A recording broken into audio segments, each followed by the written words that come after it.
Communication with Henry, followed by the flag salute.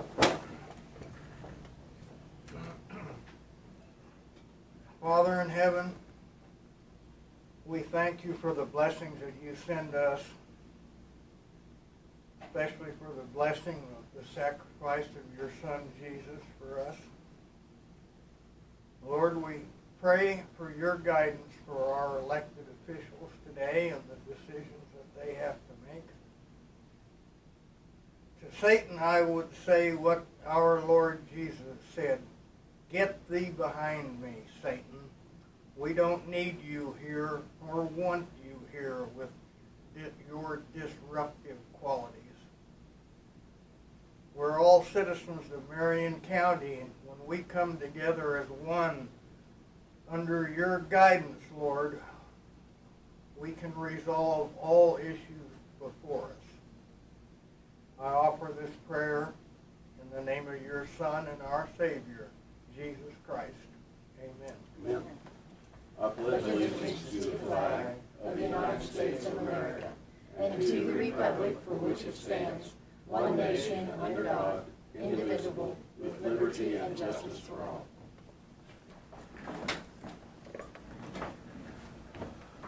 Okay, Tina, administrative business.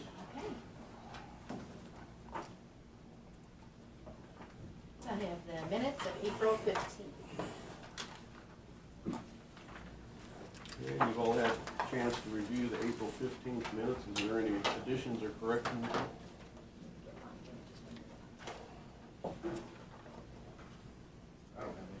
not, I'll make a motion to approve the April 15 minutes as written. Second. All those in favor? Aye. Aye.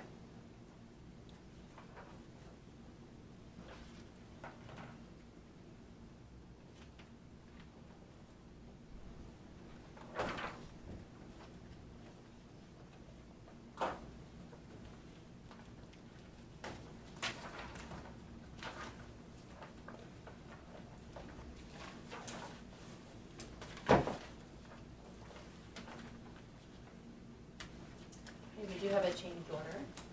One? Yes. One change order, all right.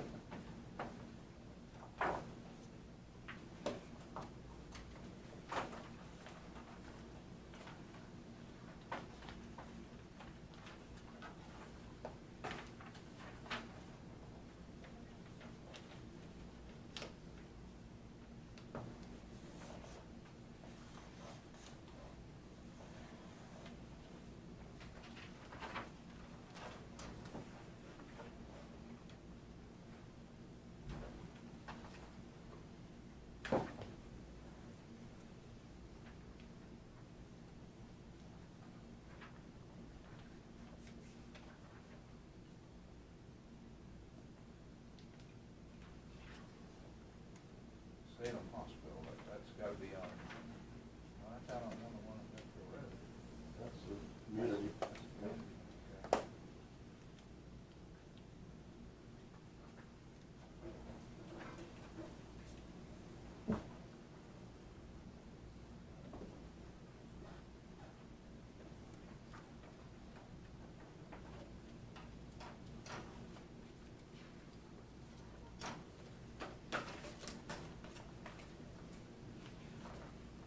Okay, we do have some early checks.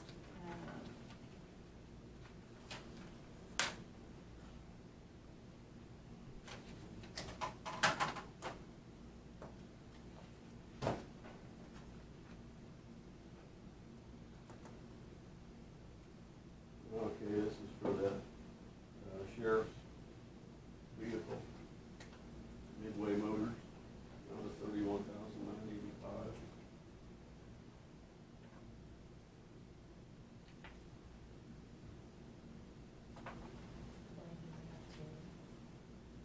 He brought those in on Friday.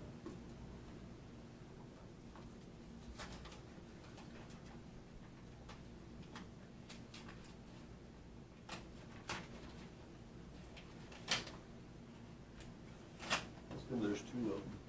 He's buying two vehicles. Oh, there are two of them. Is it exactly the same? Two Dodge Durangos.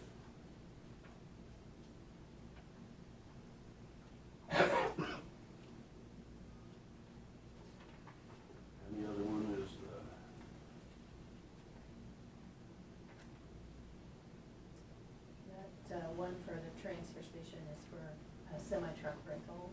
Oh, okay, They yeah, had to our, rent a truck, cause ours was. our truck was down at the Yeah. transfer station. The rental on the transfer station truck, 2288.25.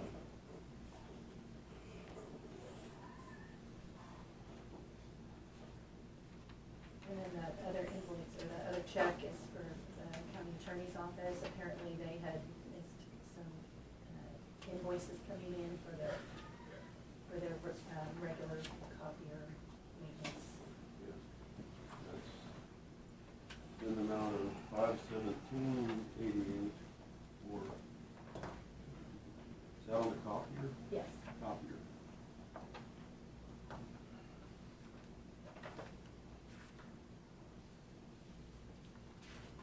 Did anybody hear what was wrong with our semi?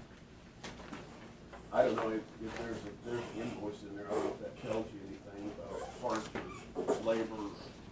I think it was just the rental, That's just for the rental. so I don't, yeah. Yeah, I just never did hear what was wrong with her.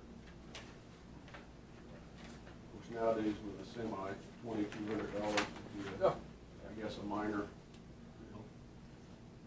Of course, that's not the bill, but that's just the rental, a day or two.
Sure that truck is getting quite a few miles of age on it. We bought it new.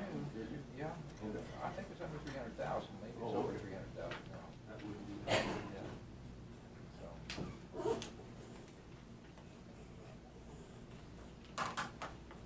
Okay, and you have 2 salary changes.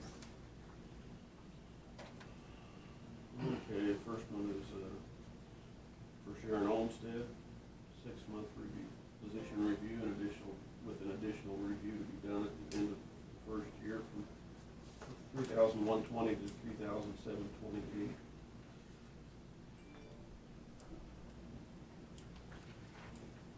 And the other one is, Susan Byrd, motor vehicle supervisor, 5-year longevity, from 28/28/84.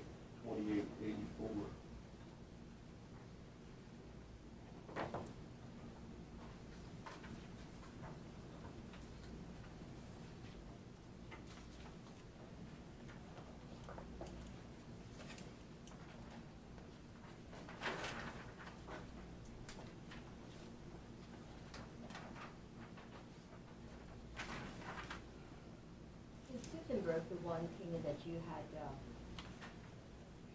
stated something about, is she the assistant? No. She's just, this is just an employee, so this is recommended by you.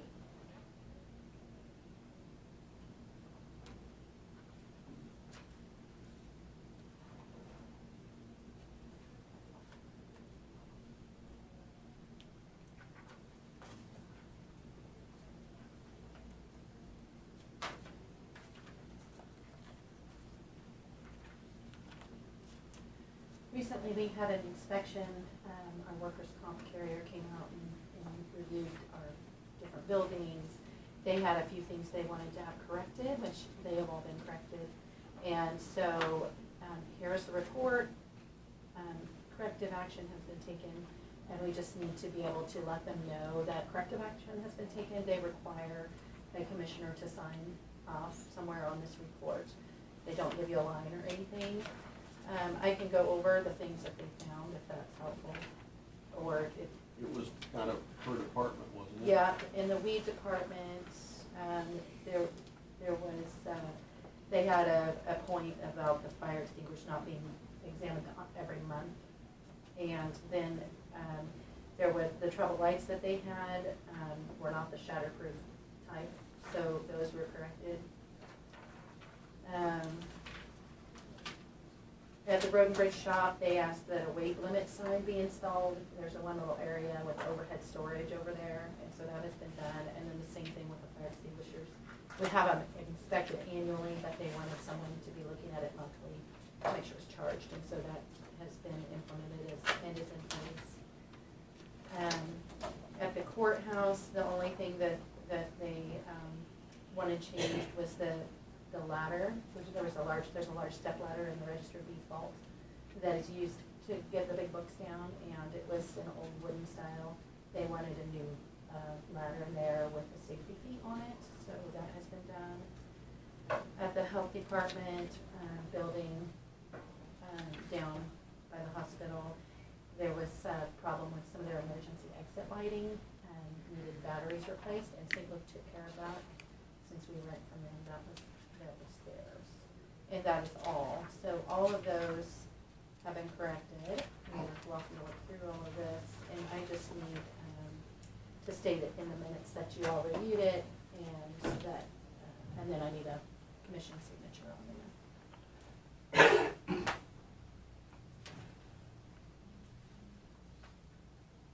The old ladder wasn't thrown away, was it? Those are pretty valuable. I don't think As so. antiques. Yeah, I don't think so. I find out what location it's at now. On the last page, There isn't a place, you're just gonna have to choose a page to sign on. They don't give you a line. oh, okay. So should I do it on the very front or the back? Wherever you want. Sometimes we just initial it somewhere, yeah, just initial it that we've seen. Yeah, it's just to show that you've seen it. And that Do I need you- to initial each page? Sure, if you want to.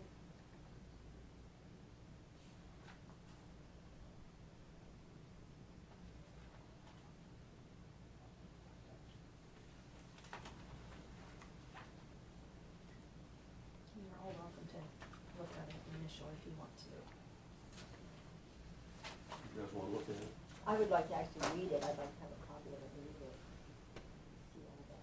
Then even if. Didn't we have a report on that? I saw it somewhere. I think it came Was to it you in quite a our- while ago, and I've had it It was mailed in our full. packet once, wasn't it? Or was it? I saw it somewhere. I think it was just emailed out separately, but I can make you a paper copy, that's not a problem. You remember seeing it? Yeah, I just don't, it's been a long time. It's been about They 4 do or 5 that. weeks ago. Yeah, but they do that every, I don't know if they do it every year or not, do they come every year? I think it's kind of more random. Yeah.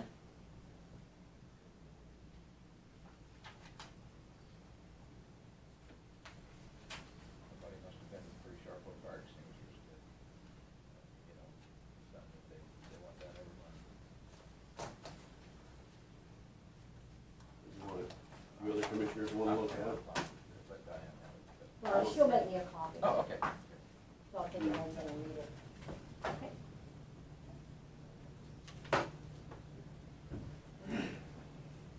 On the table, I gave you a copy of the 5-year solid waste plan. Bud provided that. He would like you to look it over the next few weeks, and then it'll be a discussion item on the agenda at some point in the future.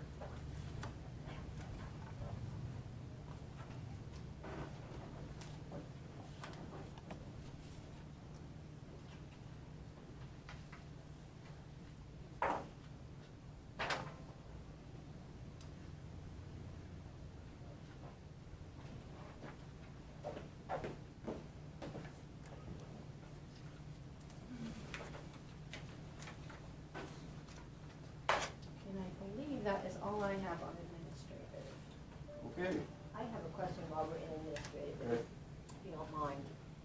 and that is on the camera over here. I noticed that we have a staff member obviously manning the camera. And I know, last week when we had discussed in the proposal that they brought to us, we had no action on it. And so, my question is, we're paying staff, and I think that it is inappropriate to pay staff to man the camera, till we actually have our plan and what we're gonna do. That's costing the taxpayers. And that wasn't the intent. Anyway, that was never proposed in the plan. And so, I just think that that's money wasted, to have a staff member sit there and man the camera. We don't have a plan in place, and we need to get the plan in place as to what the county's gonna do. Person manning my camera over there does not, well, actually, that's his camera. Doesn't cost the taxpayers a dime. And until the county actually takes it over, I just think we shouldn't be hodgepodging it. Thank you. Well, I know that several weeks ago, we voted to move that function to the county. Yes. And so,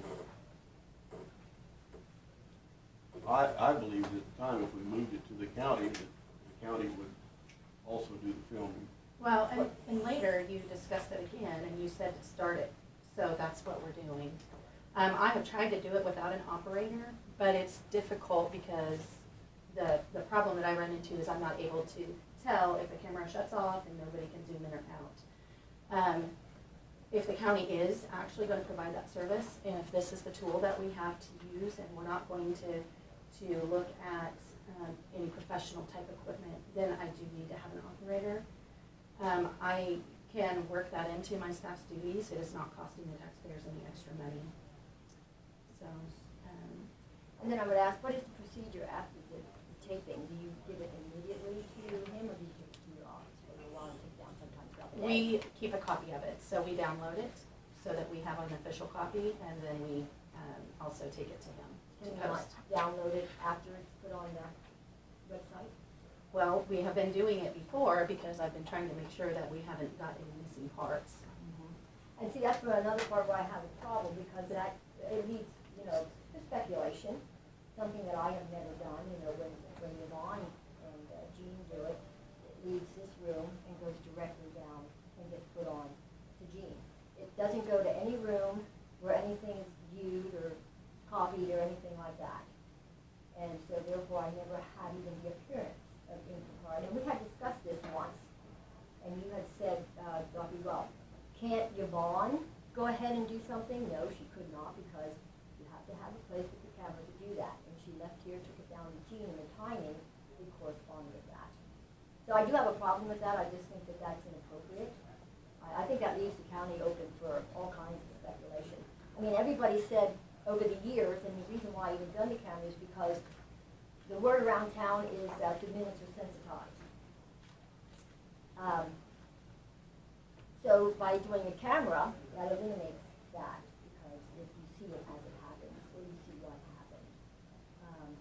I just think we put the county at a tremendous risk by doing that, and I would like the commission to be aware that the courthouses and the clerk's offices and stuff are still, there's one that's already been investigated over in Marion County. Not in Marion County. No, it's Mitchell, Marysville. And that is not Mitchell. That was impropriety in the clerk's office. though. Yes, that's what, yes, exactly. Thank you. That was, So, that was financial, the way I understand it. but impropriety isn't limited to financial. Well, I'm not saying it isn't, but Okay. I'm just saying, if the county's gonna take it over, it's gotta be done a little differently. Well, if we have an official county copy or an official county recording, we want to make sure that it is complete and it is correct. yeah, because what was that, a couple weeks ago, they lost the picture or whatever. Yes. Well, actually, every week, the week before that, then there was a corrupt part, so we brought down last week, we brought down my card because it was corrupt. And then the week before, there was exactly a piece missing. Are There was you one- making accusations that there's corrupt camera work going on? That was Tina's words, not mine. No. Yes, you I sent me didn't out an s- email. A corrupt file. Yes. Corrupt I'm file. sorry, Yeah. I'm Not not a sure. corrupt employee. No, But you're making it sound like an employee. there was, so We had there a- was a corrupt film, okay, so I brought had to have mine brought down, okay?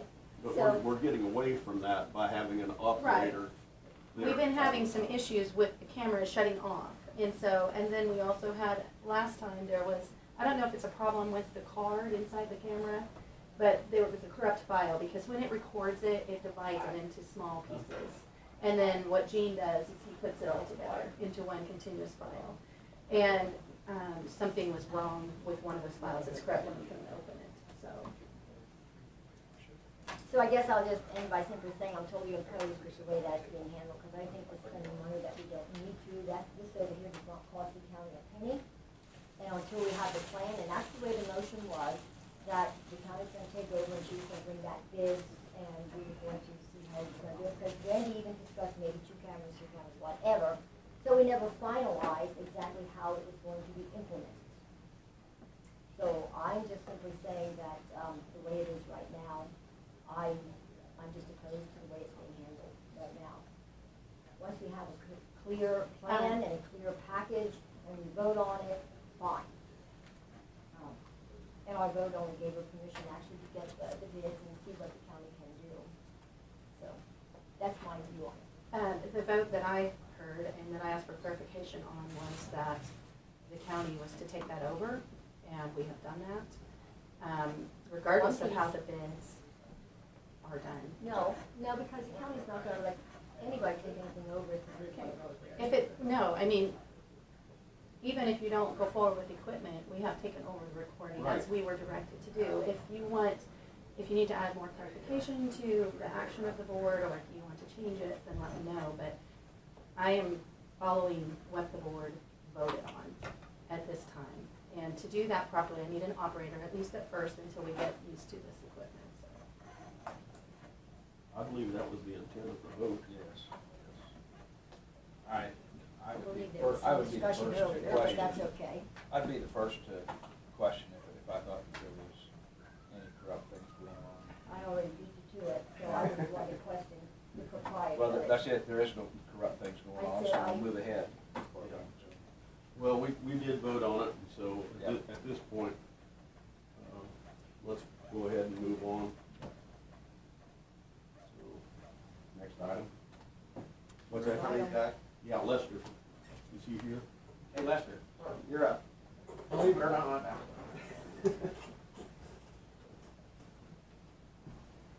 Good morning, Smith.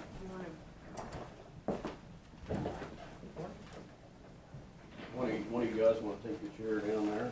Matter who? We should send this sheet around here too.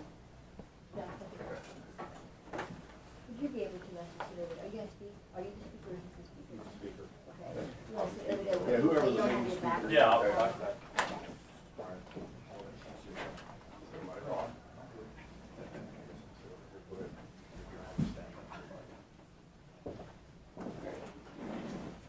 Okay, go ahead, Lester.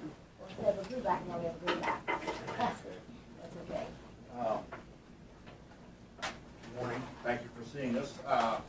We want to discuss a few things this morning. We want to discuss our, the County Wildland Task Force. We want to talk about training we've done and actual deployments and stuff with radios. So Matt will start, and I will pick up a little bit after he does. Good morning, Commissioners. Thank you for allowing us to come on your agenda this morning. Appreciate it. In an effort to make sure all county agencies stay in communication and everything, as promised, we will visit you occasionally and give you an update on the fire service in the county and where we're at with different projects as we proceed. Some good news to start out with for you guys on your Monday morning. In your packet here is a newsletter titled The Line. This is put out by the Kansas Forest Service. As you guys know, the county, under Lester's leadership, has formed a Marion County Wildland Firefighting Task Force. And what it consists of is a unit and personnel from the different departments in the county coming together as one operating and working unit with a task force leader. And the two task force leaders are myself and Lester, to be deployed within the state of Kansas on these active wildland firefighting events that have grown rather large, rather quickly in the last several years. So it's a relatively new concept. I believe there's only 7 or 8 in the state. 8? Okay. And eight listed at this time. yeah, 8 listed this time. And we are one of the few volunteer groups that have come together and that can work together within a county to form one of these. It's a very positive thing for our county. Our first event was down by Howard earlier in March, and the Kansas Forest Service invited us down there. We were one of 2 wildland task force invited down there, us in Johnson County. So that kind of shows you the bar that they expect, because we're working with the guys with the big money there in Johnson County. But yeah, we did some mitigation, and Commissioner Novak was there, got a first-hand view of the work we did. It was fairly windy, so we didn't get the exciting big flames that we all hope to deal with. But I led this group down there, and the cohesiveness of the departments in the county and the training that we've been doing really paid off. We were very, very well rated by the Kansas Forest Service, and there were actually national workers there from different parts of the United States that come to this mitigation project down by Howard, and they all rated us very highly. So the first page in your packet is like I said, a news article that the Forest Service put out about one of the members of the task force, and then towards the bottom it goes into some of the details about our volunteer task force. And then the second page is the personal rating that we got from Powers Higher Than Us, which was very good for a volunteer, very rural county. It's something that we can be very proud of. Colorado River Fire and Rescue was there, and during that time also, the Forest Service originally started this mitigation project, back up here, to give students from the Hutchinson Fire Academy and Butler County hands-on wildfire work. And so we worked together with them. They got to squirt some water on trucks, and our guys got to learn some of the finer techniques on firefighting in the wildland interface. So, and then Lester, we're going to our second deployment. With that under our belt, that provided some training and brought the task force kind of together and cohesiveness. I want to correct one thing. The formation of the task force was not just me, it was a group of the chiefs within the county. Myself, Matt, Mark Penner from Peabody, we've all had, some input in developing this task force. And the reason being was 2 years ago when we had the fires down at Anderson Creek, when we had the Highlands over at Hutchinson, we were sending people to these, in support of them. But initially it was, there was 2 or 3 departments, right up here trying to send, 2 or 3 different units. So we were stripping areas. So the formation of the task force helped. It's like, okay, we'll take 1 truck from here, 1 truck from here, 1 truck from here. Instead of stripping one area now, we've got enough people going to the task force where we still have mutual aid coverage within their areas while this, particular vehicle is gone from the local area. So that was one of the main reasons we helped do this. Plus, they're working under one leadership, and it works better. You get there, you work together. In the past, you all go there. What happened recently was last week on the 9th of April, the grassland fire index in the southwest part of the state went to extreme. They pre-positioned, they call it it's a pre-position for preparation in case of a wildfire. They're trying to get ahead of the game with the lessons we've learned. They pre-positioned a truck out there with the Forest Service, some technical support, and they requested a task force. Well, the task force that answered the call was Marion. There was one task force out in western Kansas that did not. They were asked, but since they were right in the middle of it, they decided to go ahead and leave their stuff together. So we deployed a task force. We received notification at 17:15 on the evening. By 2 hours and 4 minutes later, we were able to form the task force for a departure time of 08 the following morning. We spent 3 days in Ulysses. We just weren't sitting around once we got there. The guys checked in. We went through standard check-in procedure. We went through and made sure everything was fire ready. We crossed, we met with the forestry people, developed our different plans of attack. The following day was the worst day probably because we had humidity between 8 and 12% with 35-mile-an-hour winds. So if you kind of compute that, you'll know that if you drop even a cigarette butt, it's off to the races. So we developed a plan of attack of what was going on. Then we went into a training mode. We just weren't sitting around. We made sure all of our equipment was ready. We had some excellent people from the Forest Service that sat down, and we spent most of the day going over different tactics, strategies, the fire line safety, all of this stuff that goes on in wildland fire deals. We were there, like I say, for 3 days. At the end of the third day, on Thursday, it was like, okay, it was winding down, so we were demobbed at noon, and we were back in county at 7 o'clock that evening. Excuse me. The departments that went were Lincolnville, Ramona, Gossel, and Peabody. We each sent a truck. I was the task force leader on that one. Forestry had a truck that was from Manhattan. They went up through Great Bend and Hayes and picked up some people up there, and they met down there. We had we basically made a small task force and put together a strike team for the operations. After it was over, we turned in our time and everything just like we would. We were not paid for that. However, there was funding available, and they paid for all of our fuel going out there while we were there, coming back. They paid for everybody's meals while we were out there, the way out, on the way back, and they also took care of our lodging. Everybody received per diem for that, to cover that. We'll be getting reimbursements. The departments will get reimbursements from the Forest Service for the fuel and also for the per diem. But the unique thing about this that Marion County did is the amount of the cost that was not borne by Kansas Fire Service that they tracked was approximately $20,784 that was theoretically donated through in-kind service from Marion County to Grant County, Ulysses area, and stuff like that. So it was a very successful mission. The guys learned a lot, and Forestry was very pleased with what we did. And a letter was written about the task force and about the deployment that's in his packet that you have. So I'll turn it back over to Mark unless there are any questions on this. That letter he has actually is, do you have copies of that? Yes, I do. Okay. Is that this one?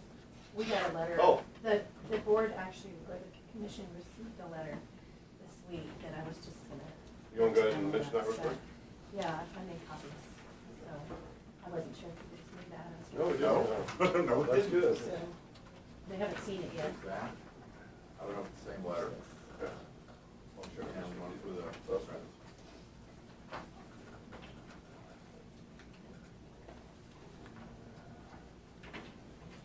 That letter was written by our task force leader. Once we got out there, I was moved to strike team leader, and the task force leader wrote a report on all of our activities.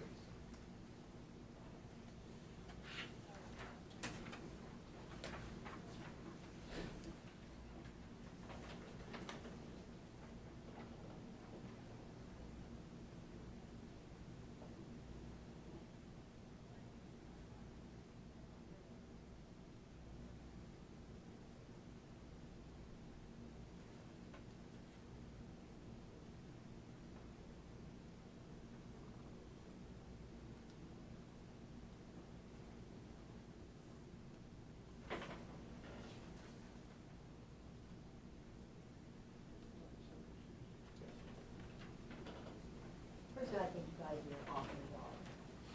And you're always there, whenever we need you, you're always there. Yeah, so we just want to share that with you, that there's positive things happening in the Marion County Fire Service. We're getting rid of this culture of each department's an island by training together, by working together. Not to say that there will be times when we're frustrated and we don't have resources and, we're still volunteers, and the guys put out a lot of their own time. Like the in-kind gift that Lester mentioned, you know, Grant County, there's approximately 500 square miles covered by one fire district. So they get pretty nervous on those certain days. And so much of that in-kind gift was just our guys' time. And it's not county funds or fire district funds, because like you said, we get reimbursed for all that. But yeah, the morale is very high in the fire service, and we're working together very well. And we appreciate the support of Randy Crank and his role on this task force. He's really stepped up and come through, and we appreciate that, working with him on that. Now, also in your packet is a letter which you guys can read later, just outlining some basic concerns that we have on the fire service in regards to procedures and policies. That's nothing we want to address now. It's just something you guys need to be aware of. Nothing, we just need to keep that on your guys' radar. And the last thing we'd like to mention here too, go ahead. Letter. Right to the back of this. It'd be in the packet I gave you, Yeah. the very last. Oh, I see it's in the back of this. Yeah, sorry. So, yeah, just keep that on your radar if you would, as we go forward. Some of the concerns in that letter. Also, as you guys know, we're still working with funding sources for the radios. We want to make sure that that stays pretty present and pretty forward on your guys' radar for this upcoming year. We're in the process of, a lot of our departments have to look at rebuilding some truck beds, et cetera, for the upcoming year. And the sooner we can get any information from you guys on what is not available for radio funding would be much appreciated. So we can kind of try to create a budget for the upcoming, AKA we got to keep our treasurer happy, you know, that's how it works. So yeah, once again, we would appreciate any contribution towards the radios in the county. We're not asking for pages or anything like that at this time, and we probably won't in the future because we have active 911. I mean, that's what that was there for, you know. Yeah, as you guys look at finances, please keep in mind the amounts due on the radios. Do you know what that amount is that you would owe this year or still owe? I don't know that spreadsheet. I have all of that. Yes. I didn't bring it in here, but I can get it. You want to look at that right now? You can get it to me after the I think it meeting. was, If you can get us that information, Okay. we, It was over 100,000, wasn't it? I think it was somewhere in that neighborhood, somewhere. And you just paid whatever, last year you paid what was due for the last year, yeah. Yeah. I have the, I mean, So I've that got would it be the broken annual out by lease all the payment for all the departments, departments? so. Last year, I'd say it was 100, and I think it's what it was, it paid it off with 100, north of 100 somewhere. I'm not sure exactly where. So we paid I'll the whole just- amount? I'll just I get don't it. know. Last year, I last don't year. know. that was the total. Yeah, that was the total due this year. Last year Okay, so you we only paid paid 95. 95,000 Right. is what you gave us last year. Right. Which paid off, like I say, Tina broke it down and went through all the departments and took care of all of the fire departments on that, so. And you know, it's good if us departments have a little bit of skin in the game too, you know, as far as making payments, because, you know, I'm not gonna say that we should cover it 100% because there are radios, you know, but I would really appreciate consideration from here on out. Well, I appreciate that too, but again, I have to say, you know, when you're working with fires, you know, that's public safety.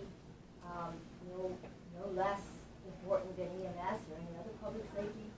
And so, and it was an unfunded mandate, and I really feel bad. You guys are struggling enough. I know we did receive some funding back from the debunked MCC, and so, probably have some money there. And we are continuing to explore, radio solutions for the Signal, Ben has gotten some information from, you know, if you remember our last time we were talking about that, Ben has gotten some information, he hasn't had a chance to present it. It's cheaper than the tower sites, however, he didn't really elaborate to what extent or exactly what the situation's gonna be, so as soon as he gets a chance to brief us, will probably come in and brief you guys as far as where it's at and what some of the solution ideas may be. We're still having some issues in certain areas, depending where you're at. They work, they don't work. The nice thing was that with these radios, going out on the task force, we were on emergency management channel. We were able to communicate that way. Randy could track our movement all the way out there. We let him know when we got there. If we'd had a problem, we had radio contact back with home county the whole time. Once we got out there, we were assigned a radio channel in the 800 range on the state template we worked off of, and then we switched back to the emergency management channel on the way home. So in aspects when we're out there around towers and stuff like that, going up and down the highway, worked perfect, no problems whatsoever, even, once we got out in the western states. It's just, there's certain areas that they've built the infrastructure up. Now out there, I'm not sure how much was built up, but like I say, we were up and down the highway, so it was working pretty good. Yeah, and I'll just piggyback on what he said. At mitigation there down by Howard, Wichita got a Homeland Security grant, and so they could patch different radio signals together from different frequencies. And so these 800s worked great down there. And, it kind of shows you how much coverage we don't have in the north part of the county when you can be near Howard, which is kind of in the middle of nowhere, in Chautauqua County. You're closer to Oklahoma than you are anywhere else. And we have better radio reception on these down there than we do in the northern part of our county. And so that was a big surprise to a lot of us. But yet on the other hand, on the positive side, the radios worked very well in that area. Yes, they did. So do you attribute that still to tower problem? Yeah. Supposedly they're doing something with the tower here in Albany. We haven't heard what or when. They say it will. I've had radio people tell me that yes, it will improve the signal, and I've had other ones say nope, it's not going to change anything. So, it's going to be a crapshoot basically. We don't know what's going to work. We'll wait till we have more information. Yeah, we have to wait. But like I say, something's going to have to be done. We are having some Do issues. you know which towers they're operating off of up north? 15 or? Okay, the way our towers are set up, and let me get to the map here. We work off of all the towers from the counties that touch Marion County. We have access on all of those towers. So on the north end, that would be Dixon County, Chase County, McPherson County. I don't think we touch on Saline. I can't remember if we touch Saline or not on that system. But basically what it is it will jump tower to tower. So we should, in theory, be able to, and that's the reason, like I say, a lot of the people over in Tampa, they've got, they're working off of a Dixon County tower. In Lincolnville, I might catch a Dixon County, I might catch a Chase County, I might catch a Marion County, depending which one is, at that time, putting out a stronger signal. I have not seen Morris County pop up on and I don't know if they've got any towers over there. I don't have the book in front of me, so I can't remember. But like I say, it's, and the radio systems for Piedmont and for Marion has improved immensely over what we had, because like I say, Albany's what, 7 miles as the crow flies? So I mean, Little problem, few buildings, but everywhere else is. The buildings are still an issue. oh yeah. Yeah. So it's, Well, I'd like to tell you guys, what you're doing there is a good deal, because when you get to someplace, at least know how to act. I mean, that's the, if you don't know how to act, well, sometimes you're a sore thumb. My concern is, and I think you've addressed somewhat, but I know a department that's, if it wasn't for the gossip department, sent a whole 9 or 10 guys to a burning house, and Peabody sends 2. I've seen 3 houses in the last 2 years, Peabody sends 2. So keep in mind, when you pull people out of our county in as small departments as we all are, that it takes people away. I don't know if that's the excuse for Peabody, I don't have a clue. But it's very disappointing when you're in a fire district that you pay both the fire district tax, then you pay the city tax that has a fire fund in their budget, and you get 2 people to come to a house. Gossel sent 10, plus 2 trucks that day. The other one, another county, Florence, sent trucks. So, and I've addressed it with some of the board members to the 4th Fire District. somebody's gonna have to do some changing down there if we're gonna get some better fire departments down my area. That's just point blank. So, that's the way I feel about it. I personally watch houses with 2 of your local fire departments, that got the area you're in show up when other departments send more people and more trucks. That's disappointing. So, it's the way it is, but, you know, when you pull somebody out, and you guys said you set a mutual aid up, except even that, we all know what happens in the first 10 minutes of the fire. A lot of times, a lot of time is lost. So, keep the good work up. I mean, you're doing something that, if we are gonna have to go that, we may have to have them here. They may have to come back our way too, so, and I know they probably come from our, I have no doubt about that. So, especially once they hear that, you know, these guys should go out and go to all over places in the state too, so, thank you. And I just think the organizational aspect of it is so helpful, because when they had Anderson Creek, I know That was a mess. when I was on the board at Durham, we sent the truck down there and they did absolutely nothing for a day. Yeah. They didn't know what they were supposed to do, there wasn't, And this is, so this, this is. if anything good maybe came out of some of those fires, is this. Yeah. Exactly. And we're getting rid of the cowboy mentality of firefighting. One lone ranger out there trying to do the whole thing and get into trouble. I know how to do it, so just let me go. Exactly. Yeah, I hear you. So I guess I'm lost by his comments because you're volunteer people, but you don't, and I don't understand what the deal is that he's talking about. I don't know the fires he's referring to, so I have no idea. I can understand what he's saying, because I've faced the same thing as a volunteer. I've got a department full of people, but this one, and this one may not be able to get off of work. Right. You know, Right. and so there's times that you rely on, that's part of the reason that we now have our automatic aid in place within the county, which, you know, it took us several years to get that pushed through, but what it is now if I get a structure fire, automatically when my department is paged out, I will automatically get Marion, I will get Lost Springs, and I've already pre-talked to Mike. Mike knows what he's sending me an engine and a tender. Lost Springs is sending me an engine and a tender, and they're sending an engine out to the high school to establish a water supply point at our water over there. And Tampa is sending me a tender. Well, they now have a new engine over there, so they're also including the engine. So along with my personnel and equipment, I'm getting from 3 other departments, which bolsters the manpower. As volunteers, and it's not just here in our county or in our state, it's a nationwide problem. For sure. You know, volunteerism is waning very, very badly. And that's So- one of the reasons too why I support the volunteer firemen so heavily, because we need you. We need you, and we need to help, you know, where we can to make, at least give you the tools that you need to do your jobs. And we appreciate that. We appreciate everything that the commission does for us. So many of our volunteers are working a job 25, 30 miles away. Yes, and that's a lot of it, you know. Mhm. So I don't know And that. to address your point, Randy, I think you have a very valid point there.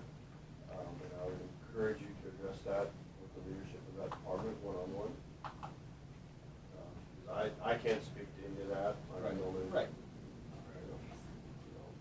Well, it's not like it was 36 years ago, even 1976 or so. I mean, we had businesses, when the fire bell rang, you saw all the business owners usually run out the doors and run to the fire station to grab a truck.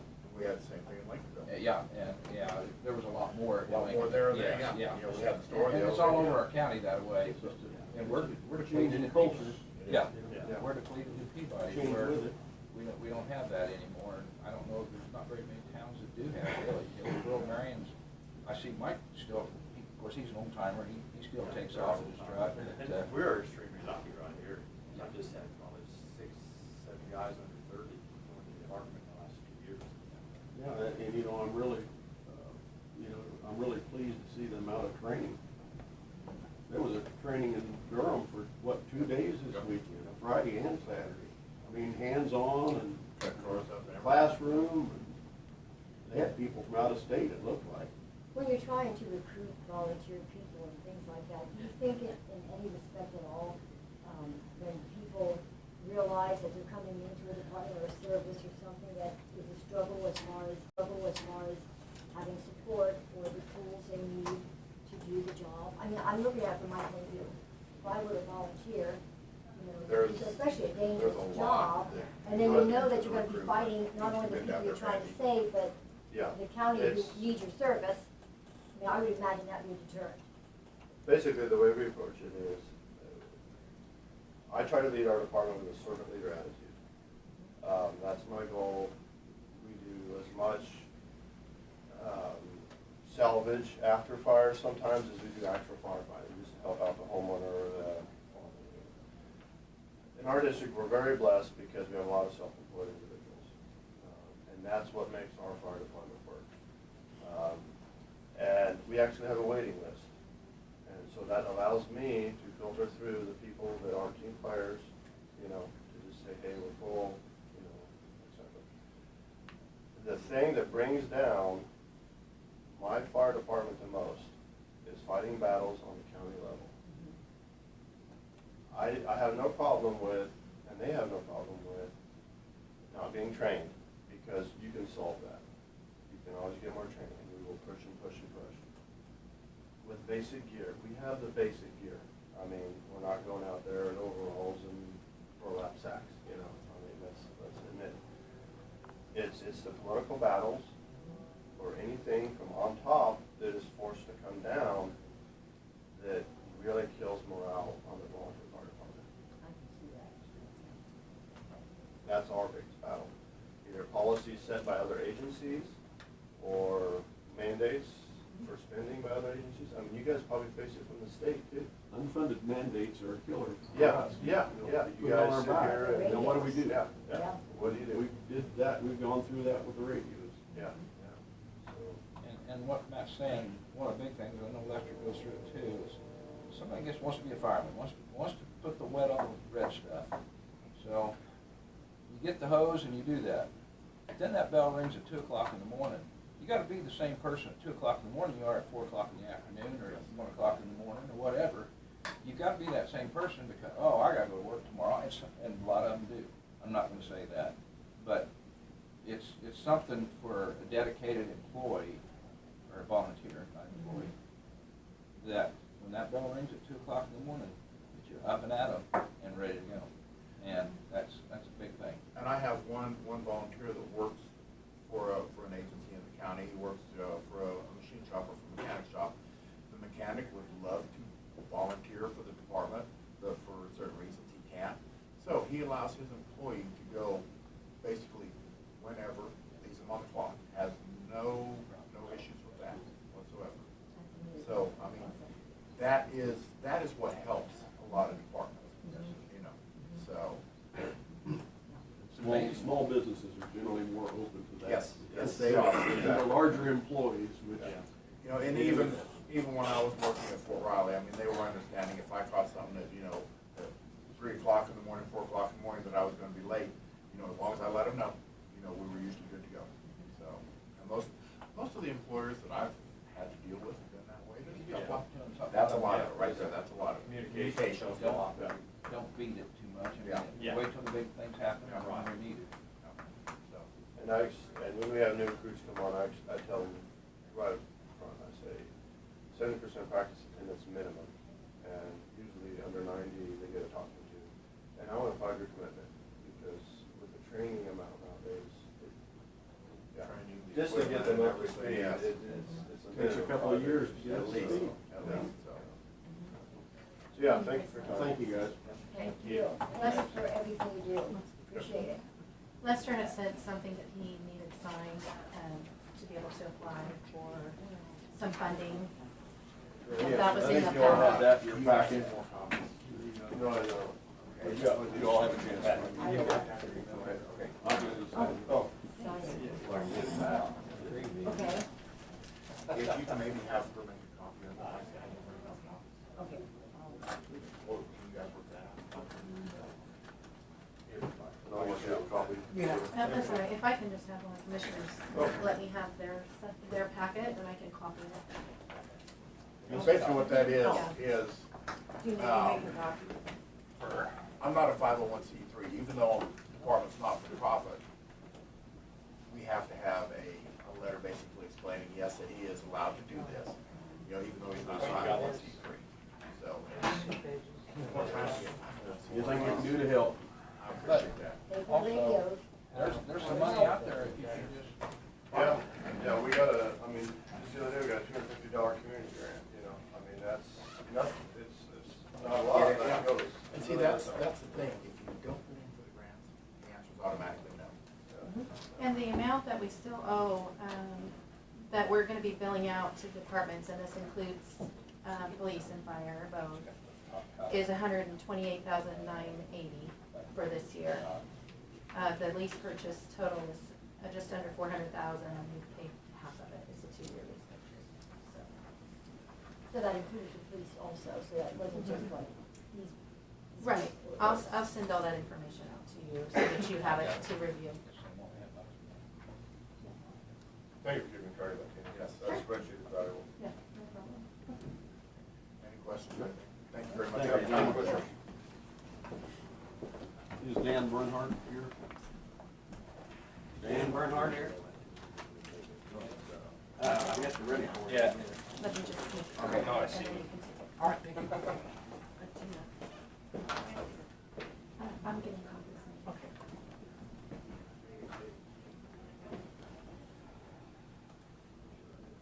Dan, at the end? Yes. No, right here, the black chair. Oh, the black chair? This is the hot chair. man. You're the speaker. Well, actually, this is the man right here. We Right, are. well. Okay. I signed this Start. up. Oh, okay. Myron, go ahead and have a chair.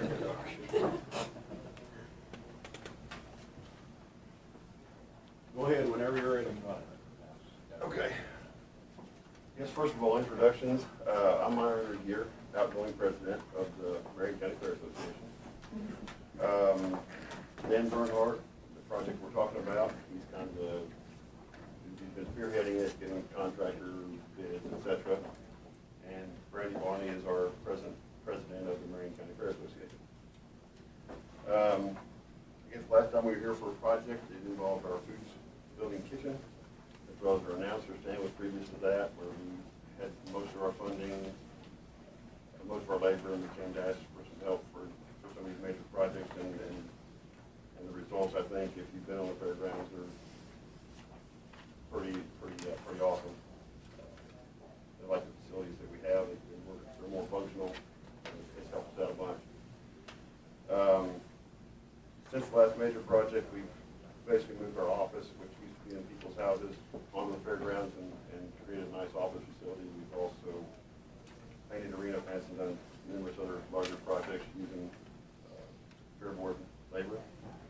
We've got a couple projects working on now in addition to what we're going to be talking about here. Our commercial building bathrooms are in need of attention, and we've got some metal siding that we're looking at the fair board work as far as wainscoting a lot of pieces of the siding of the buildings, and there's some pictures in your handout there. A major project we're looking at is some building addition onto our pavilion, and Randy will present on that. So what you have in front of you is just kind of a breakdown of the financials that we're proposing for you guys. The total bid to complete the project is $16,653.22. We have a commitment of funds from Ricky Roberts on the Extension Office for $5,500. And then we also have some memorial funds. I apologize, what was Kim's first name? Don Butte. It'd be Kim Harms's father, from after his passing, they had some memorial funds that they put in our hands to kind of use as we saw fit. And after talking to her and her family, they feel like this would be a good point to use those, because the livestock, in general, the livestock area is something he was passionate about. So we're still short the $9,353.22 that you see in front of you. And then we have a building fund that we've set aside from anything that we take in as far as income off of the fair itself in July. We have gymnastics that are being held through the city of Hillsborough in the commercial or in the 4-H building throughout the year outside of the week of the fair, and so all the profit off of that goes into this fund to just have it set aside, so we have those additional funds when we need them for improvements to the grounds and the buildings. We're sitting just shy of $4,000 in those funds right now. It is increasing steadily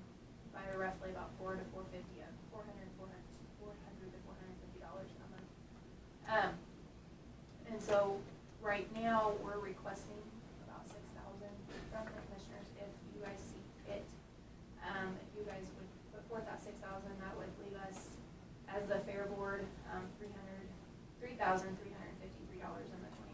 difference to kind of make up for that. So that's using most of our funds, but it's leaving us a little bit of something, for some things as needed. And then you'll see the next page is just a copy of the quote that we have from the contractor. We voted as a board to go with, being Nick Hine. And then the third page is just a schematic of what Dan and Myron and Nick have put together as far as what we're going to, be doing to the ground, or to the pavilion to add on these awnings. Right now, if you will look on the next page, you can see that the bleachers or the spectators for all the shows and all the events that take place in that pavilion, they are actually on the outside, subject to the weather, depending on what Kansas is wanting to throw at us that week. So that's what our project is to cover those so the spectators are not outside.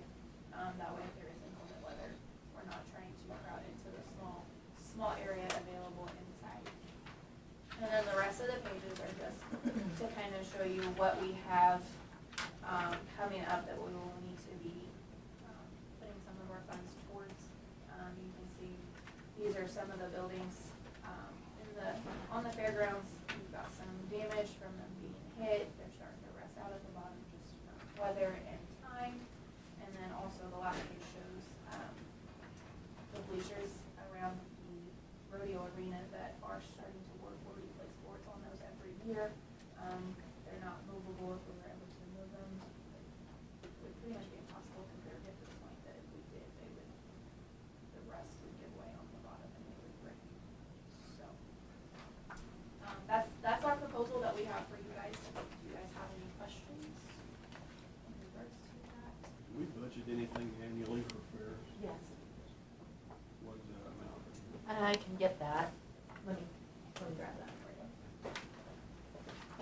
So I do have a question on the fair part of it. I spoke to somebody a couple months back, I think, about, we have, The rodeo arena? yes. Yeah, yeah. Yes, we have quite a few people in our county that ride horses and things like that. And currently they have to go to Newton or someplace like that to use their arena because ours is never available or in condition to where it's suitable for horses. And so what I'm wondering there is, what can we do for, is there a willingness to maybe try to accommodate this group? Because it's a rather large group, I mean. And we have discussed it, and we have came to the conclusion that if someone came to us and was interested in it, we would work something out with them, kind of on a basis by basis, but we haven't, I mean, I know. Nobody contacted us. Yeah, nobody specifically. You've asked, but we've never had said individuals contact us specifically in regards to using those. So you don't have any type of fee structure that you would use to We have not, accommodate those people? we have not set one up just because it's never became, Just off the top of your Subject. head, what would you think you could do to accommodate? I wouldn't hold you 100% to it, but. Biggest thing is the liability insurance that we talked about as a fair board. You know, right now we've got insurance that covers us during the fair week, and then some specific events for like livestock sales, shows and so forth, and then every other thing that we do, say the auctions and so forth, they provide us with a certificate of insurance. If they can do that, you know, it's going to be just a discussion as far as the provide nightly service rentals. to the county. Yeah. So, would it need to be actually to have them provide insurance, or could they sign a release of Waiver? liability, a waiver? Because in your racetracks and many other things, that's what they do. But even the racetrack, if you're signing that waiver, the people you're signing the waiver for, they've got insurance to cover themselves. So on a time when you've got somebody in the arena, they probably wouldn't be covered for the fair board, you know, for that particular event or. The waiver though would be so that they wouldn't sue you Right. for their injuries, right? Right. So that's a little Is there bit anything different. left to do with the mixing of the auto demos and the dirt? At one time, wasn't that a There was- problem between horses and some of the materials and things? Is that issue gone? I wouldn't say gone, but we spend a lot more time in the arena before we cover it back up, pulling out all the metal and everything we find. We work it numerous times in the weeks up to the event, and so that every time you work that out, obviously it'll pull stuff to the surface, and then periodically, we have a friend of the fair board, so to speak, that actually has a great big magnet, that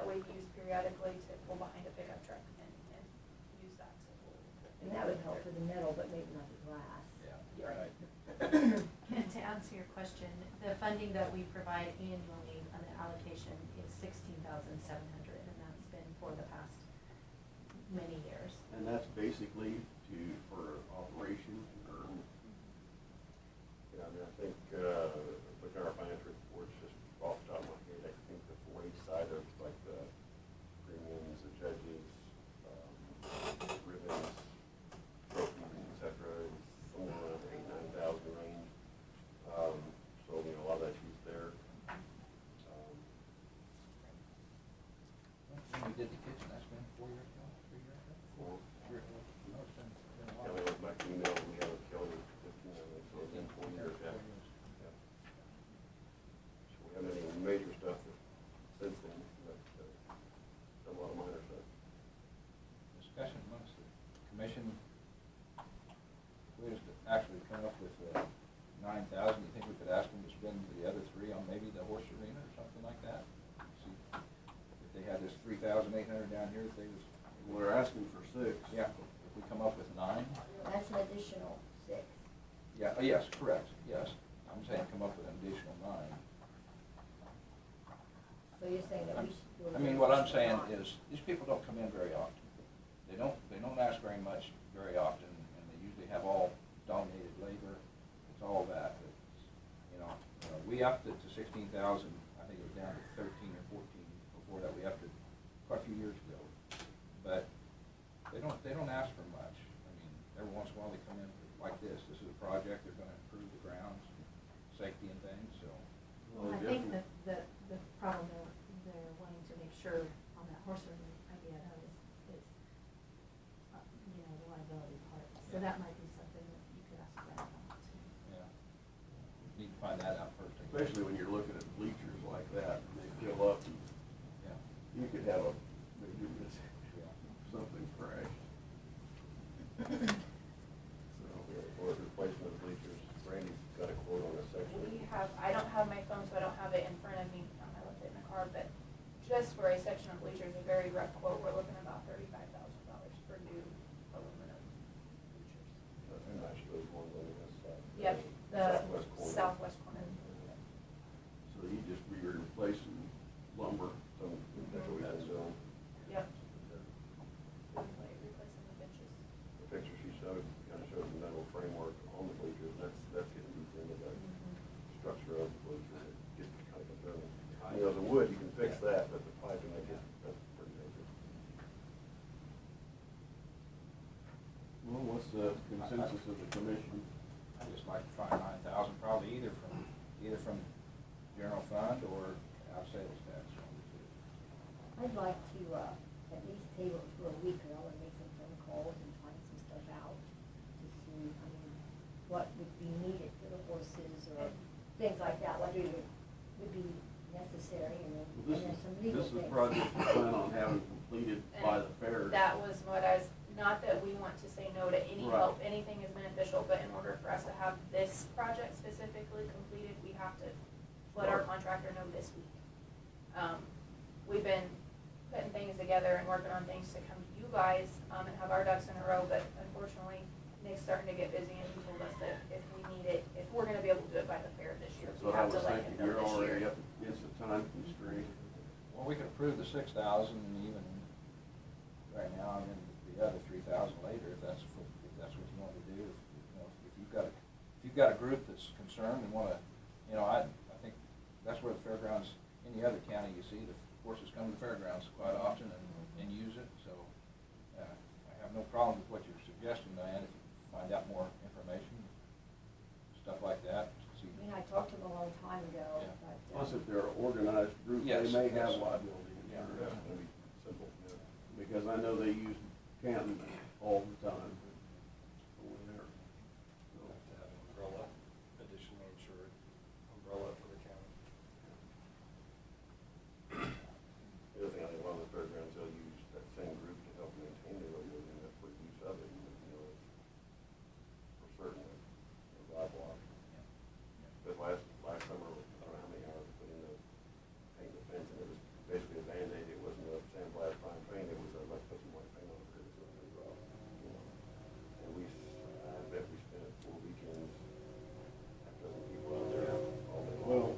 blessed we have volunteers, because otherwise it wouldn't happen. I'm gonna go ahead and make a motion to approve the 6,000.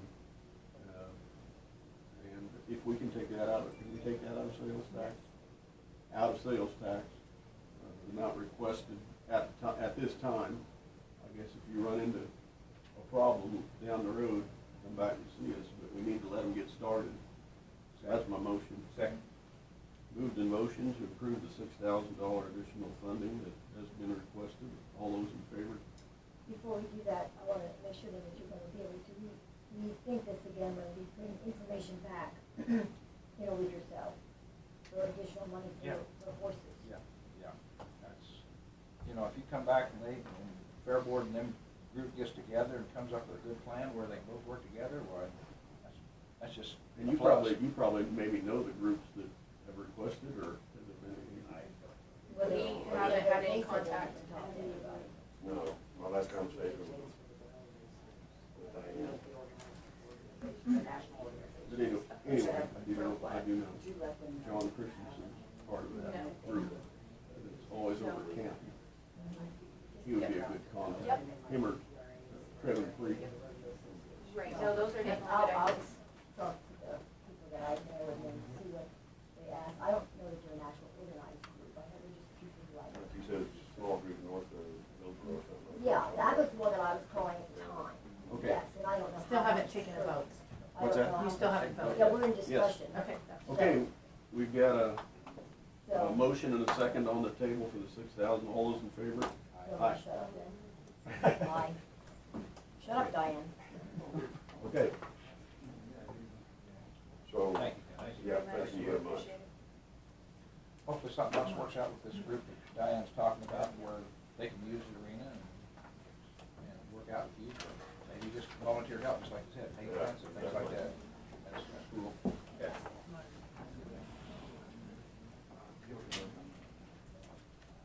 And that way, in case we have to milk some goats again with the spectators. You can do it. I'll watch.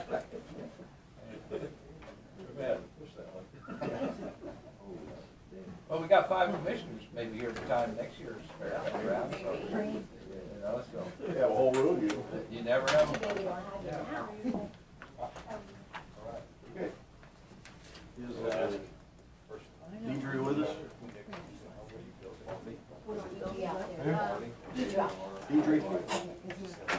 Deidre? Yeah. You're up. Okay, so right now, I believe this is out.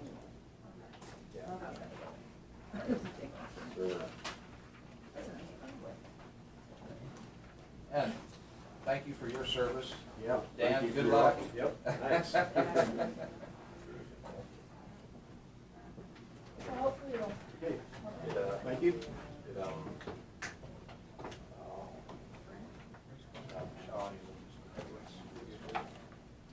Come on in, Deidre. We had, they had dinner.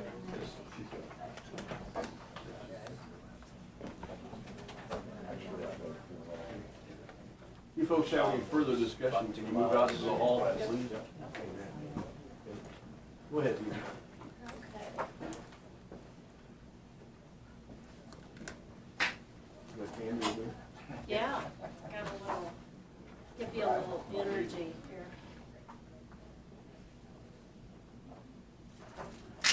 Immunizations are a lifesaver. That's quite a quote on lifesavers. isn't it? Yes, they actually are. I'm gonna go ahead and, if you wanna take one of these, Okay, and pass then around. one of these, and pass it around.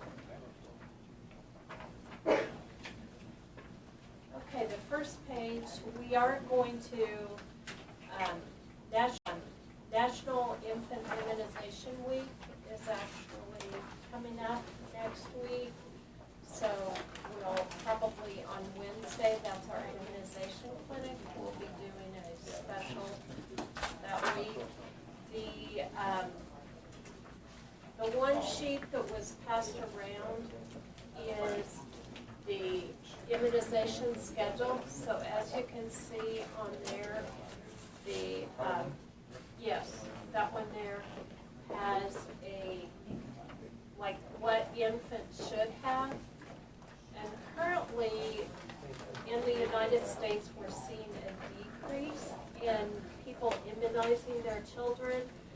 And so we are trying to promote as many people get their shots by age 2 as possible.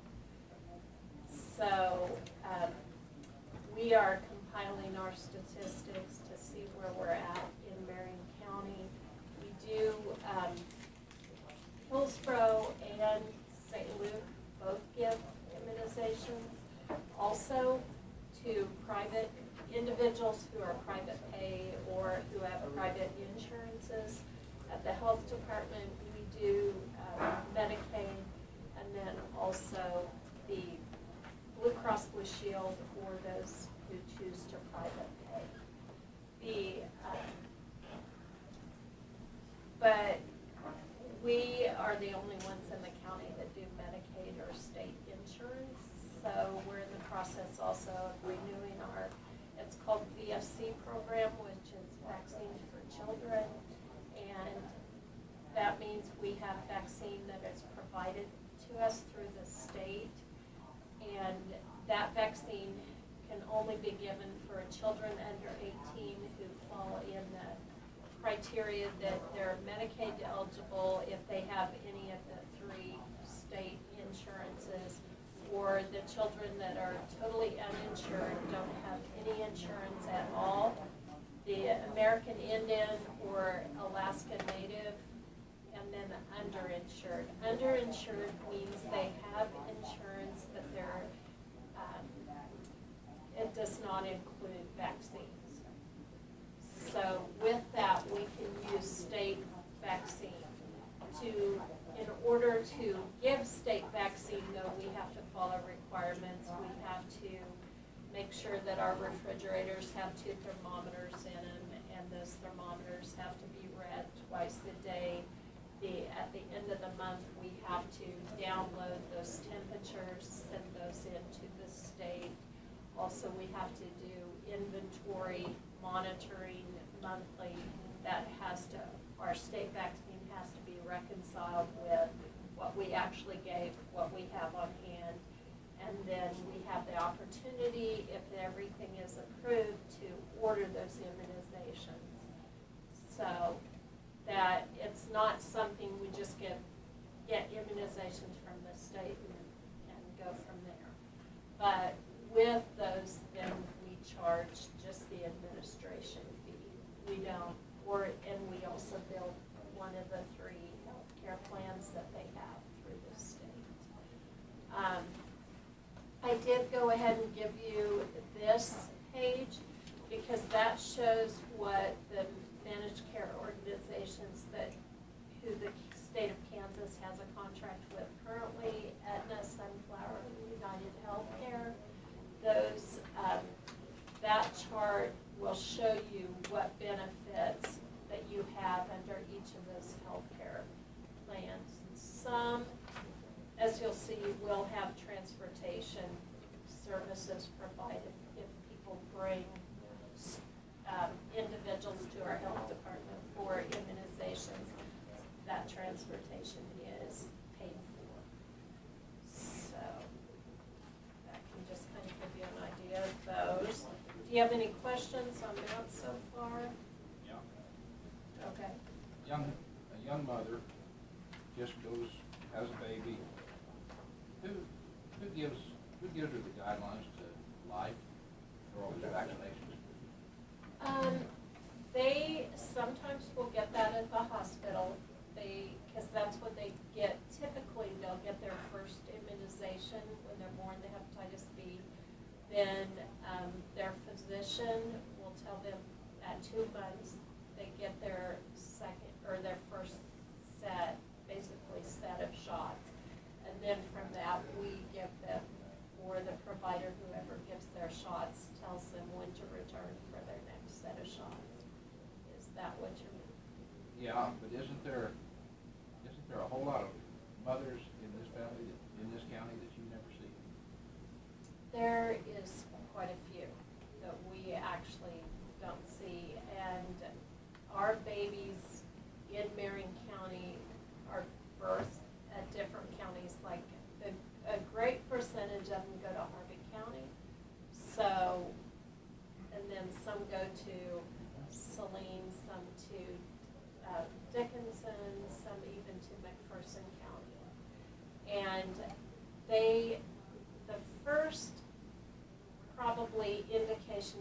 immunizations is at the hospital. And then their healthcare providers, providing they go for their regular child checkups, that's who actually gives them kind of the guidelines and tells them the recommended schedule. We are seeing more and more people that are choosing to get vaccines. If you look on this chart, a baby that comes in, a 2-month-old, they get several different immunizations. And so it would probably be, the rotavirus is actually oral, but the others are shots. So we have combination of some of those shots, but they can get 4 shots at one visit, which actually has maybe 7 different antigens or vaccines in them. So we're seeing more and more parents who don't want to give all of those vaccinations at once. There are some health departments who don't give, they either give all or none. We do work with parents, but we do prefer that they get all the scheduled or recommended vaccines at one visit. Otherwise, they're coming back in a week to get the next vaccine, and we feel like that's kind of a missed opportunity if we don't give them all at once. And they aren't protected, plus if, who's to say if we give the DTaP and the Hib, which is the tetanus, diphtheria, and acellular pertussis, and the Hib, and then the rotavirus is going around, and we miss that, they could potentially come down with that one particular disease if we immunize them with everything at once on schedule. What do they do for the one now that used to leave the circle on your arm? The smallpox. Smallpox, yeah. Well, we currently don't give that because smallpox is not going around. Now, the military, I think, still does, if they go to other countries. That's, you've probably heard about the measles going around. Yeah.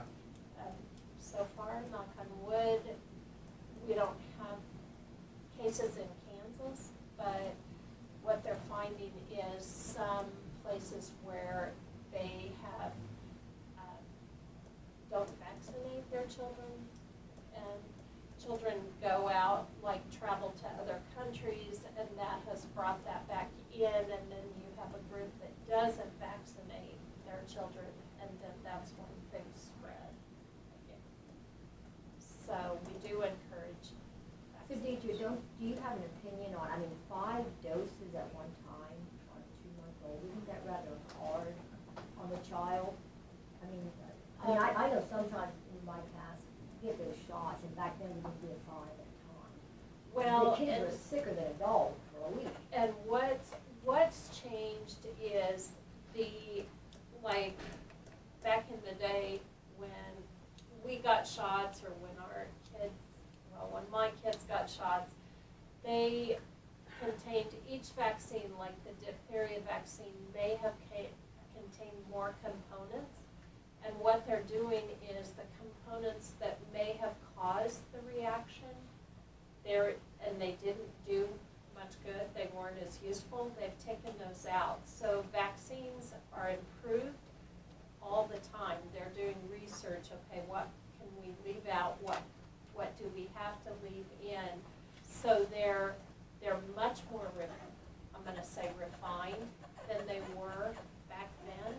So I personally feel very comfortable with the vaccines that are given nowadays, and I would vaccinate, my grandkids, my kids, and I just feel like we have that knowledge, and it's much more refined. We saw the pertussis vaccine, for instance, has come a long way. We saw a lot of reaction, the high-pitched crying with that, the fevers, but now it's an acellular pertussis, so they've refined it Do you recommend the flu shot for young children? Anybody over 6 months, we strongly recommend that.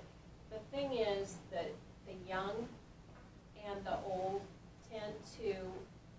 are the ones that are affected, and it has more of a harder effect on those people, so we do strongly recommend that. Children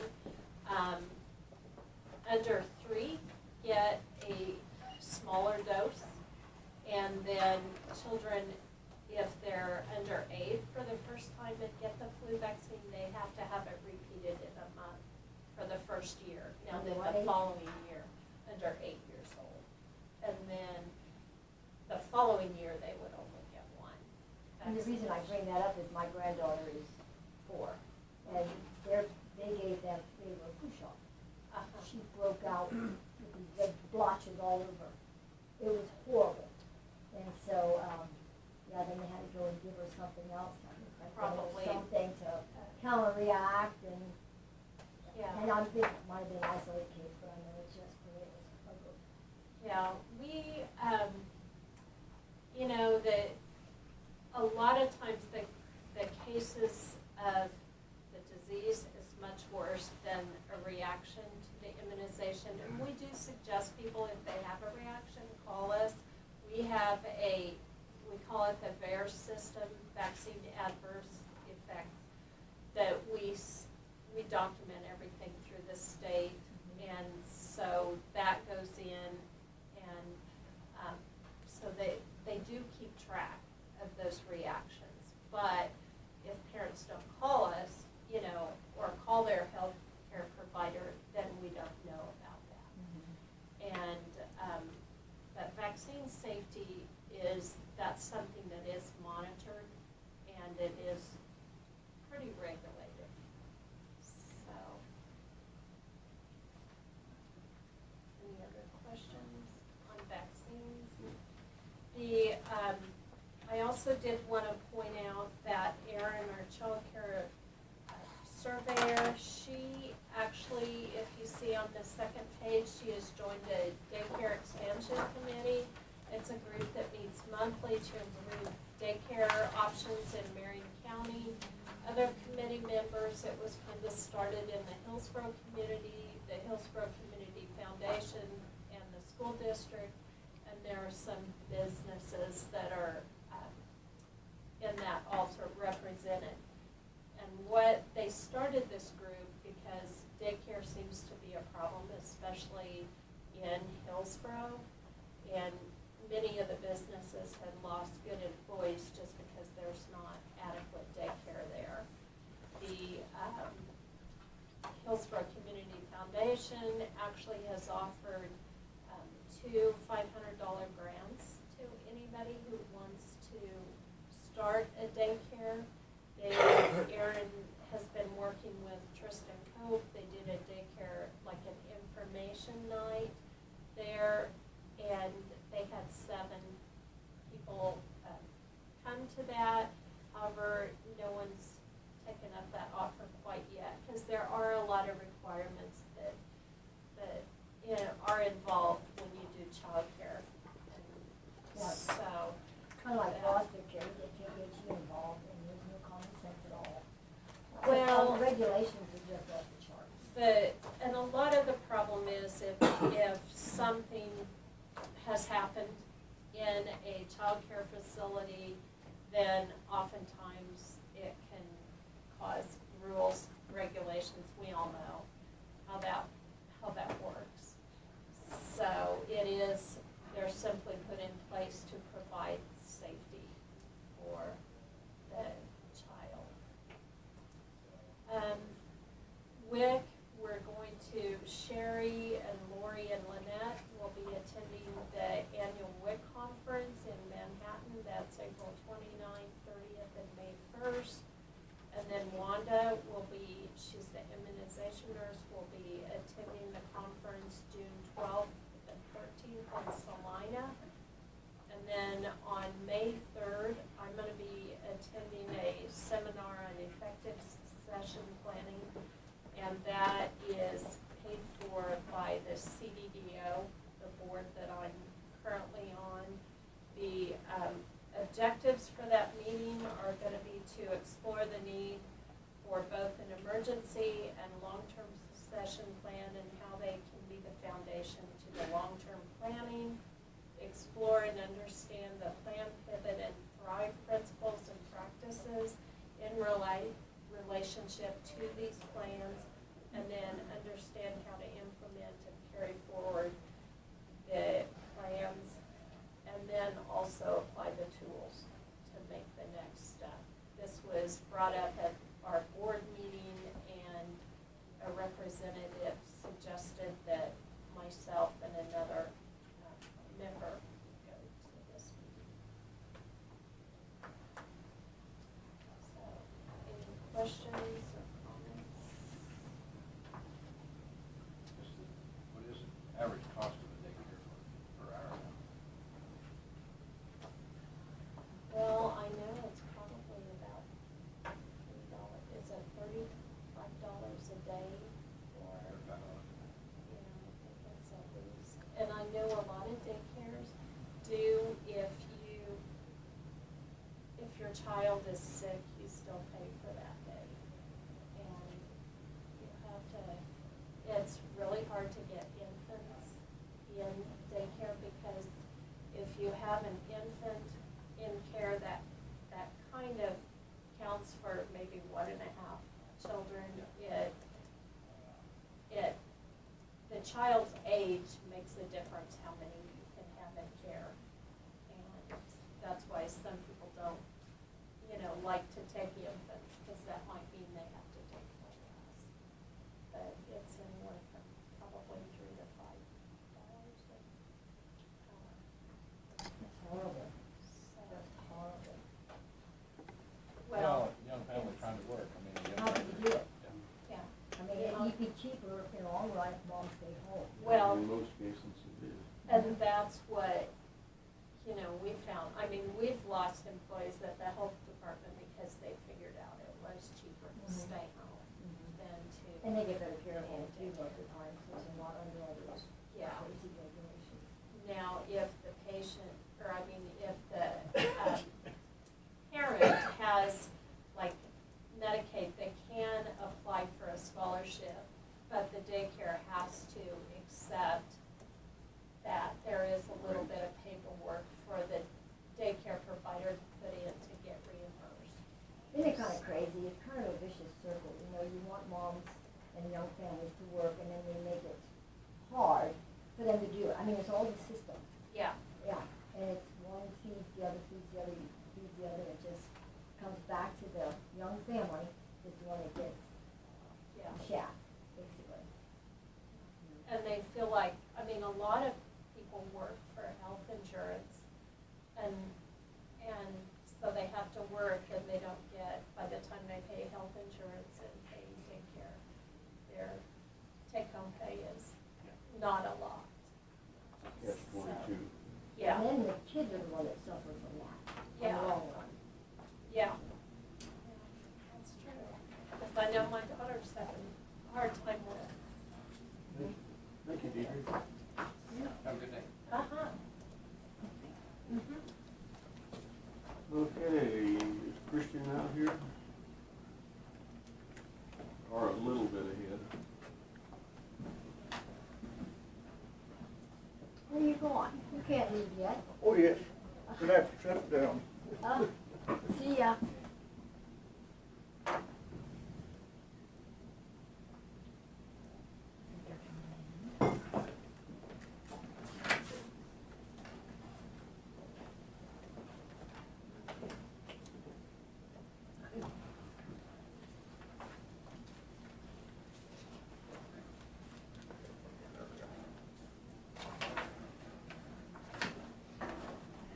Good morning. Morning.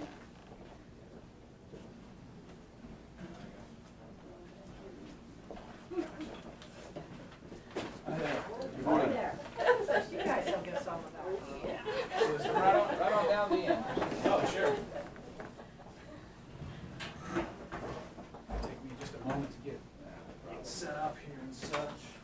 Is there, there is a TV. Can I hook onto that TV? Yeah, you have to tap it.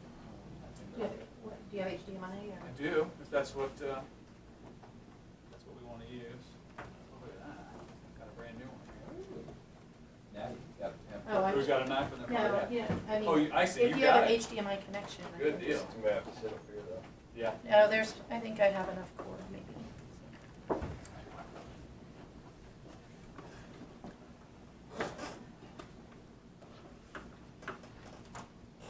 Maybe not. Is this the first time since you one of you two's been? Right. Okay. How long was the last time you were here? So I'm not new to this company, but I'm kind of new to this specific position. So my predecessor would have done it, and it would have been in probably 2016, late. Yes. October-ish. I brought a copy of Oh, the look at that. original 2013, if you guys would Yeah. like to look Yeah, at I that. have, I have an adapter for it. Okay, sorry. I don't remember what we did. Here's the 2013 contract that we have with them. I don't have the 2016 in my folder, I'm not sure where it is, but anyway, that's the original. I'm sure we've got a copy. I bet so.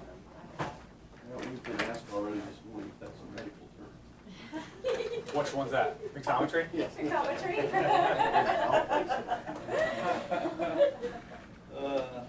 Apparently, it's the kind of the This is my contraction copy. of the words That's yours. picture and geometry. Could be. Kind of seems like it makes sense. Yeah, pull that out over there. I think some space. Appreciate it. Sorry, it's taking just a moment. Yeah, I might have to ship. This, I think I got it. All right, it's all up now. Okay. Sometimes it's not that easy. Thanks for your help. Let's see, broadcast.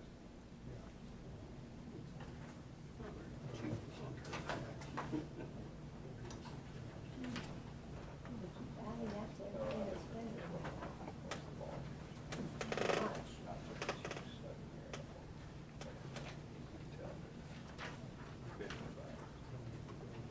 Okay. I think I'm ready for you guys. Okay, whenever you're ready, go ahead. Okay, sure. Christian, right? Yes, sir. Yeah, my name is Christian Stitz.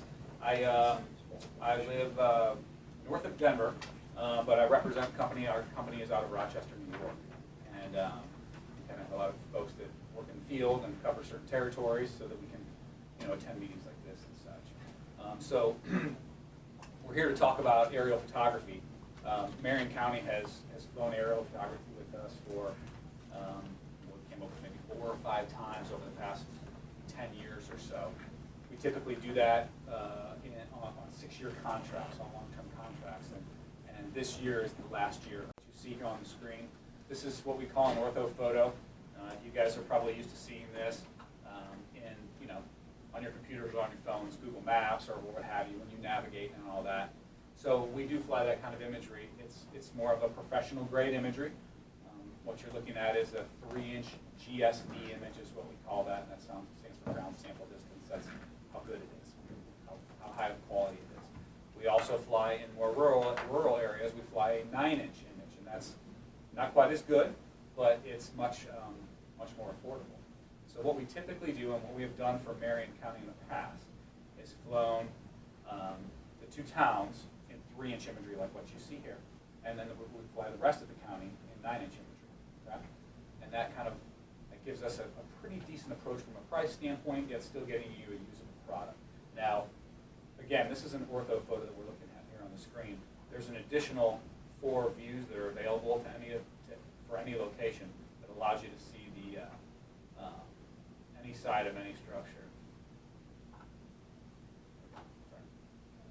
All right, so I'm still looking at the same house, and I can zoom in and I can see all the sides, and I can spin it around 360 degrees and see all 4 sides of every structure. So not only the top, but we can see now all 4 sides. And that adds a certain level of usability for a variety of offices, whether it be the appraiser or emergency management or 911, law enforcement, et cetera, as well as planning and zoning, and then folks in the cities and such as well. All find a lot of value in all this oblique imagery. So essentially you have 5 views. You see straight down, as well as the 4 sides of every location throughout the county. Okay? So this is what you guys have had for, what did we say the first year was it? I forget, what, 05? 05, yeah, and we've flown 3 or 4 times since then, most recently again being 2017. So a couple things that I did just to give you guys some ideas of what is available and what we're looking at.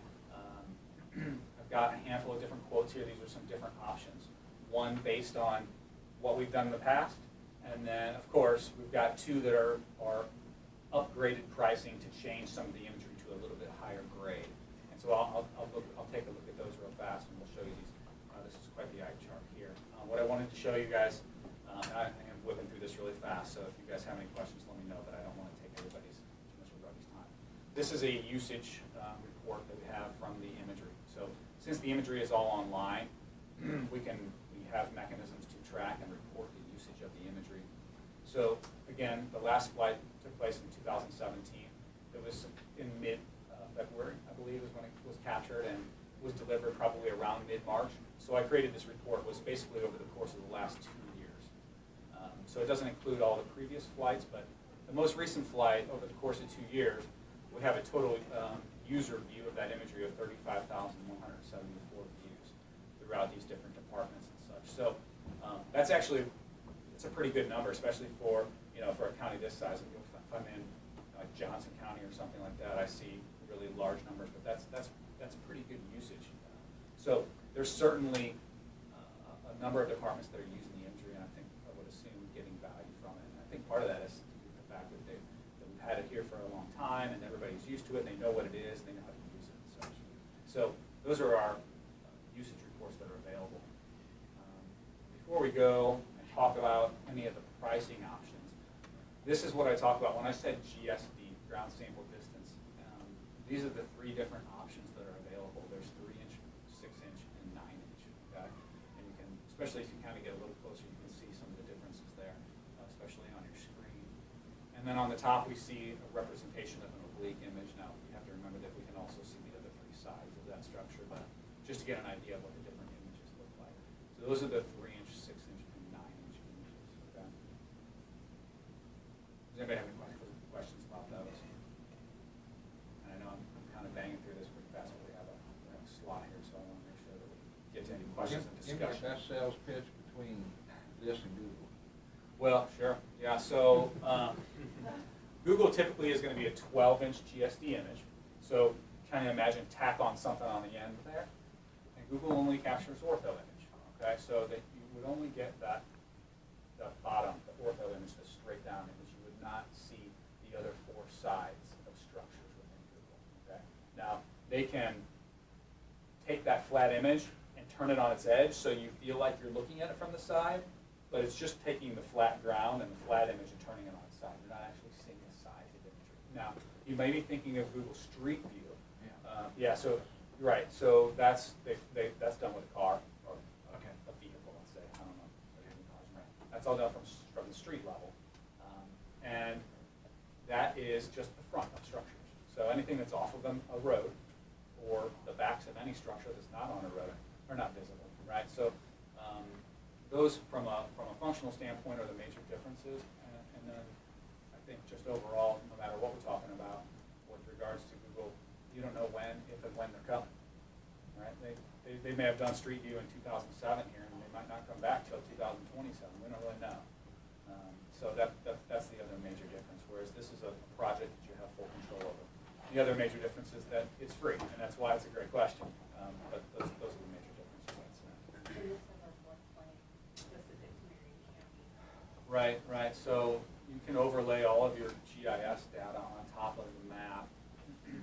Turn on a couple layers just as an example here.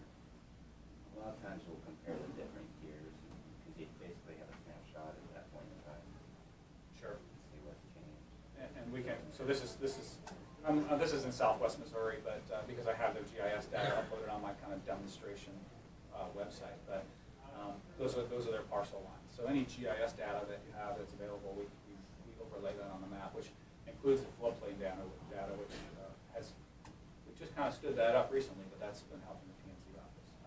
So the floodplain data would show if it's crossing over a boundary line, that sort of thing. Yeah. Because I know there's so many properties that somebody ends up paying flood insurance on, well, I got 2 foot in the corner of my lot, it's in the floodplain. Right. Still have to buy flood insurance. Right. And is that kind of how you use it, Sharon? Yeah, so for like site planning and different things, if we're putting in a new septic system or a new building or something, the floodplain is regulated on a higher level than the county even, so we have to make sure that certain structures are not placed in the floodplain before that they make the regulations. And also when I deal with FEMA on different events that we have, they want to make sure that this didn't look like this before the event happened, okay? So we go back and periodically as they do theirs, I go back and say in the last 2 years, this is what this road looked like, this culvert looked like, what this house looked like, and then they can suggest that and say, okay, we'll pay for that, as opposed to saying, well, has it always looked like this for the last 6 years because we haven't been here? And this helps us when we file a declaration to go in there and prove that we did have that road looking nice, or the culvert looked nice, and now it's washed out. And Lisa, does this help you in Absolutely. taxes and stuff? Absolutely. What a house looks like today and now next year they have a deck? Yes, our So- office uses it immensely. In fact, we even have the option of having it on like our smartphone, so if we don't have the tablet out in the field with us, we can just pull it right up and say, okay, that wasn't there, or that is there, or this is now gone, or whatever. I mean, it's very, very, very beneficial.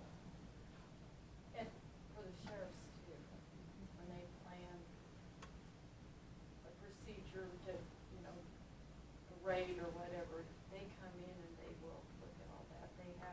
They're all set up over there too with it, which has helped a lot with them too, a lot.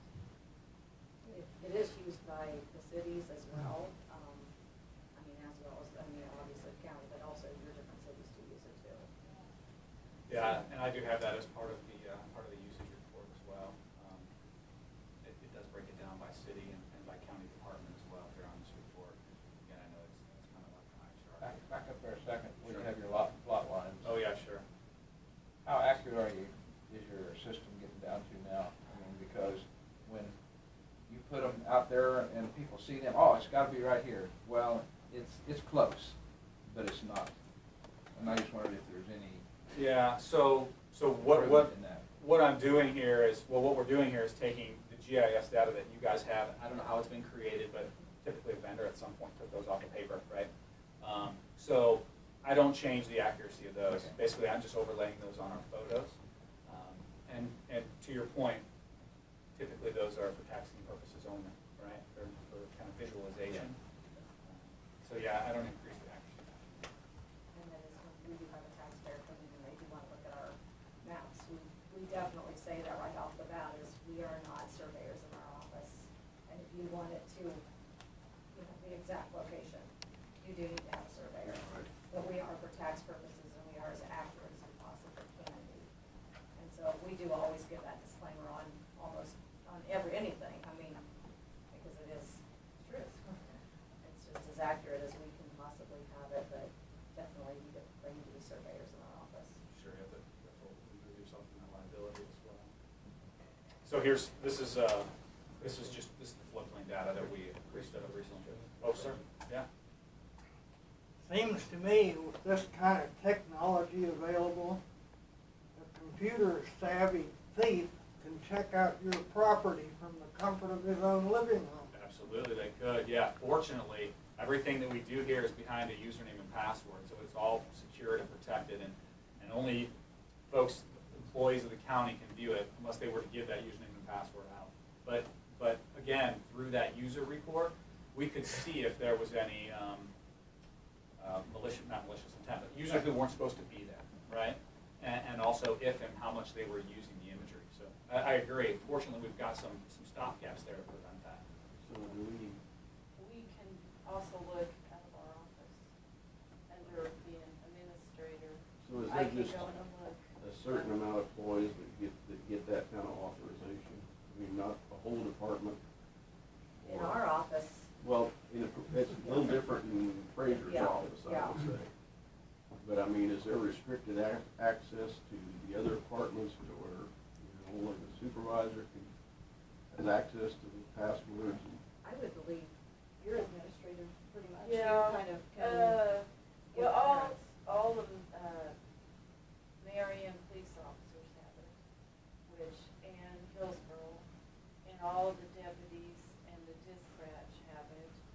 Usually, it is just like head of departments that have it, but it can be accessed, is it 200 or? Yeah, so we have different tiers of users. Because the software is online, you pay a small fee. It's a couple $1,000s per year for the software itself. And the tier that you guys are currently on is called Connect 50. So the software is called Connect.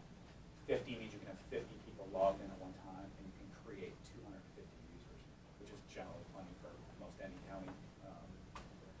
There are different ways to control who uses it. We can set up different groups.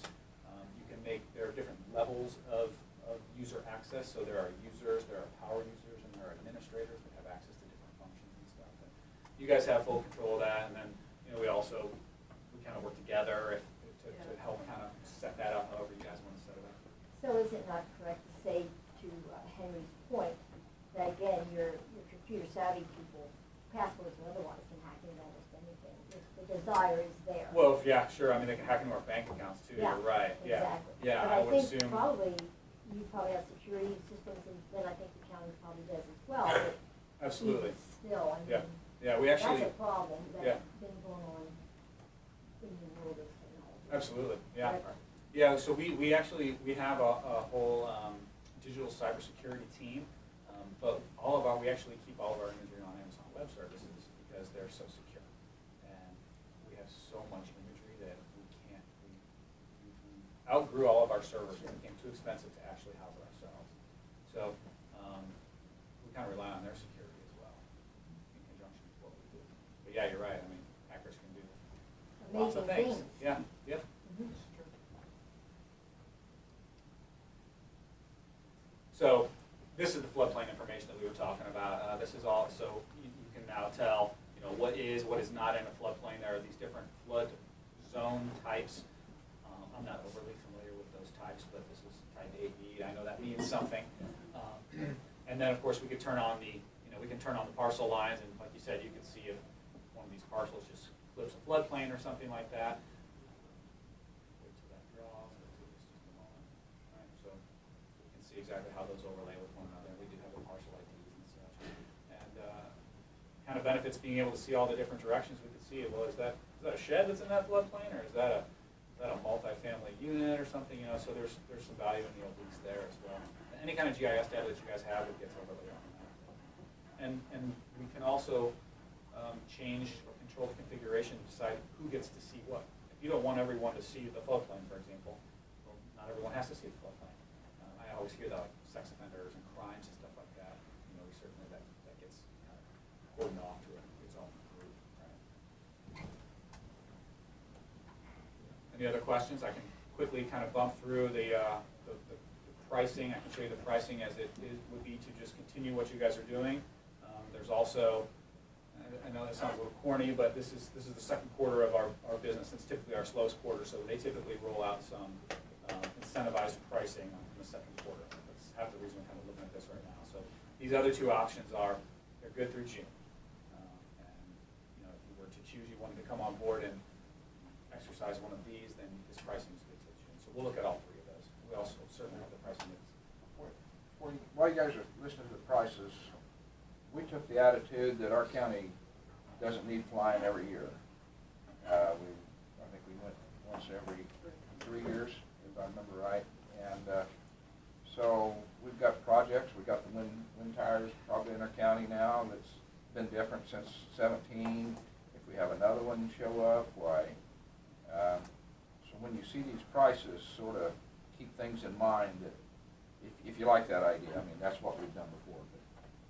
But they'll fly it every year if you want to. Fly twice a year if you want. Yeah. Every month. Yeah, this is true. What do you got, Dave? How much income does these flyovers generate from county taxes? That's a good question. I have reports from other counties. And do you find 10%, 5%, 2% more? I think it varies for every county. You know, we do have a few kind of diehard customers that will track everything that they find strictly based on having this imagery or not. And believe it or not, most of the time the imagery pays for itself at least once, usually multiple times. And I don't mean from just an appraised value standpoint. I mean after you whittle away the amount of tax actually come into the county. I know that's just me saying it. So, you know, that's been our experience. That's a whole nother step for someone's workflow to track that. So we don't get a whole lot of people who actually end up doing that. They just kind of know in their mind that, man, this helps me every day. I think the big picture is, and probably Dave hasn't alluded to it, but is it gonna pay for itself? Yeah. In the long-term run? Sure, you we save labor and find assets. Yeah, it's very important, sure. And I think there's a lot of times where it, you know, you can look at it from a taxing standpoint. You could also look at it from like a wear and tear on a vehicle standpoint, and also time in the field. A lot of times you can, you know, kind of, I don't know if I like the analogy, but it's kind of like a sniper approach as opposed to a shotgun approach to doing your appraisal work. Instead of driving around and trying to find things and all that, here they are, and you know where they're at, and so your time is a lot more efficient. You don't necessarily have so many wasted trips from multiple departments. A lot of times you can just pop on here and maybe do a little bit of your work right there. I think it's really beneficial when I'm having a hearing and they bring up, okay, this is this and that, and I pull it up and they go, oh, I mean, it's super beneficial then. Along with the value notices, you know, and everything, and also with people in the field, they call me up and say, hey, will you look at this? And I can say, okay, this is how this is, and then they go, okay. Sure. Yeah, I'm sitting in a gate, and there's a house a mile, or there's something a mile down the road, but I can't get to it. Yeah, yeah. Yeah, all the imagery is date stamped also. So from the hearing standpoint, I've heard plenty of stories where folks come in and say, well, I don't have that, or I didn't have it, but it, you know, it kind of diffuses the situation, and it's kind of better for everybody. And this may be a little bit off the charts, but I'm just wondering, when you do your flyovers and stuff and in your program, is there anything about invasion of privacy? I mean, when you fly over, there might be somebody in a beautiful home or a home that has a pool, fence, and they're laying out there in the deck in the city, you know? Right. So sometimes that's a problem in maybe, let's say, California or Texas, but we fly in February. So, like, if you're out there doing that, then, I don't know. You're dedicated. You're dedicated, that's right. You want somebody to see you. No, I'm just joking. Got some bulge on it. So we wouldn't run into that, but the privacy question is a valid question no matter what. There are a variety of reasons. Yeah, I hear that occasionally. You know, but you know, you bring up, for example, Google or Google Street View and such, and you know that I think unfortunately the answer is just kind of like it's out there. You know, everybody's running around with a camera. That Google Street car could drive by here at any point. Now, the imagery isn't good enough to recognize people. You typically can't even tell, like if it was your house and it was, you know, your brother or your sister standing outside. You probably couldn't even tell the difference between that. Right? It's not good enough to tell, sort of like a typical, you know, a man from a woman or a child from an adult. You know, you can't recognize people. You can't see license plates. You can't see in windows. And the perfect time to fly, like you said, fly February. It is February. If you get into March, sometimes you get brush started. Well, yeah, foliage. Yeah, that's right. So the typical flying time is, you know, or I should say optimal is the minute before the buds start coming on the bushes and stuff. You want to wait as long as you possibly can because the sun gets higher in the sky as we get further into the season, into the year, and that creates less shadows. Because you know the sun shines and real long shadows can be a little distracting on the imagery. So we want to wait as long as we can, but it's in the contract. We want to fly when there's some trees or snow on the ground. I was going to say snow on the ground. Yeah, snow on the ground.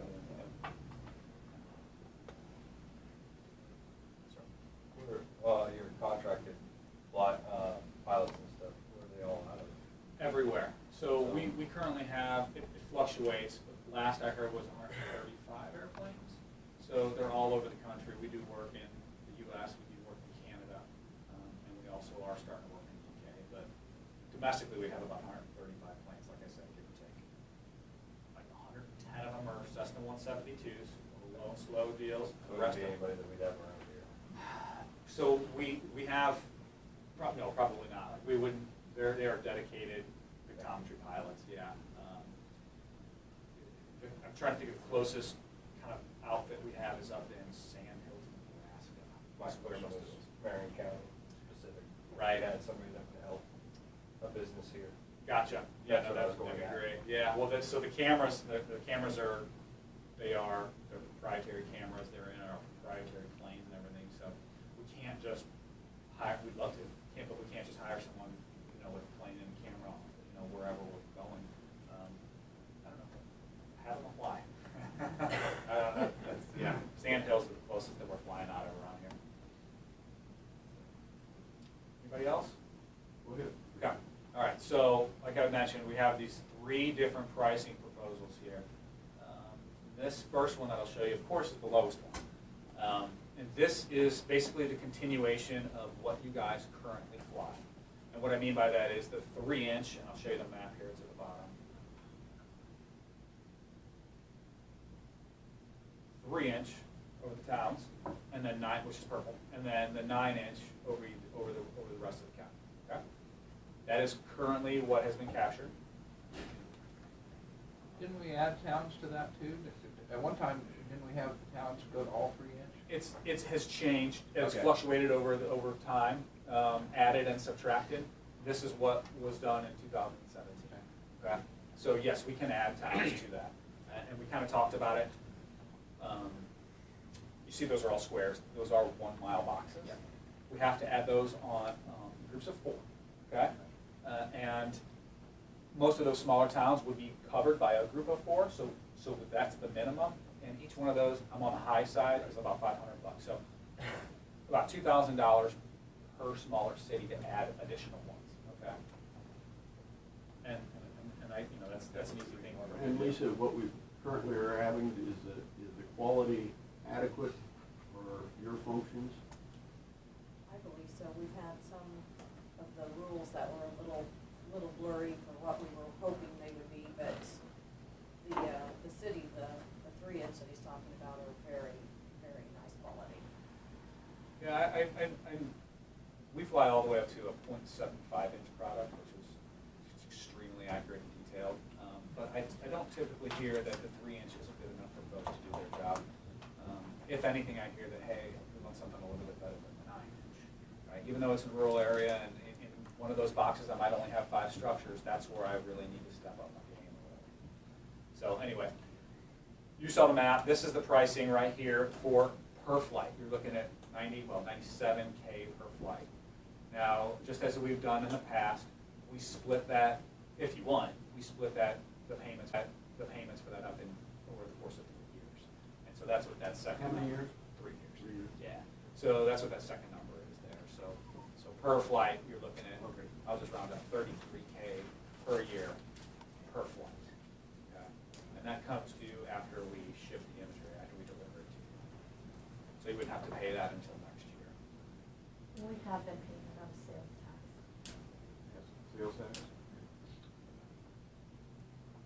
So there's option 1.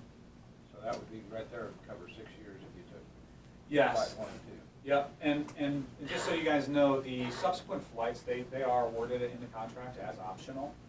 What you do get by committing to that long-term contract are, you see some of these discounting numbers here. That allows us to add those 10% discounts on there. So you lock your pricing in, and then it makes it a little bit easier to contract in the future, and so there's some benefit to us and to you. That's why it's worded that way. But unless you guys say, hey, yes, we want to fly that second flight, we don't go fly it. You don't forfeit any of the discounting or anything like that. There's no penalty. We just don't fly. That's option 1. Let's see. Option 2 here. It's about $9,000 more. The map is exactly the same as what I showed you before. But what it does is it steps up the ortho imagery in the big green rural area that we saw. It steps it up from this 9-inch here to the 6-inch. Just the ortho, not the oblique. The oblique stays at 9, and the ortho steps up to 6. That's a different camera rig, and its focal length is a little bit different. It's optimized to capture. We call it our C6 platform, our 9.6. So for about $9,000, you step up to 6-inch ortho across the entire county. That one's not bad.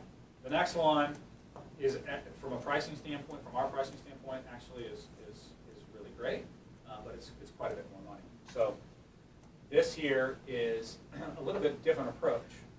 This would just be a county-wide approach, meaning you'd have the same GSD or the same quality over the entire county.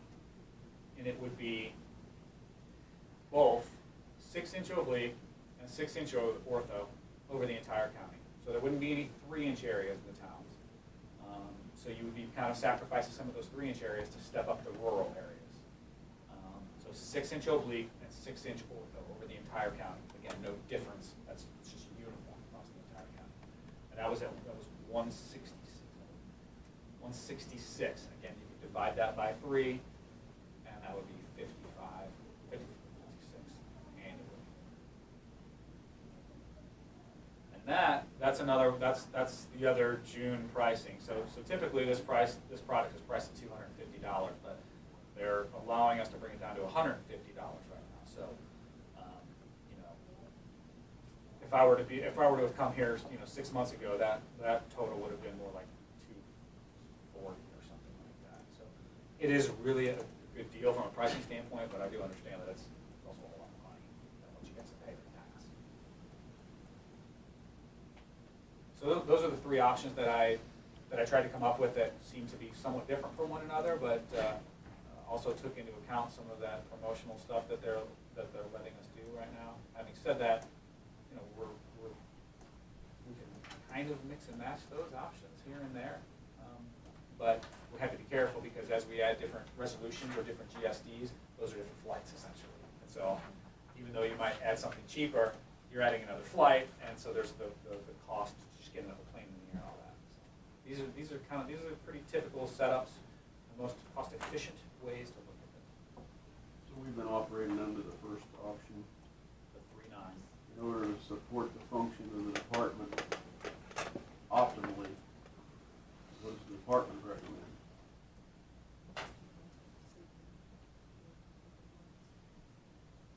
I would like to see the 3.3 in Hillsborough, Marion, and then the 9 oblique and 6-inch ortho in the rest of the county, which would be the second option.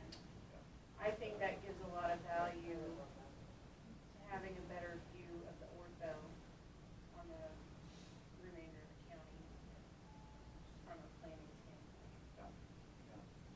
So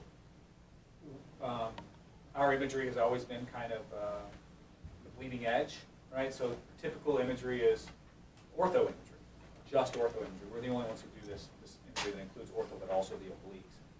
And when folks are out shopping for just orthos, there's I don't want to say it's a standard, but there's been a lot of desire to get county-wide 6-inch ortho. And that's one of the reasons that they've incentivized that 6, because a lot of people want to have their ortho across the entire county be 6-inch. And so that's what I typically hear, right? To step up to the 6-inch satisfies a lot of folks from a mapping standpoint, and it's a bit of a standard. And actually, I agree with what Sharon had said, because even in the world of technology, you need to keep up with it. Yeah. You can't always keep doing the same thing and expect to get a result. Also, I would say for the extra $9,000, that's $3,000 extra payment. You probably won't notice it at that price.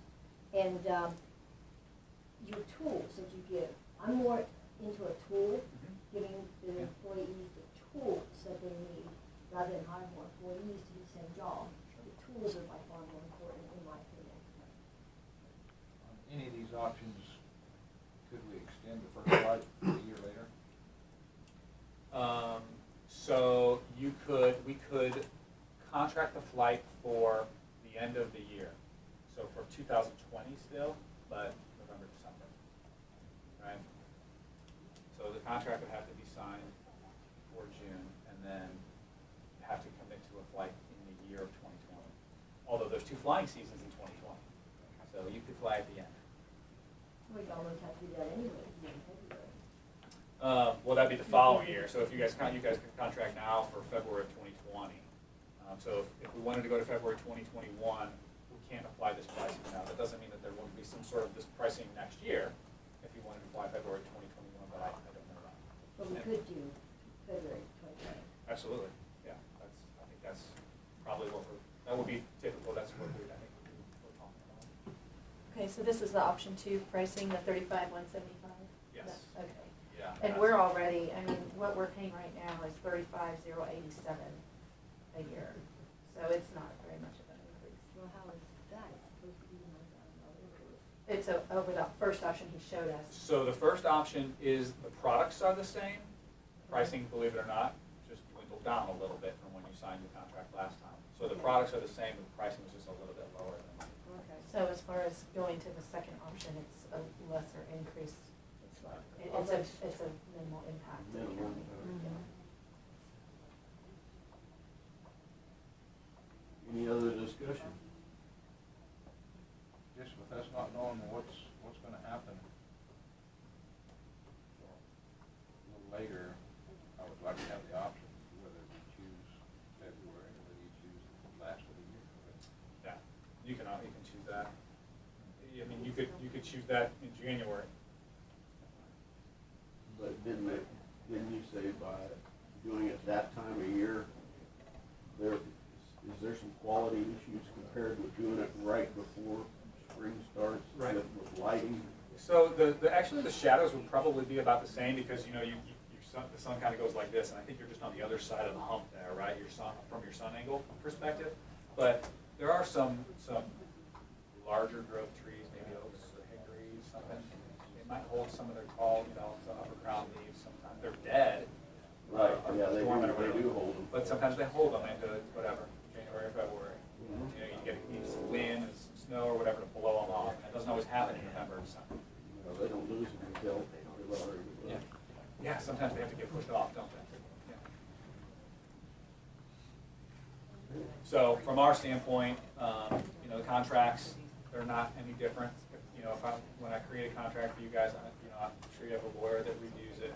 There won't be any surprises from that standpoint. It's all the same as it was. So like I said, if we want to get in on that one, we just have to get that done before June, which gives us a fair amount of time. Okay, so what's the wishes of the commission? my thoughts, I would agree with that. I think we need to So do it. it's $2,000 more to that one flight to add like Peabody, add like Florence.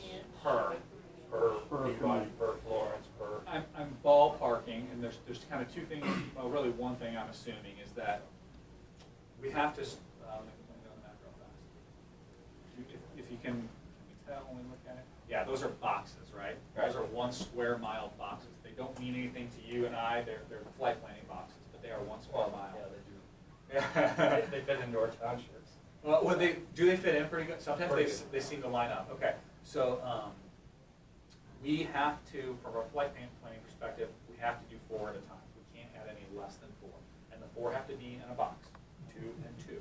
So my assumption, the assumption that I'm making is that box of 4 fits on top of those cities. If it doesn't, and we have to add another one, then it's about $500, and that's on the high side, but just pad it, right? $2,000 minimum per additional city, plus if it leads into a 5th, then you're another $500. They gotta be grouped. You can't have, like, say, Lincolnville is 1 mile by 1 mile. But It's got to be 2 by 2. Yep. Now you can have 2 by 2s, but you have to start with the minimum as a 2. Actually, the minimum is a 3 by 2, but that's what they always tell us. But they let us plan a 2 by 2 that goes through. So if we had every community in the county, we'd be adding another 20,000?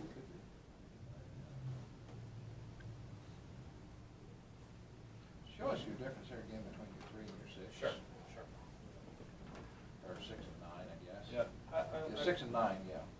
Yeah, there's a, and I know that up there, honestly, it does not. You don't see a whole lot of difference between the 3 and 6.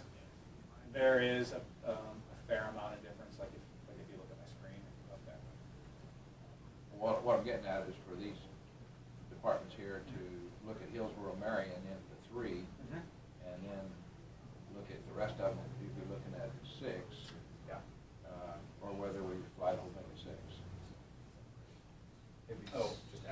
the 6-6, that It'd be third 6. option. But it'd still be 9 on the lead, right? Yeah. But all the towns, if you pull them down to a 6-inch, the Hillsborough, Marion, I mean, I'm just asking for the difference between the 3 and the 6. Oh, gotcha, okay. Yeah, for them to, Randy, are you saying that if Marion and Hillsborough stayed at the 3 and 3, and No, the other if we took towns that out, were just- 6 and 6? you took it, flew the rest of it at 6. Completely 6 and 6, that Yeah. third option, the 166. Well, that was 166, wasn't it? Yeah, it was. Yeah. I'm just jumping the price clear up. Could generate income. Better pay for that. Well, I'm just wondering if Inspector. the other, the smaller towns, be pulled up, when they fly this on that option, $9,000 more, where are they gonna be at? They're gonna be at the 9-inch They'll be oblique, at the 9-inch. 9-inch oblique, and 6-inch ortho. So that second option basically bumps up the ortho right here from 9 to 6, which to me, What a difference. that's a good difference. Yeah, the 6 to 3 is, you get really detailed. This, I don't know. You can That's tell up to you everyone guys. it's from lagoons Well, at that point. Well, my question, I guess, then is what happens if I take Hillsborough, Marion out and knock them back to just like everybody else? Sure. Yeah, that's certainly an option too.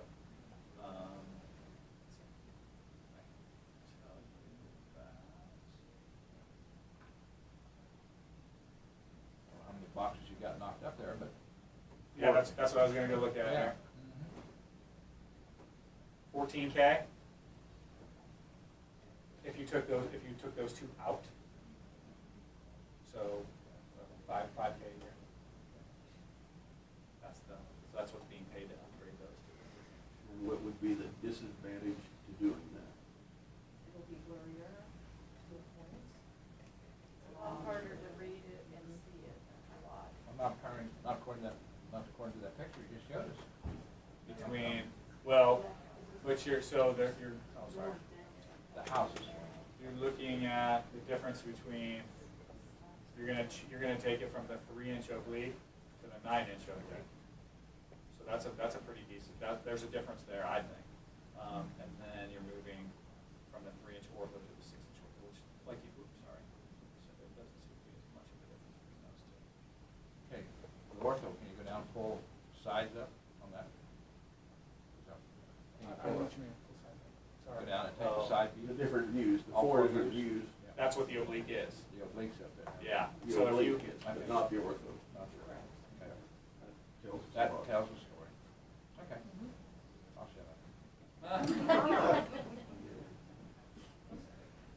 I just asked some questions. No, that's good. gotta We need explore to the ask options, questions. right? Yeah. Okay. Any further discussion, or does the commission feel like they're ready to move on this? I'm ready to move on it. Okay, you wanna make a motion? Wait a minute, you, Commissioner Novak, you don't want to wait to think about it? No, Oh. this is pretty clear.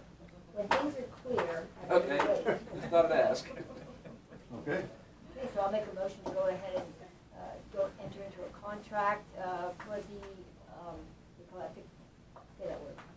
Pictometry. Pictometry, using the second option, I got it. We'll call that the 369 option. 369 option. That makes sense. Second. okay, it's been moved and seconded to, approve the second option for pictometry contract. All those in favor? Aye. Aye. We good? This is a lot easier than the very first time we decided to do the second. Is that right? Well, once you're familiar and you've used it and see the value, I think, I would assume that. Well, I'd have to dismiss 3-4 employees sitting here. if they didn't That have was something to do. that was a big obligation to take on Yeah, that. it was. It really was. Thank you all for your time. Thank you. I Thank you. think there's one thing that I wanted to say though before I did, talking about that. If I remember right, the mapping and appraisals department down there, when you talk about what they had to do, they had to go find pictures of this kind of stuff instead of just having it on the screen before. That was, I mean, it was in files and things and A lot this is- more field work. Yeah, it was, that's one of the big reasons why we went ahead and made the change to start with. This makes it so much easier to do comparisons. I mean, you Yeah. just pull it up and it's just pretty clear to tell Time is money, Plus, right? you probably got a lot more complaints when people saw you walking around the property. Yeah, they don't like when you put that little wagon wheel out there. There goes somebody's job. Watch it. Might have to create a job to pay for it. We did create a job, right there. We did create a job, that's her job. It wasn't there before that. We did create a job. Okay. Technology always creates jobs. Uh-oh, that must be a corporate guy. Oh, good, sorry. A little too personal for you. Usually creates a job, but then it creates a. Everybody's seen a kid before, huh? It's a skilled job. Yes, I Why am. did it used to get kids, guys? Thank you, sir, I appreciate it. Thank you. It's a farm, but they are So- still part of the farm. I live in Colorado. I do. So I was born and raised in the guys in Charles County, outside of St. Louis, just west of St. Louis, you know, in the suburbs. Right where the plane, the old airport went right over. Yeah. Still does. Yeah, St. Spirit of St. Louis Airport, yeah, we're pretty close to that actually. So I lived there for 40 years, but I did this job. You guys still have the option that. I always went to the airport and flew out anyway. I'm sorry? So actually I'm traveling more now than I did then. I think so, we do, for a little while, yes.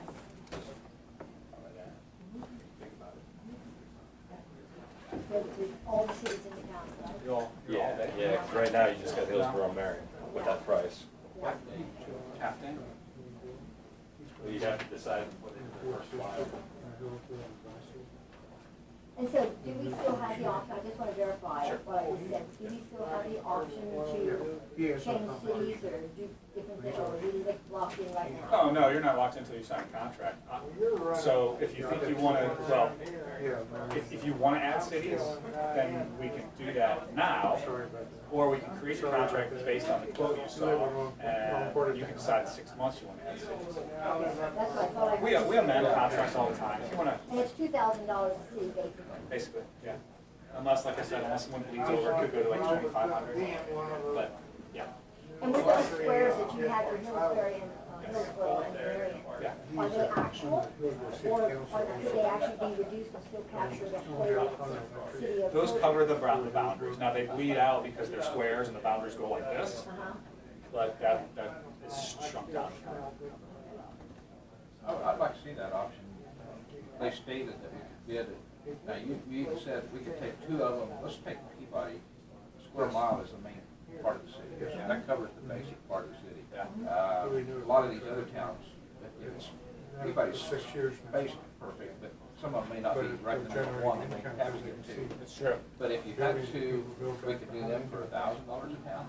You gotta have 4. Okay, but we can take the other two, and go to another town. I was gonna say something. The smallest area we can fly is So when you gonna 2 by 2. Yeah, so it's not gonna make some difference. Okay. So yeah, so no matter how small it gets, even if you just want to fly this table, it's still gotta be those 4 miles. Okay. Either do it now or wait till March. Yeah, I don't either.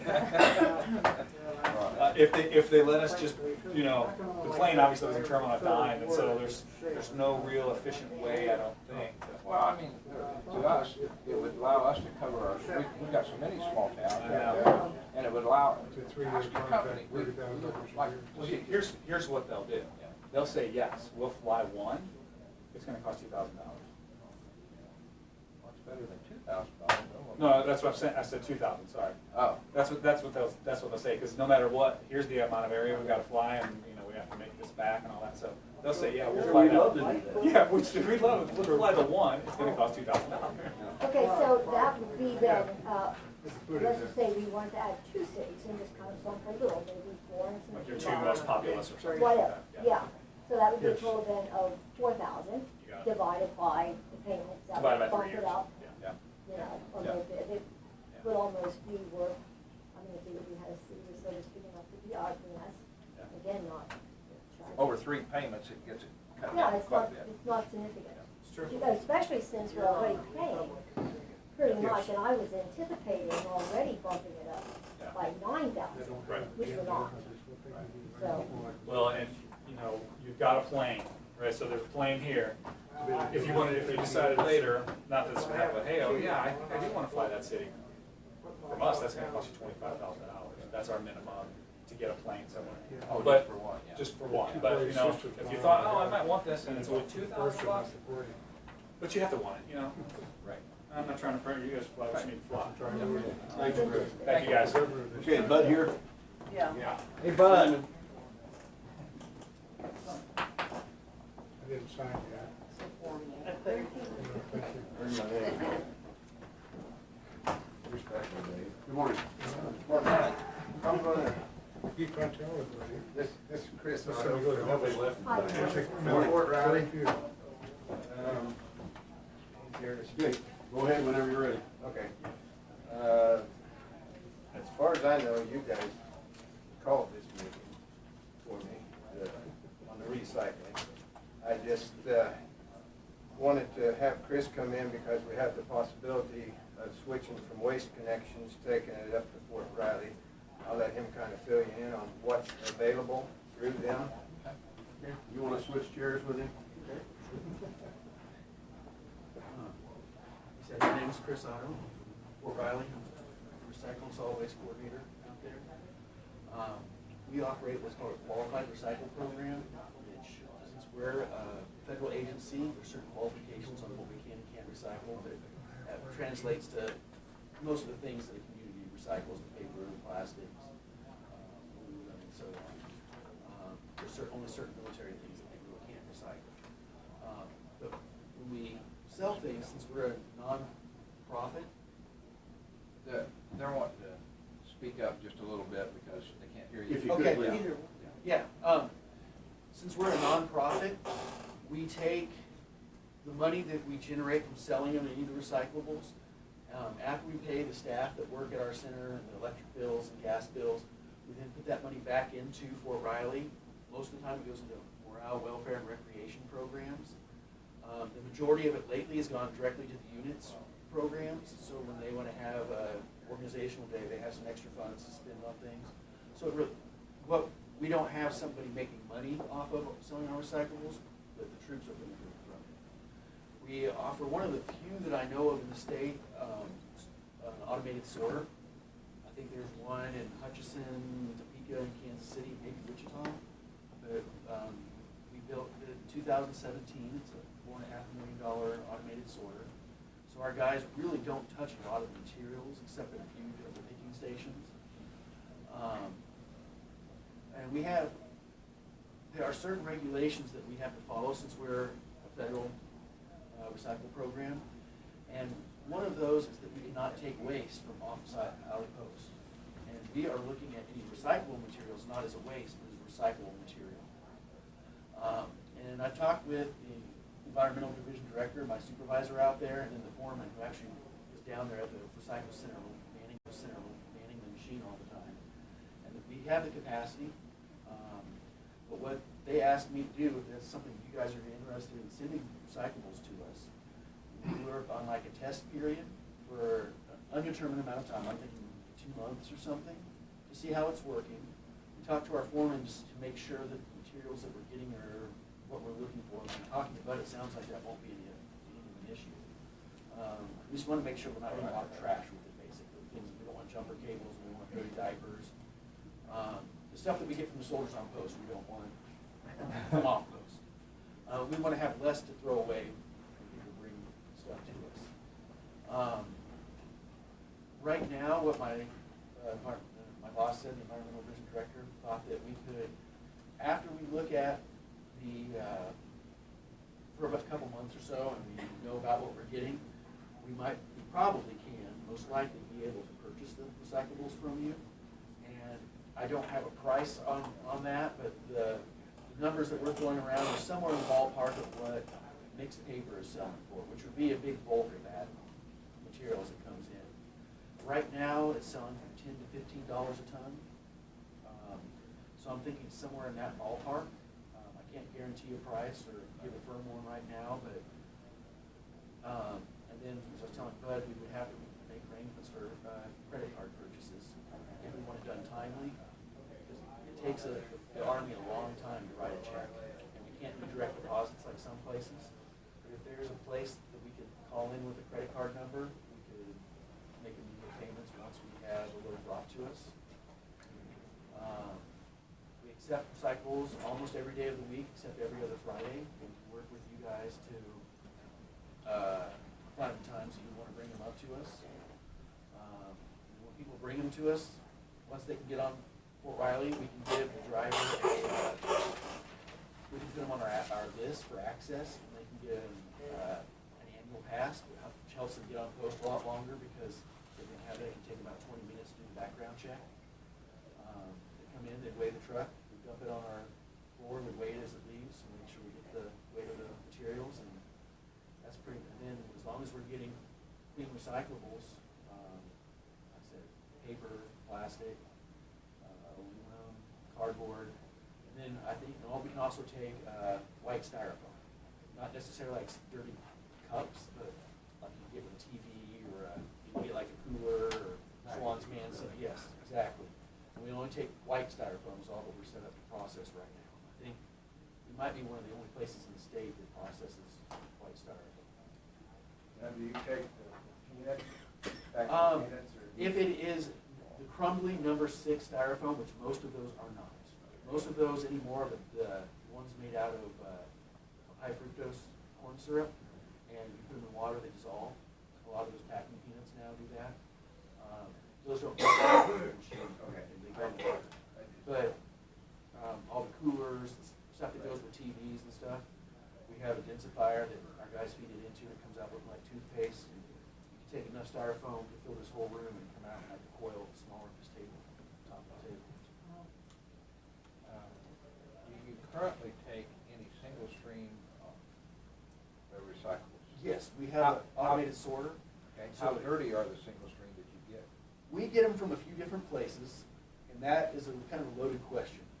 And unfortunately, in Fort Riley, some of the messiest recycling we get, but we've been doing a study with the EPA where we're breaking down by neighborhood, and it depends on the neighborhood we get it from. But we get, right now we're getting stuff from Howie's in Manhattan, Kansas State University, and that comes in really clean for the most part. Howie's is, both K-State and Howie's are really clean. Now with the soldiers, they're not paying anything for curbside recycling. It's provided to them.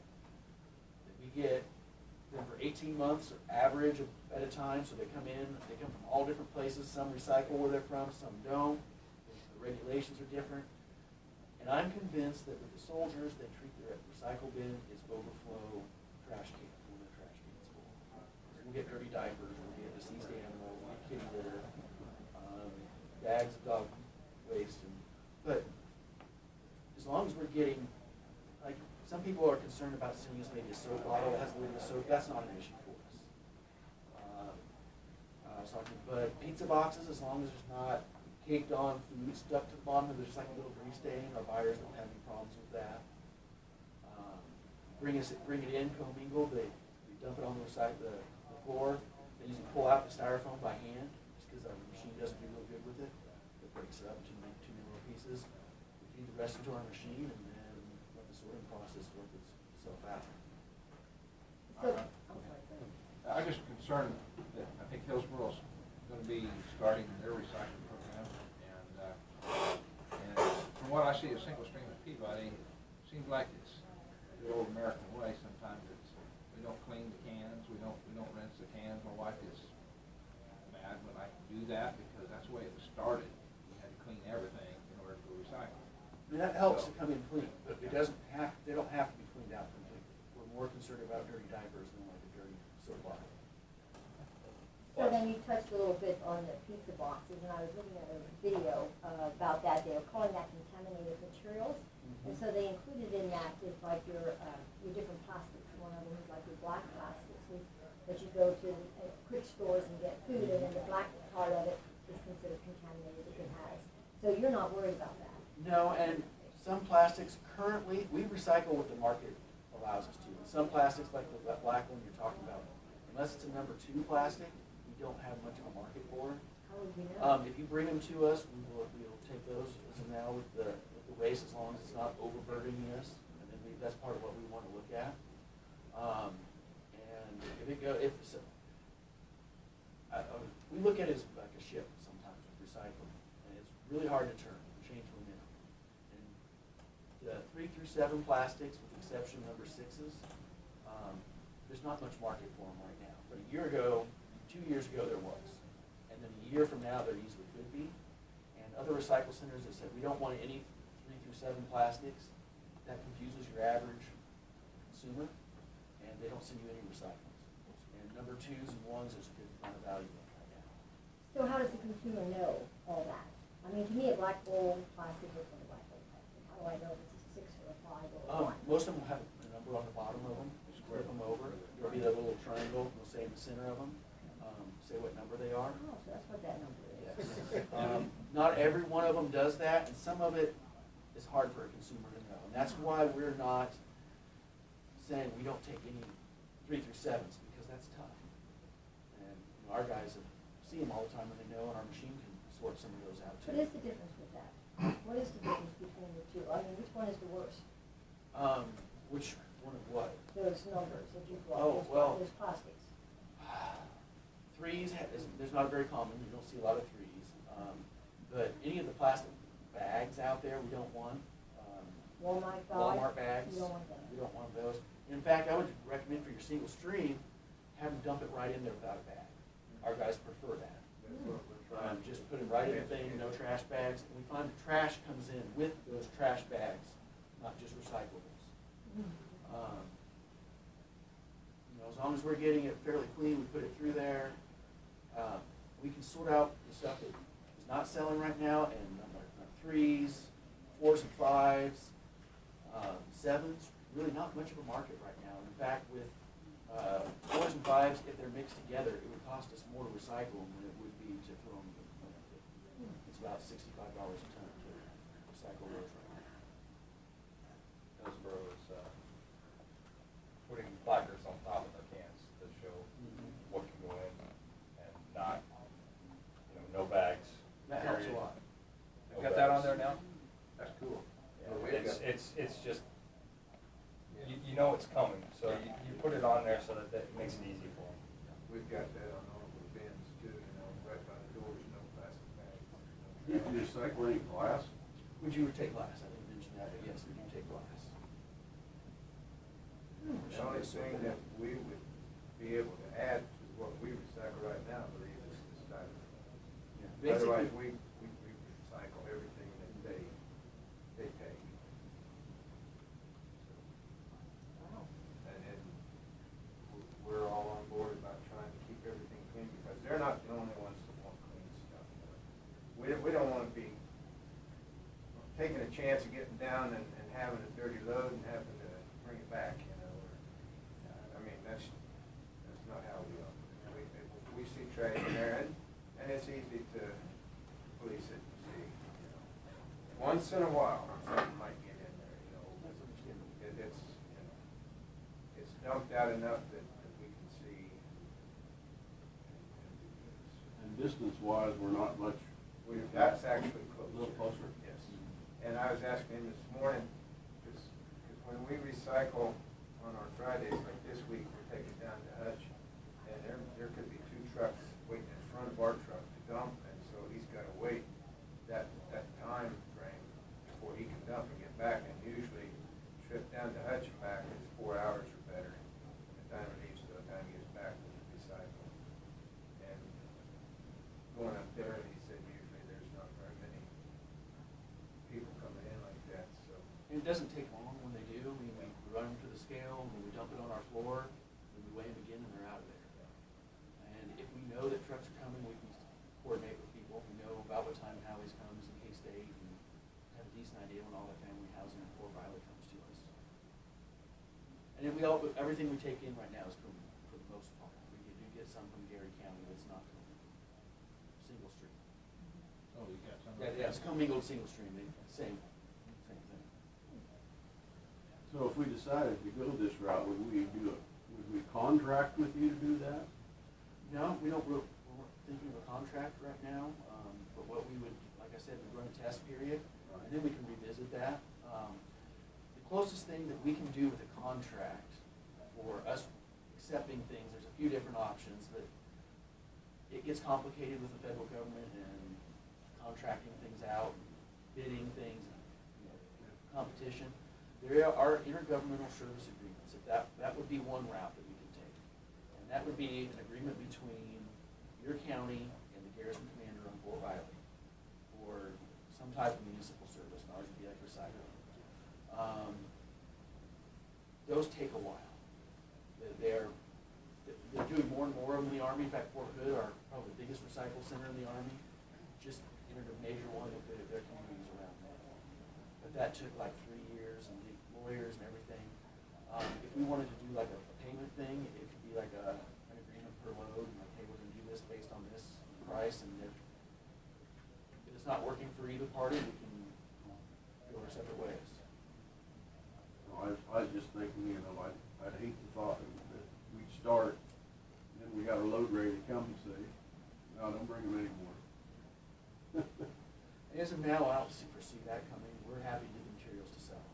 Our machine can run about 1,600 tons a month, and we're nowhere near that right now. So we're well below its capacity, and the more materials, feedstock is what we call the recycling industry, the more feedstock we get, clean stuff, the more we can put out. And we won't take our guys that much more work. And I'd also invite anybody who wanted to come up and see our recycle center. That might really help for you guys to see how we do things. Biodegradable stream. We don't usually take those from off post. We do have a compost yard where we compost things, but we don't typically take those for recyclables. I imagine those are probably a little heavy to haul, so it's not really worth a lot. There's other benefits down the line from it. Yeah. We only do yard waste and horse manure, so we don't do the food. Composting. That's how our permit works. Certainly seems to be a viable option. So where is it located on Florida? Is it down by Forsyth? It's in the Camp Funston area. Oh, okay, that's. So you go up Highway 18 and then go into it's really close to the commercial vehicle entrance. So you go up Highway 18 a little ways, and then that's the 12th Street exit, and then like 2 blocks from there.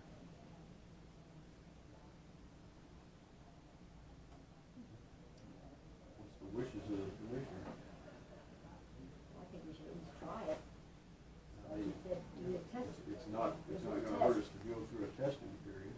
No. We're not getting paid nowhere else. That's what I mean. I keep checking with Waste Connections, and they keep telling me the price is still down. Yeah. I don't know what it is right Okay. now, I can't. Let's take devil's advocate, bud, and say China starts opening the doors again, and recycling goes up, and we start getting paid pretty good again. That could be something that could happen. I don't expect that, but it could happen. So, I don't want to cut this person short, because I appreciate what you've done for Tom Bud and giving us this opportunity, right? I just want to explore. I don't want to, if you plan on us bringing it, then all of a sudden we say no for some reason because of money. That'd be fine. Yeah. That'd be understandable. And of course, your proceeds go to help the soldiers. Yeah. Yeah, Which it's a is, great, which is awesome, yes. And that's the basic same agreement we have with K-State and Hallie's in Manhattan right now. As long as the conditions are favorable for them to bring them to us, we're happy to take them. But if it doesn't, if they have a better buyer or it's not working out for them. And that, a good example is glass. K-State used to bring us all their glass, and they found that they can sell that separately and segregate, so they collect it separately, and we don't get any of K-State's glass. well, it seems to be a viable option.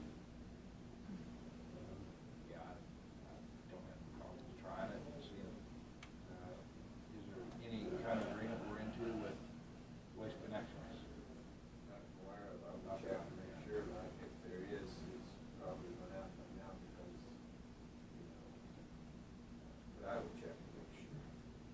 I don't think there's I think any. it's probably a matter of time us checking our end out and making sure, and then let Bud get in contact with you when to make the switch, and we'll start with, and I don't have a problem with 2 months looking at us. Like that. No, that way you kind of feel for what we've got too. Yeah. That's what our form. Of course, that's gonna change in the field. It's gonna take a second, it's gonna take about that much time for Hillsborough to get up to speed. Yeah. So, When is that supposed to happen? we got the truck in, we'll start with trash, and just get the routes acquainted, and then we're gonna move to recyclables after that. Just ease it in there, because it's a little different receptacle. So that might give us a good opportunity. over this time period. All the Yeah, they trash know. receptacles and recycle receptacles showing up, they haven't been distributed yet. Has McPherson picked up their bins over by the water tower yet? No. Recycles? Okay, 'cause I figured somebody would give me a call when they wanted the bin sitting over there, so. But I guess we have a consensus, we wanna vote on this measure to give this a trial, at least go through the trial option. I'll make that motion to try the recycling, as long as there's no agreements that we have with Waste Connections, or see what the verdict is from Waste Connections. Are they gonna spit at us, you know? Right. You know, and bring that back to us, but I'd make a motion that we try. Okay. Then moved and seconded to move forward with the Fort Riley recycling. All those in favor? Aye. Opposed? Three. Appreciate you coming. Thank you. Contact me. Yeah. Me too. Okay. As soon as I find out something, I'll get with you. Sounds good. All right, thank you. Thank you. Have a good day. Okay. You got anything else for us, Bud? I don't have anything else except for the meeting still on this afternoon. 2:30? 2:30? No, but you gotta be there at 3. 3? Yeah. You're not the meeting. All right, 1:30. What did I do? Yeah, I would like to have you come back in, try to get on the agenda for next time, next meeting. Yep. Little bit of discussion about What we know. what we've been talking about, a few of our taxpayers this week, so. Okay. So I was just gonna ask, I know I had a couple of thoughts, are you talking about the bin out there? Not the bin, okay. So the bin that we have out there, the trash, and you had told me in the phone that you have kind of the hours from in the morning, Right. on Monday morning, 24th until, Saturday at noon. Yeah, when they should. And I'm wondering if we can't maybe put it in the paper or something, because people don't know, Yeah. that we're gonna be doing those specific hours. I know it's on the website, the counties, it's on Facebook, it's on the transfer station website. It's on, I think, we have a Facebook page up there. We for probably our- better post it in the paper. But I can, I think, because I still get phone calls, and when I do explain to them, you know, the hours, they're Right. happy, but they didn't know when they come with their car full of trash. I looked in the recycle bins this morning and it was full of trash. From Saturday afternoon till this morning. Yeah, So Yeah, I don't know, and you don't dare lock up them bins, put them up, because then that's defeating the purpose for, I mean, unless we just want to shut it. That's creating a lot of work for us. It is, it's, you know, I mean. if First you're- thing Monday morning, we got a solar. Mhm. Trash is big business. Keeps the Yes. mafia out in the East Yes. Coast busy. But yeah, I'll get on the agenda for the next meeting. Schedule a regular meeting. Yeah. And like I say, I don't have anything else. Okay. Just wanted Chris to come in and talk to you and see what you thought. Ben goes out at 7 o'clock Monday morning, and then it's out 24 hours a day until noon Saturday. That's when we shut the doors at the transfer station on Saturdays, 4 hours. So it goes in and it's not out Saturday afternoon or all day Sunday. We prefer not to have any trash brought at that time because we don't want it in the recycle bins. That creates more work for the guys, and sometimes it's just as easy, as much, depending on how much is there, just to push it into the trailer and call it trash. I mean, that might be, 12 to 2,400 pounds of recycle we lose. But people that don't recycle wouldn't care. No, they don't. They wouldn't ever do But people who do recycle, catching people putting trash in the recycle bin do care, and let me tell you, they get an earful. I'm sure. I'll guarantee you. So, Public policing. yes. And we need more there. I mean, I've been checking on, Randy mentioned something, maybe putting up cameras, and I've been looking to see, but what are you gonna do with the camera? Yeah. If you Okay, catch yeah, it, what are what you good gonna is do? that gonna do? You know, the only thing you can do is, And do you even wanna do that, Bud? I mean, really? I don't. No, you don't wanna do it. I We don't wanna be don't, forced you know, to if- do it. if we're not gonna enforce it in any way, I think the whole idea is gonna change after we get a new building. It depends on whether we fence it in, close it off, keep it, you know, the accessibility and stuff like that. I think things will change quite a bit, so. That, with regards to that, I'd like, did any one of you have anything you specifically wanna talk about for this new building? That's why I asked Bud to come back. Yeah. Well, I meant for the new building that you wanted to, in the plans, like what we're gonna go. that's what we're gonna do this afternoon, is get that in so they can draw up the full set and bring it to you guys for your approval. I have nothing ready. Okay. You run with it. Well, we want to. The biggest thing I see that I know of that I'm gonna ask about is the way I understand it, Bud, where's the length of the building, 75 or so? It's 80 by 75. 75 wide. 75 north and south, Okay. 80 east and west. Well, there's been some contact to me that if we got a building door in the middle of this building, let's say a round barreled semi comes in to dump on the floor, is, well, if the hole's over here, the dump hole, is to make sure we have enough, and that's what we've seen in a lot of these, is they have enough room between here and the drive-throughs to make sure this semi can either come in an angle, make the angle in here, or cut the semi back to dump. And so with us taking and dividing this build, I don't know how far off we are from pit to this area. But that's, I've had a couple of drivers say, just give us enough room so we can release, back it in. Actually, it's set up that the doors are gonna be fairly close to the pit, and they're gonna pull in and dump and drive on out.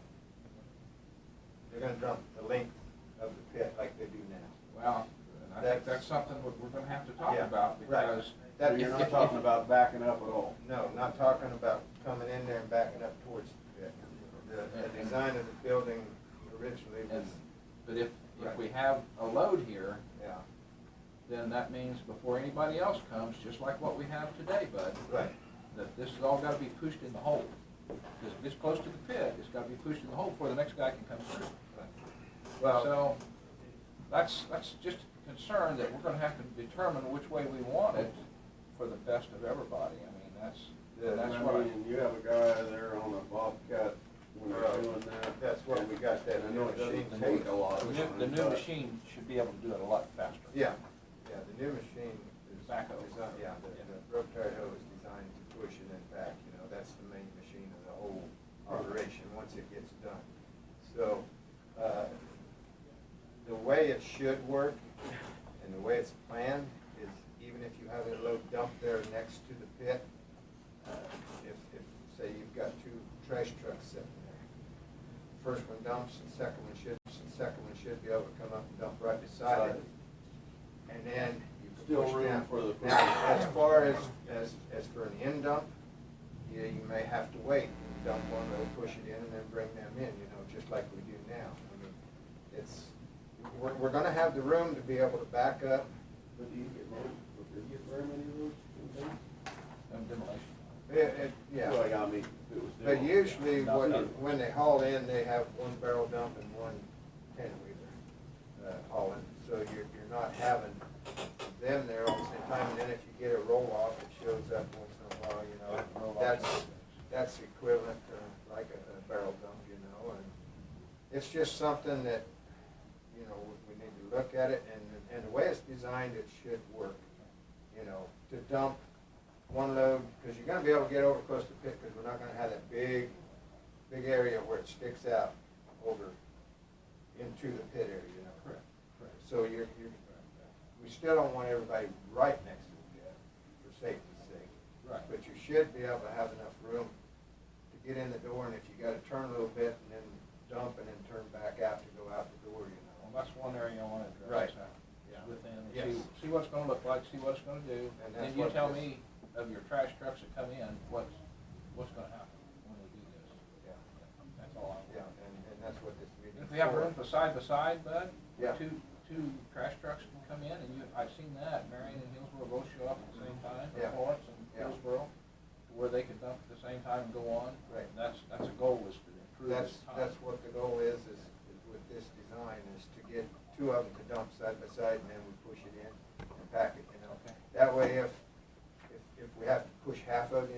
Yeah. and pack and then push the other half like we saw up Right. there at Osage County. Yes, yes. Where they were dumping in, you know.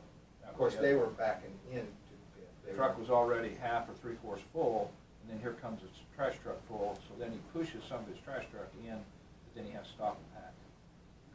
And that creates a stopping Yeah. point, so. But he still had an open spot for another truck. Well, I to mean, come the in and pit's dump. gonna be big enough to hold Yes. several trucks No. before you, no, just. No, the pit is just big enough for the one truck.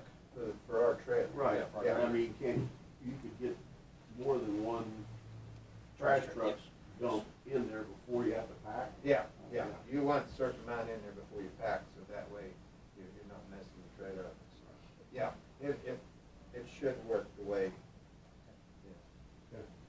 So, but All right. that's all I have, thank you for Thank you, coming David. today. I'll see you at 1:15. You just gonna come up there? Yeah, I'll come up there. Okay. Thank you, Randy. Thank you. Thank Okay, you. thank you. Thanks for working Yeah. at Fort Riley, that was great. Okay, thank you. Okay, it is 12 o'clock and we have a scheduled lunch break. Well, I don't know if Brad Or has as you any- did this, Brad, do you have something for us? Other than the resolutions I passed out last time for your review, I don't know if anybody brought those back with them. I haven't. If you want to take any action on any of them. Well, I think we need to move on them quickly. It'd be helpful. Do you want to take a few minutes to work on that? I did have another copy of them. I did not. You know. We got those last week. Yeah, I didn't do anything with them. Did you do anything different with the park one, because that was missing the section? The park one is missing, how do we want to describe that, which is an exhibit, and that element of it is really more basic than me. And then also, yeah, the fees, registration, and inspection, as to how we want to do that for sure.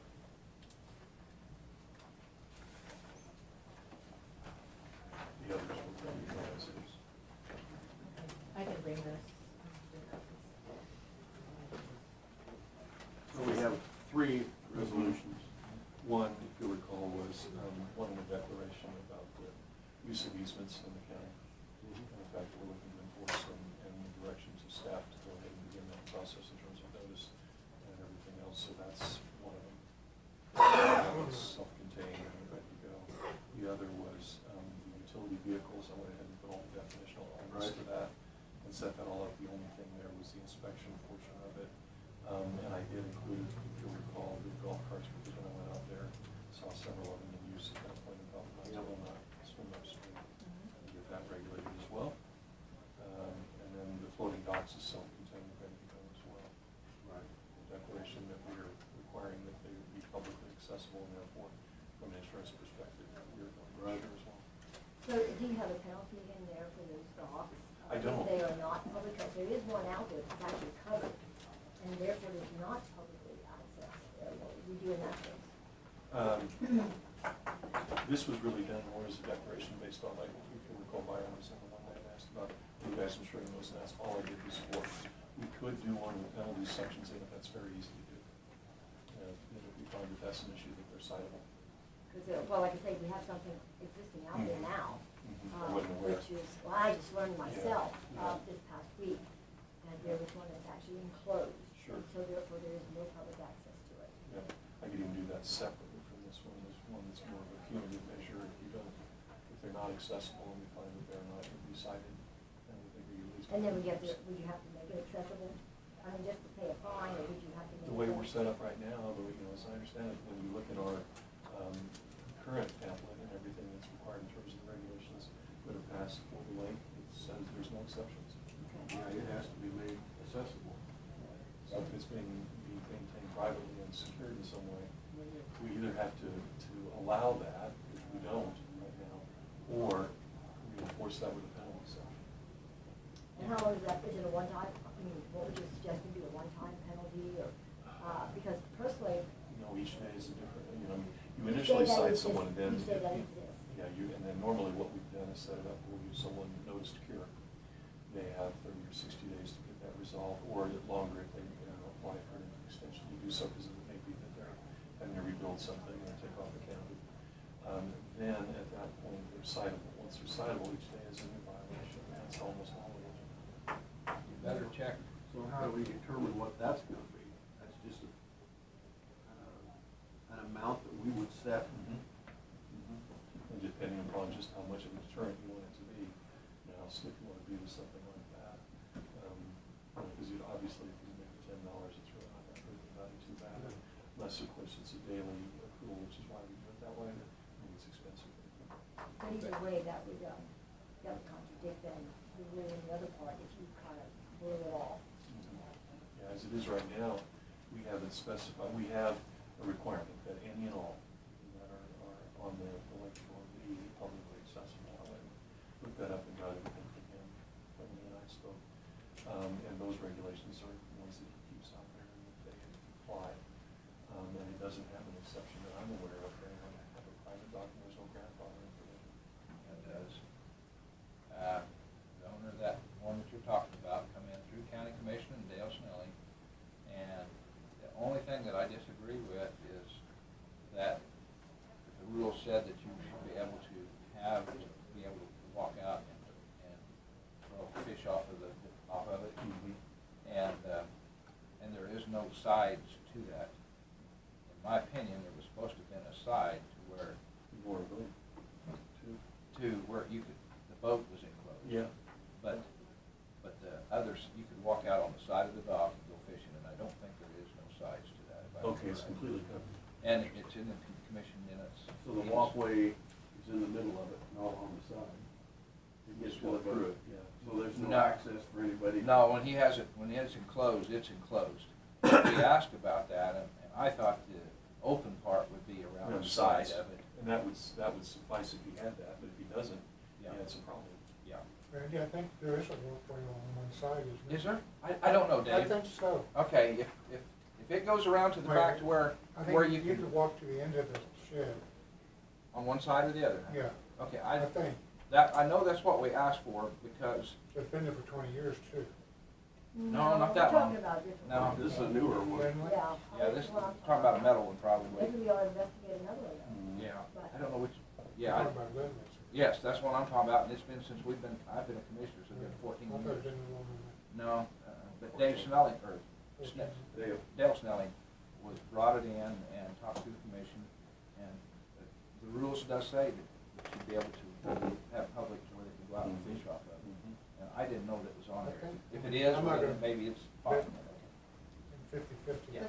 But don't we need to make sure it's in writing, because usually if it's not written, then it's not. Yeah, because the way it is in writing now, it's compelling that they all be public. It does not have any indication unless otherwise, I mean, That's the only one. an exception or anything, there's been no provision granted for that. That's the only one that I know of. It's been done that way. Because I wanted to look at his information before we went ahead and passed it. Because it did stir up the people to where, are we gonna have a Lake of the Ozarks out there? I mean, that's what it's gonna look like if we allow it. In a shed city. Yeah. I didn't copy this one for the ATVs or UTVs because we're in Yeah. section 5. Yep, and that's, we still need to discuss briefly to determine what the fee should be on that. I don't have any note to that effect. That's the only one that, well, we have to do I should separate. just go ahead. Well, I'm ready to act on these resolutions. Yes, I am too. We let Isaac come forward on everything.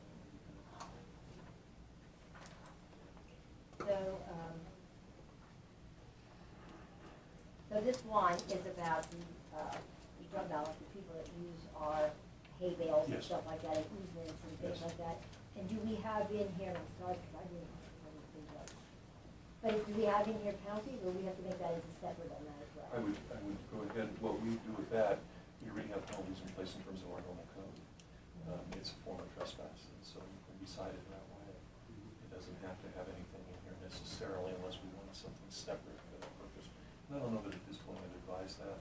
If they're trespassing, you know, it's gonna, ultimately, we send out the enforcement element of that, and then, we get the sheriff's department involved.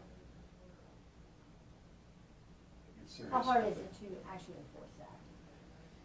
Not too hard, because if you can establish where the easement of public property is, and you're encroaching on it, it's very much like someone coming onto your property and throwing a bunch of bales down. I mean, it's the same thing. You can compel. Or farm down the road. Yeah. But I think this is important enough that we need to get it published, because we're already in the final Yeah, season. well, and you're getting into that point where you're gonna have a lot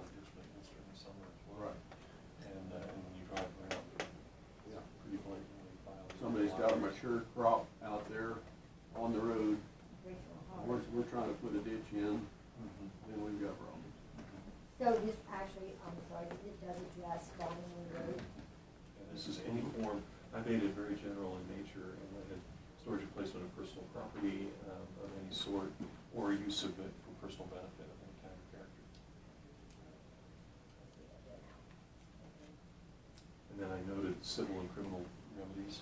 We do have some ability with some of our earlier resolutions to go ahead and assert a penalty, and, you know, like cost of remediation and that kind of thing, if someone's taking a lot of ditch shut. But there's also the criminal side, which is your trespass, nuisance, several different ways you can go about citing someone for that. There are some areas that these people have been doing this for years. And so you probably, I can see what that's gonna blow a little bit till you get the point across. And they're used to it. I mean, there's some where you once had a ditch where you don't find much of anything but soil now. If you Is that, The only issue I see is we do have some good stewards out there that do some ditch mowing for us. Is it wise? I don't know, but they've done it for years. Property looks good, they keep it down. And if you And I recall, wouldn't want that to be considered a trespass. you know, and when you could recall with the earlier one that we did when we were talking about the issues related to someone going and joining our roadway with their private drive and those kinds of things, I did make provision for that. And if there was ever any concern, it could be something where you could act on it and say, in this particular circumstance, we weigh that because the benefit that's being achieved outweighs by far any kind of trespass of any sort.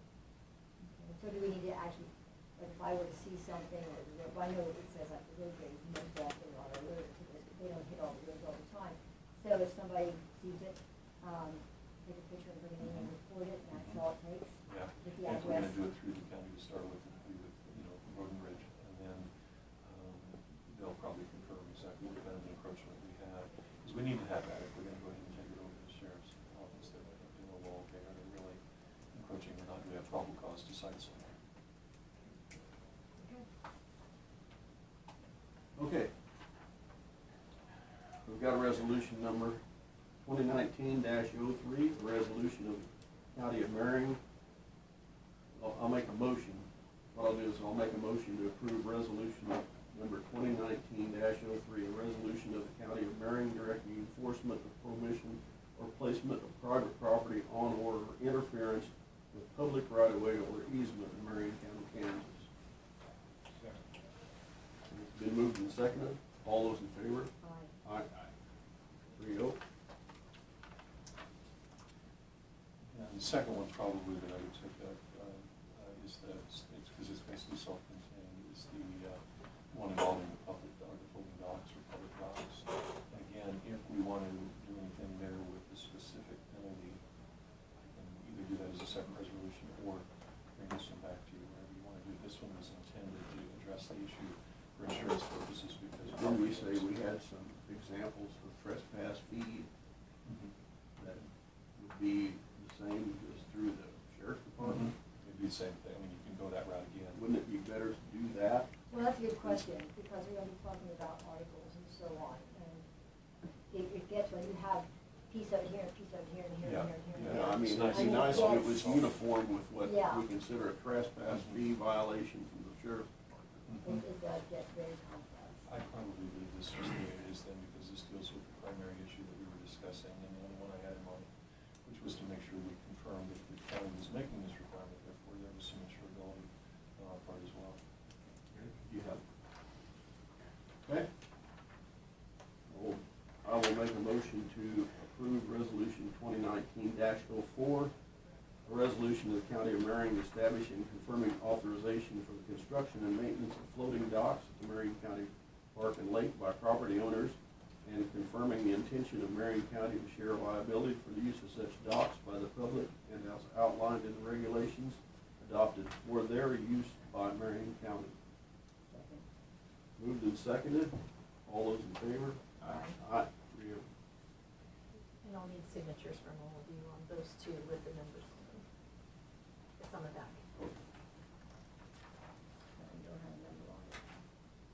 I'm sorry. I'm sorry.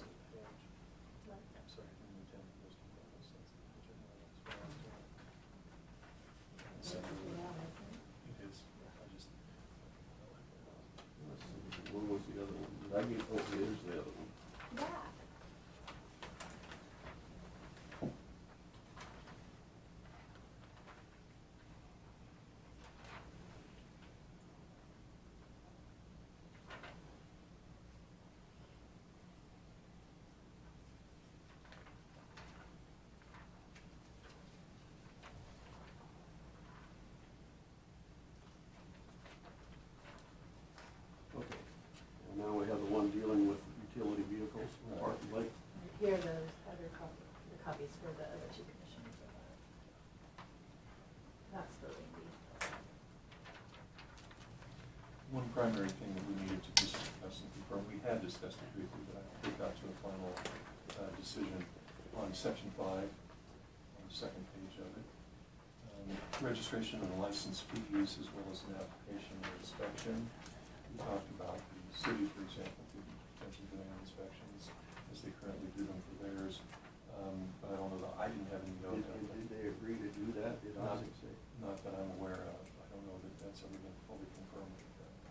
So we need to get confirmation on that before we adopt it. It probably was better, and then what we could do so that I could get it completed ready, is if we have a fee in mind, and typically what a lot of the cities do, they'll have an annual inspection of these, and anywhere from $25 to $50 is what they've been charging. Just to give you an idea, you can do whatever you want, but that's been the standard. And then I know Isaac had told me he had some type of a placard already that he could modify and use, to put on them. And then I'm probably also going to add, after talking with him the other day, an exhibit which will show something akin to this, with the legal, this is where they're authorized and allowed to be used within the park property, which are those internal, all those internal roadways. I don't know how we'll describe that, but we'll figure that part out. So then can we direct Isaac to find out for us who will do that inspection for us? And then if you, and if we do it as an annual, I suspect it's a good idea to at least do some type of an annual. I think it has to be annually. But I don't know how else you do it. People change on the 5 different ones. So that portion of it did sound like he had a real issue with what would be required, which is going to be similar to what the city was using, and I looked at that and that looks fine. Because basically you're confirming that they've got all the lights, they're basically ready to go, so you could run them on a roadway. Within the fee, whatever fee you want to charge annually. I don't know whether you're intending for this, but in Peabody, there's 2 or 3 now. I don't know, you've got micro utility vehicle. Is that one of them where I see an adult sitting on what should be an adult's or a kid's vehicle? Is that- No, that's No. These are specifically taken from the state statute as well as like the city, Uniform City Code that the league puts out. Okay. That 48 inches in width, an overall length of 135, 800 pounds. All of that's established because it's a certain type of vehicle and generally what you normally consider a side-by-side. Well, they also have these little pickups that aren't highway legal. Yep. That they sell now too. And I kind of tried to cover, the utility task vehicle covers that element of it as well, too, because the micros are a little bit heavier. They're usually the 1,500-pound ones, and that's the side-by-side that we all see, Polaris and Gators and those kinds of things. The utility task vehicle, we used to see them running around all over the place, like the Boeing.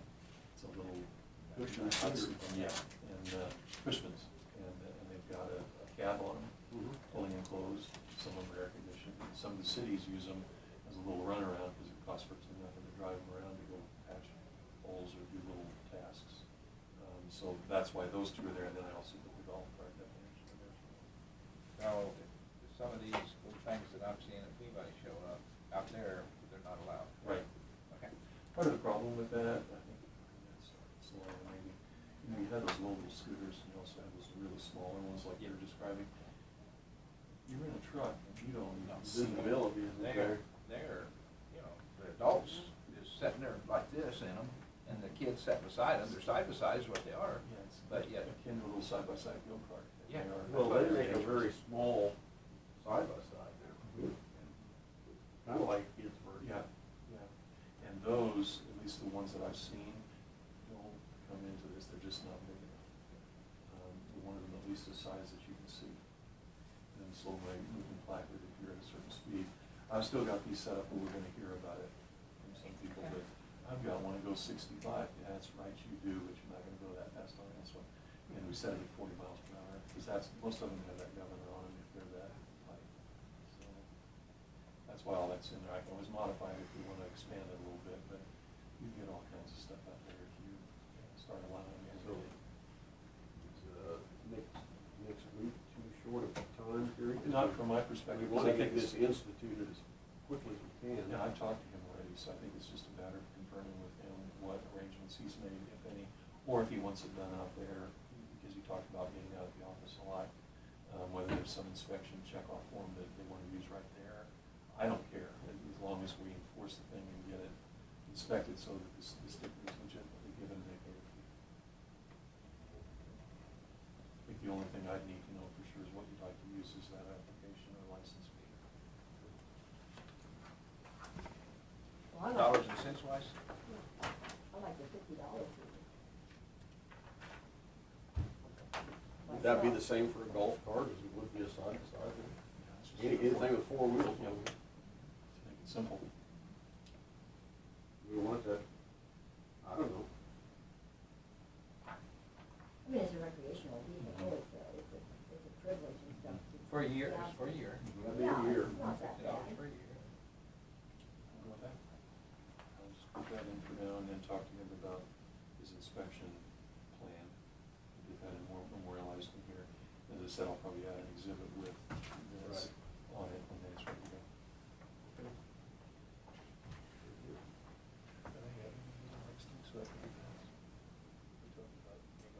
There will not be a regular meeting next week. We'll have a special meeting on the 29th for interviews and then payday on the 30th. You could potentially put it on the 30th, but I wouldn't put it, Yeah. if it's We'll ready. put it on, so we can. No. Since the board's already discussed, I mean, Yeah, I mean, we Diane's can take gonna care be of that out pretty that quickly. week. It would take the. I will probably not be here on the 30th, and so that's why I We can asked. get it done next Monday. Do we need to do that, Lord, in 5-minute executive Mhm. attorney-client before you break for lunch? Yeah, contract negotiations. We can have one for that, please. Something that we Please can do. take care of today. Attorney-client privilege for contract negotiation, how long do you need? 5 minutes is all we need. Okay. I move that we recess into executive session in order to discuss attorney-client privilege number 2 for contract discussion pursuant to KSA 75-439B with Commission, Brad, and Tina until 12/26. And then we'll resume back in open session. Aye?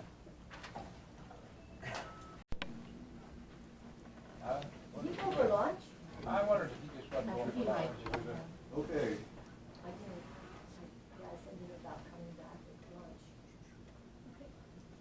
Okay, out of executive session, I'm gonna make a motion to allow our attorney, Pat Hughes, to be able to consult with the Road and Bridge Department in regards to wind energy projects.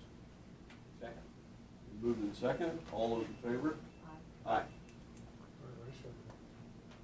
Oh, there you go, I see the red light. Okay. It is now 12:35 and, Just a quick question. What are we discussing on Article 27? We're going to discuss Article 27 and all the ins and outs of Article 27 as they relate to the county and the statutes and things like that. Okay. My question to our attorney is we're not considering, what happens if you try changing something to this plan ballgame? you have the ability. Yeah, but what, does that open up to people that's already filed on Article 27 and it says this, and then we change it? And that was my question for Pat at a different, well, anyone, whether it relates to that project or any other kinds of things. As long as what's dispositive are building permits. Once those are issued, then generally you are, with very few exceptions, compelled to abide by what was done at the time. Yeah. And we're not there yet. Right. At the point, though, that those haven't been issued, you still have the ability to make changes throughout, and then those become part and parcel of various applications, and it's consideration someone has to abide by. Okay. So the reason it was put on the agenda though today was because Diane had asked that the board send that article to the planning commission for review, and so the board wanted to discuss that, if there are specific things they want to send back or not, because. And Sharon was, asking if you had particular things of concern, she wanted to kind of, if you had a punch list. So I'll Because call wouldn't it that be a but there- board thing? Yeah. The board would need to Exactly. take that action to send it. I'm to just them. concerned about opening ourselves up for lawsuits. Oh, That's what I'm. You know, honestly though, Randy, I really considered that, but the way I'm hearing, we're gonna see them. Well, probably, I'm not gonna So, deny that. I'm only yeah. thinking about protecting the county, And I don't care what direction the lawsuit comes from, to me that's irrelevant, if I'm doing the right thing. And I'm just wondering if it's like you say, we do have that right. I'm just questioning. Yeah, no, I understand. That was a Okay. question I asked him. That's Okay. the reason I did that day when we were discussing all of these things Yeah. at one point. Okay. Because it depends upon the area of law you're in. In some instances, the dispositive factor, definitive factor is when you apply for something, and what's in place at that point. It's not the case with these, and he reassured me several times regarding like these projects, until the building permit is issued, those changes can still be reviewed and made. All right. Okay, we are going to adjourn until 1 o'clock. We will resume back here in the commission room at 1 o'clock in open session with a commission discussion of Article 27.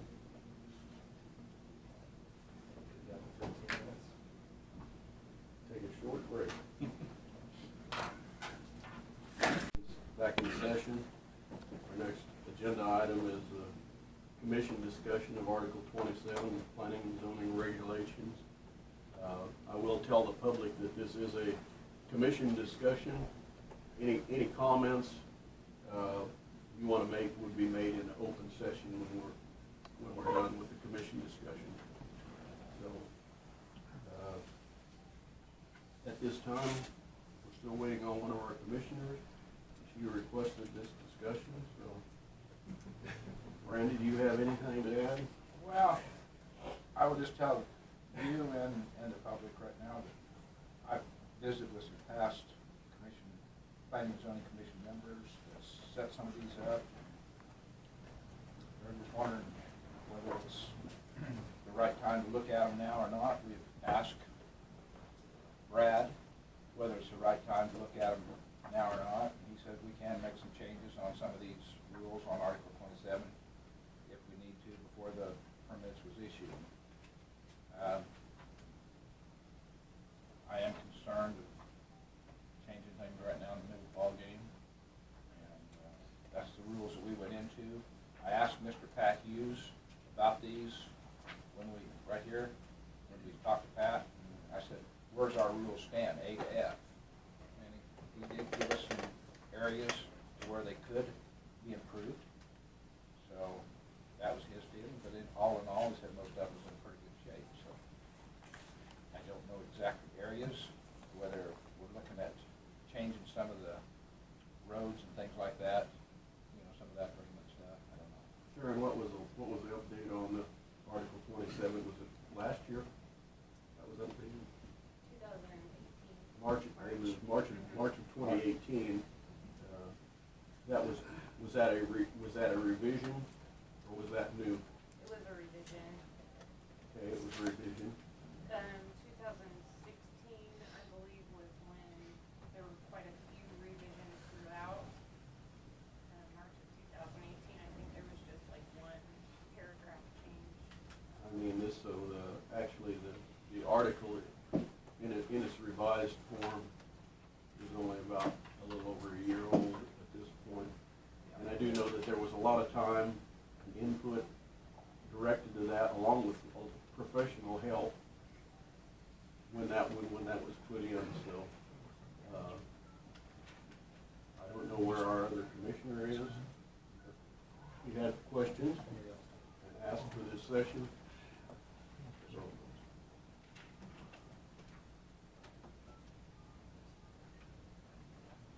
this point, I'll wait for about 5 minutes and then we'll move on.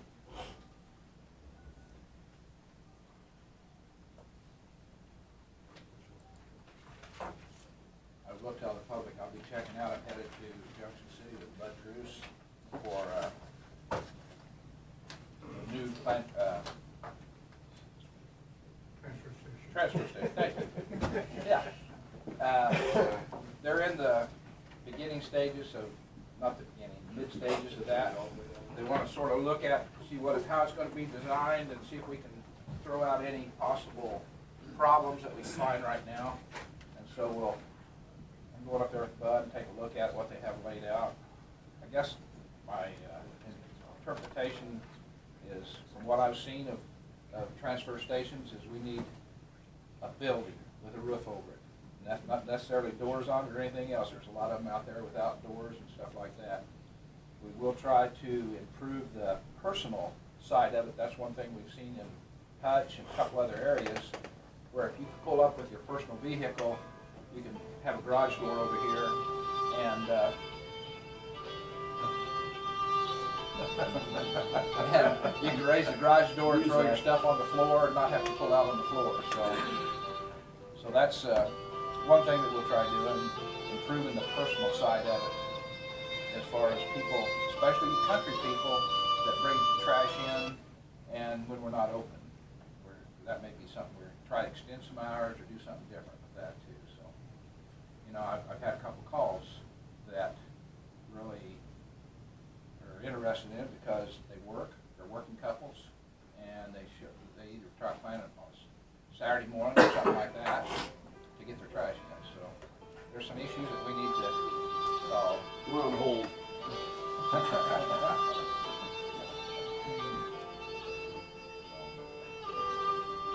So when you see me leave here in about 8-10 minutes, well, you'll know where I'm going. Not just that I don't have good company. I got good company here.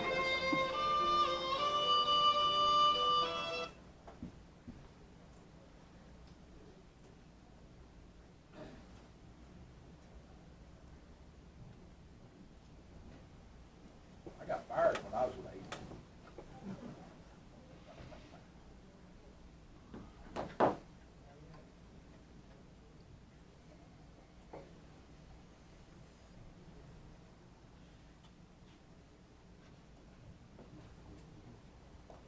Since it's quiet, did everyone put their name on the tablet?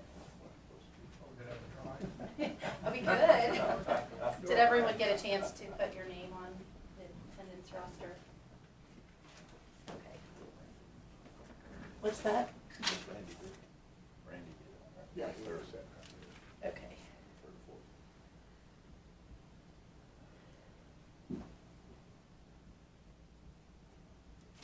Thank you all for the, did you all put your names on? I guess I would tell the audience at this point, when we do go into open session, to keep your, whatever you want to bring up, keep it in regards to Article 27, because that is what we're on. So we appreciate that. But in the public comment section, public. can they comment on anything? Well, we can do that at the end, but I mean, if we're on 27, if someone has a comment about Article 27, we listen to that to begin with. And then at the end, if you have something else.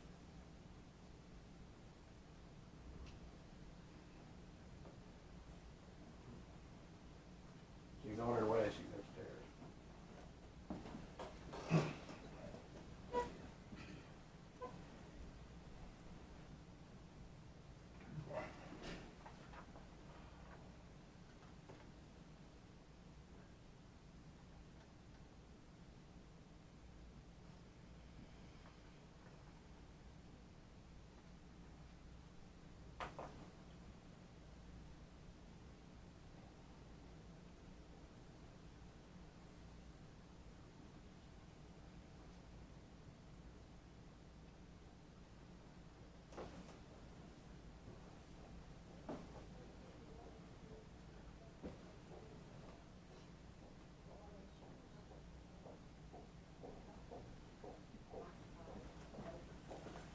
Yeah, oh my gosh, sorry.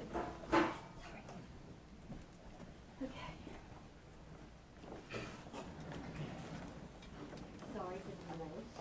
But unfortunately, I didn't know Brad wasn't gonna be able to stay today. And I really needed legal counsel today, so I had to talk to him ahead of time. Okay, Diane requested this session in regard to Article 27, so I'll let you go ahead. Okay. So, and I know Brad has to leave, so he'll be leaving soon, okay? So what I'm gonna do is actually, I'm gonna get right to the point since Brad's here, because I wasn't gonna do it this way, but I'm actually going to request that the county put a moratorium on the windmills for a period of time, do some more information that I've learned about our articles, and I'm gonna point some of these things out to the commission. I think Brad had said to me that he will probably, or maybe, bring up the point of a moratorium at another time, simply because today is not a good day. He's in a hurry, Randy's in a hurry, and so on. So what I've learned is, as I'm going through this, and this is Article 27, is where I'm going to start. We've had several changes in our resolutions in Article 27 over just the past year, 2 years. Article 27 is a land use article, and it applies to the very heart of the future of our county, the way we proceed with it. So I will say one of the consistencies that I found was there was a text change to Article 27 on the 26th day of February, and that was publicized on the 24th, which that appeared, that actually applied to Article 27-107. In that right there, in that particular article, it gave it said about the 1320 feet from a resident about putting a tower up, but also gave the correction on that, or the amendment was that unless the tower is placed on an existing property. In so doing that, there would be cases, or could potentially be cases then, that would move that tower closer to a non-participating resident. So that would be something we would certainly want to address. The second amendment to that over the past couple of months was on August the 25th of 2016. Publication on that particular text amendment was on August the 3rd. And that's fine. Everything is okay right there, and on that right there is the one that, if I'm not mistaken, they actually, that was Article 27-103, and that's where they changed the overlay district to go from the specific area, unincorporated, to Marion County, the whole county. Having said that, the next article change was on December, the 6th day of December 2016. That's the one where they actually repealed the existing Article 27 and created a new Article 27. But the problem that I have with this is that it was publicized on August the 3rd of 2016, and the public hearing did not take effect until 2016, the 6th day of December, which is in violation of statute. And therefore, in this particular one, there is no evidence that people were notified. And in a land, it does say that this is a text amendment, but this is actually a land use article. So therefore, the statute requirements are different for that. The people in the surrounding areas have to be notified in writing in addition to the publication. And I'm quite positive that did not happen. So that needs to be addressed. Then, of course, there was one other change, and that's where we went back and changed the end date for some of the Doyles, which is irrelevant at this point. I will also go on then to say Article 27 is not a standalone article. Article 27 incorporates Article 12 and Article 19. Those right there are also land use articles. They have a lot of requirements, a lot of restrictions. They have a lot of protections in them to the people, the taxpayers of our county. So when you redone that and you took all those away, amended those, and I have not had time because of the Holy Weeks that we went, the Holy Week that we just experienced, and all the things involved in that. I didn't have time to really compare apples to apples. But what I have noticed is there is a lot of inconsistencies in that. I will also go on then to say Article 31 is a very important article because it does have to do with the overlay district in our zoning. Article 31 vanished. But yet all the Doyles, one of the requirements throughout all the Doyles, requires compliance to Article 31, 101 through 111. And all of those, most of those, and again, I need time, we need time to get this straight. Those articles apply to the safety, well-being, and health of the citizens.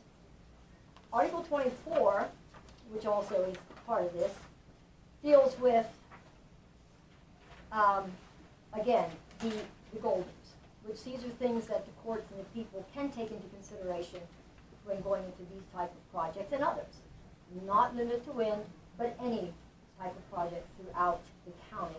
These golden standards are accepted by the court, and that came in effect from Golden versus Overland Park. They are listed in Article 24. They're not verbatim, but they do cover the same information. I have several other things with the minutes and things, is the way a lot of these articles took place. There are things that I do know for a fact through Article 27, which now seems to be the premise as we go forward to large projects. A lot of things that were taken out are absolutely necessary to go forward for both sides, to protect the wind company and to protect our citizens. So my proposal to the board is that we file a moratorium, and I don't know how long it's going to take, but I know we're going to have time. These have to be, all these things need to be addressed and need to be actually cleaned up.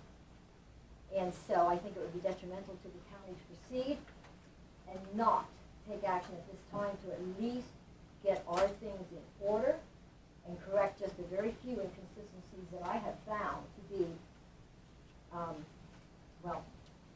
I think that I have found that need to be addressed for sure, need to be fixed and changed. So that is my question to the board right now. I'm going to ask that we put on a moratorium to address these things, to go back to planning and zoning. And again, I will also say that this is just a touch of the iceberg. I did not bring some of the other things that I found and that are out there that are also, it's going to take time. This is complex. I mean, this is really complex.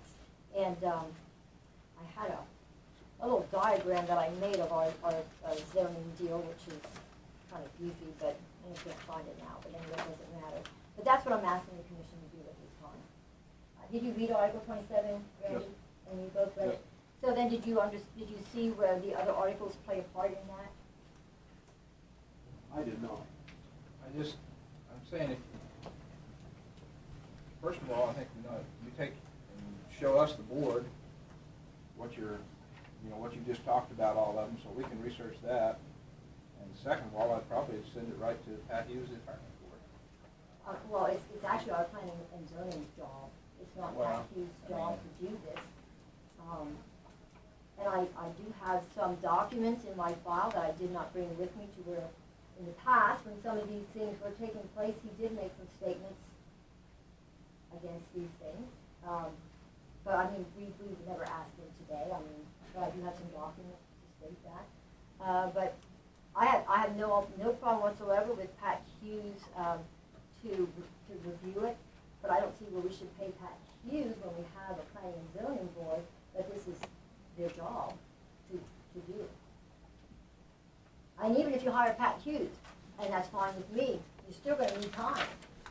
You're still going to need time to do it, because this is a very time-consuming. Well, the way you stated them, though, you said there was violations. Yes, I did. And that's why I'd like to see if Pat says there's violations on it, well, then we can address them. Okay, let's just bring the one up here to Brad, since he was hanging out, the one where I showed you about the meeting in December the 6th, is that a violation, would you say? In terms of the not noting the date and time of the publication, yes, in terms of what statutory requirement is. And then notifying the people in writing. Yeah. So that's just one quick violation right there. Now, that's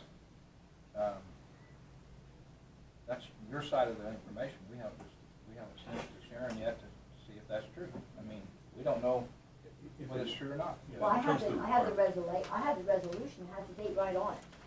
I'll let you see it. So right here it is. This is the resolution. It is Resolution 2016-16. And if you look here at the top, you'll see when it was published in the paper. It said August the 3rd, 2016. And then it says, whereas the 6th day of December of 2016, it had their meeting. And then I would suggest you go to the minutes and see if there was actually a meeting, a public hearing. That's another subject, because I don't see that in the minutes, that there was actually a public hearing held. And I was at those meetings. Those are the meetings I was attending. And I know for a fact when I was there was no big crowd. But I'm just saying, so I'm showing you an article, I'm showing you a resolution that passed, I think your signature's on the back of that, if I'm not mistaken.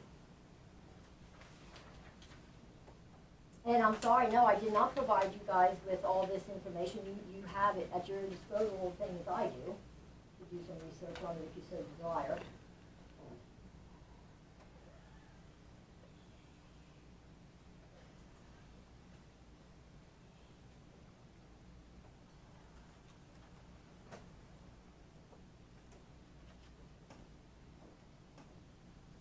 Is there a way that we can verify violations in a short term? You know, For example, see in if a they're case like act- that, like a publication and notice requirements, if they're all in there filed in, then they were done. If they weren't, then they weren't. So right here, Sharon, do you have that list of, people that you sent the letters to For for the last, which portion? for the last, I'm sorry, who's with my document? For the public hearing? For the public hearing, for resolution 2016-16, you would need to have a list of all the people that you notified and a copy of the publication.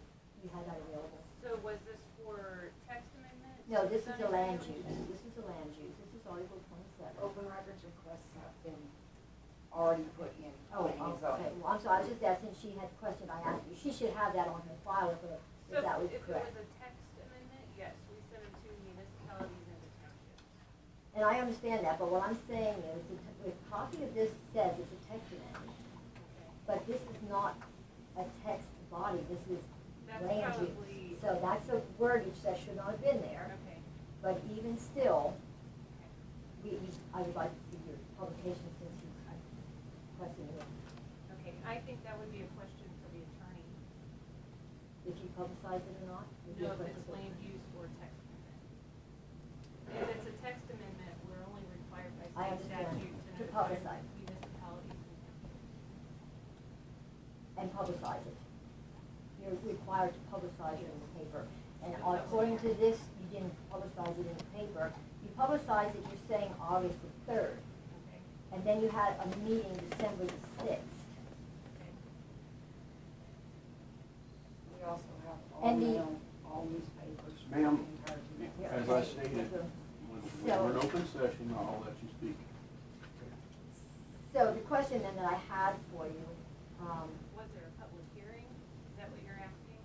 I'm asking, so I'm asking you that Okay. question, because I'm not showing that there was a public hearing. But even if there was a public hearing, let's just assume there was, your public notification on August the 3rd, and then the state that you actually had the public hearing on December 6th does not meet statute. That makes this whole thing here, I think, I may be wrong, I'm not a lawyer, but I'm thinking this amendment would be invalid. I'm thinking, since the people were not properly notified.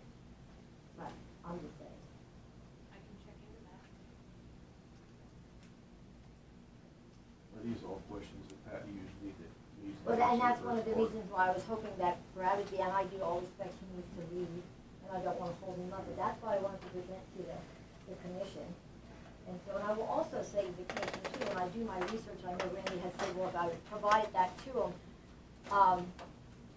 you know, again, everybody should know by now, I try very hard to do my homework, and I just do not have the time or the resources to, do yours too. So I'm just not gonna be able to do that. No matter what we think, it's all a matter of attorney's opinion. That comes down to that bottom line. So, And it depends which attorney you're talking to, I guess, yeah. that's correct. Mhm. That's why I say Pat's the one we've hired to do this. If there's a problem, we'll send them to him and see what he says. So I guess, are you not willing to, because there's other things that I just haven't brought up due to the restraint of time.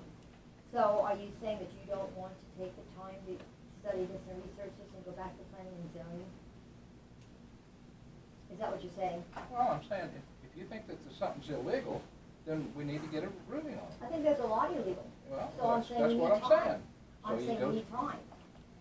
I think we need to Pat's opinion on that Yeah. to move If- forward. If you think something's illegal for the sake of the planning and zoning department, I would like an attorney's opinion on it.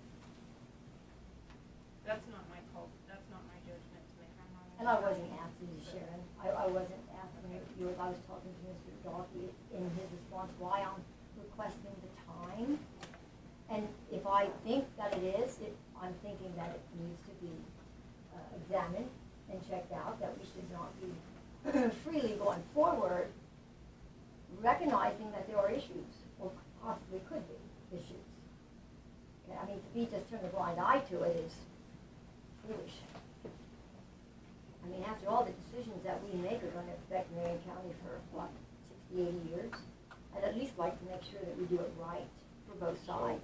So would we take and just shut the other wind farm down, say it's done illegal then? Randy, I'm not gonna answer stupid questions like Well, I that. don't know. I wasn't Should I talking send that about to that attorney when, too? I was not talking about that. Well, So- it was done under this, wasn't it? No, it was not. No, It was not all of 16. it was. Well, it was. Well, some of the stuff wasn't.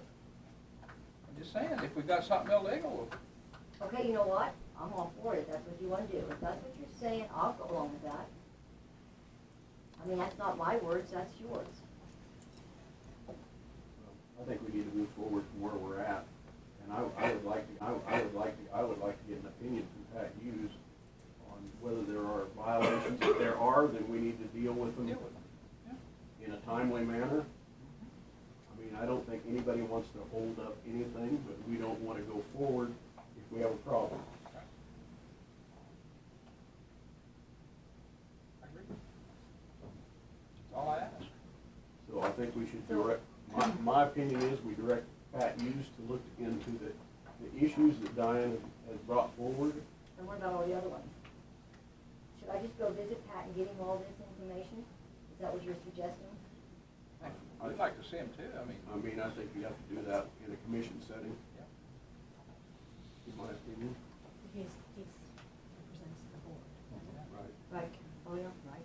And we can Yeah, do that's that, why I as, brought we it can up. do that in a special meeting.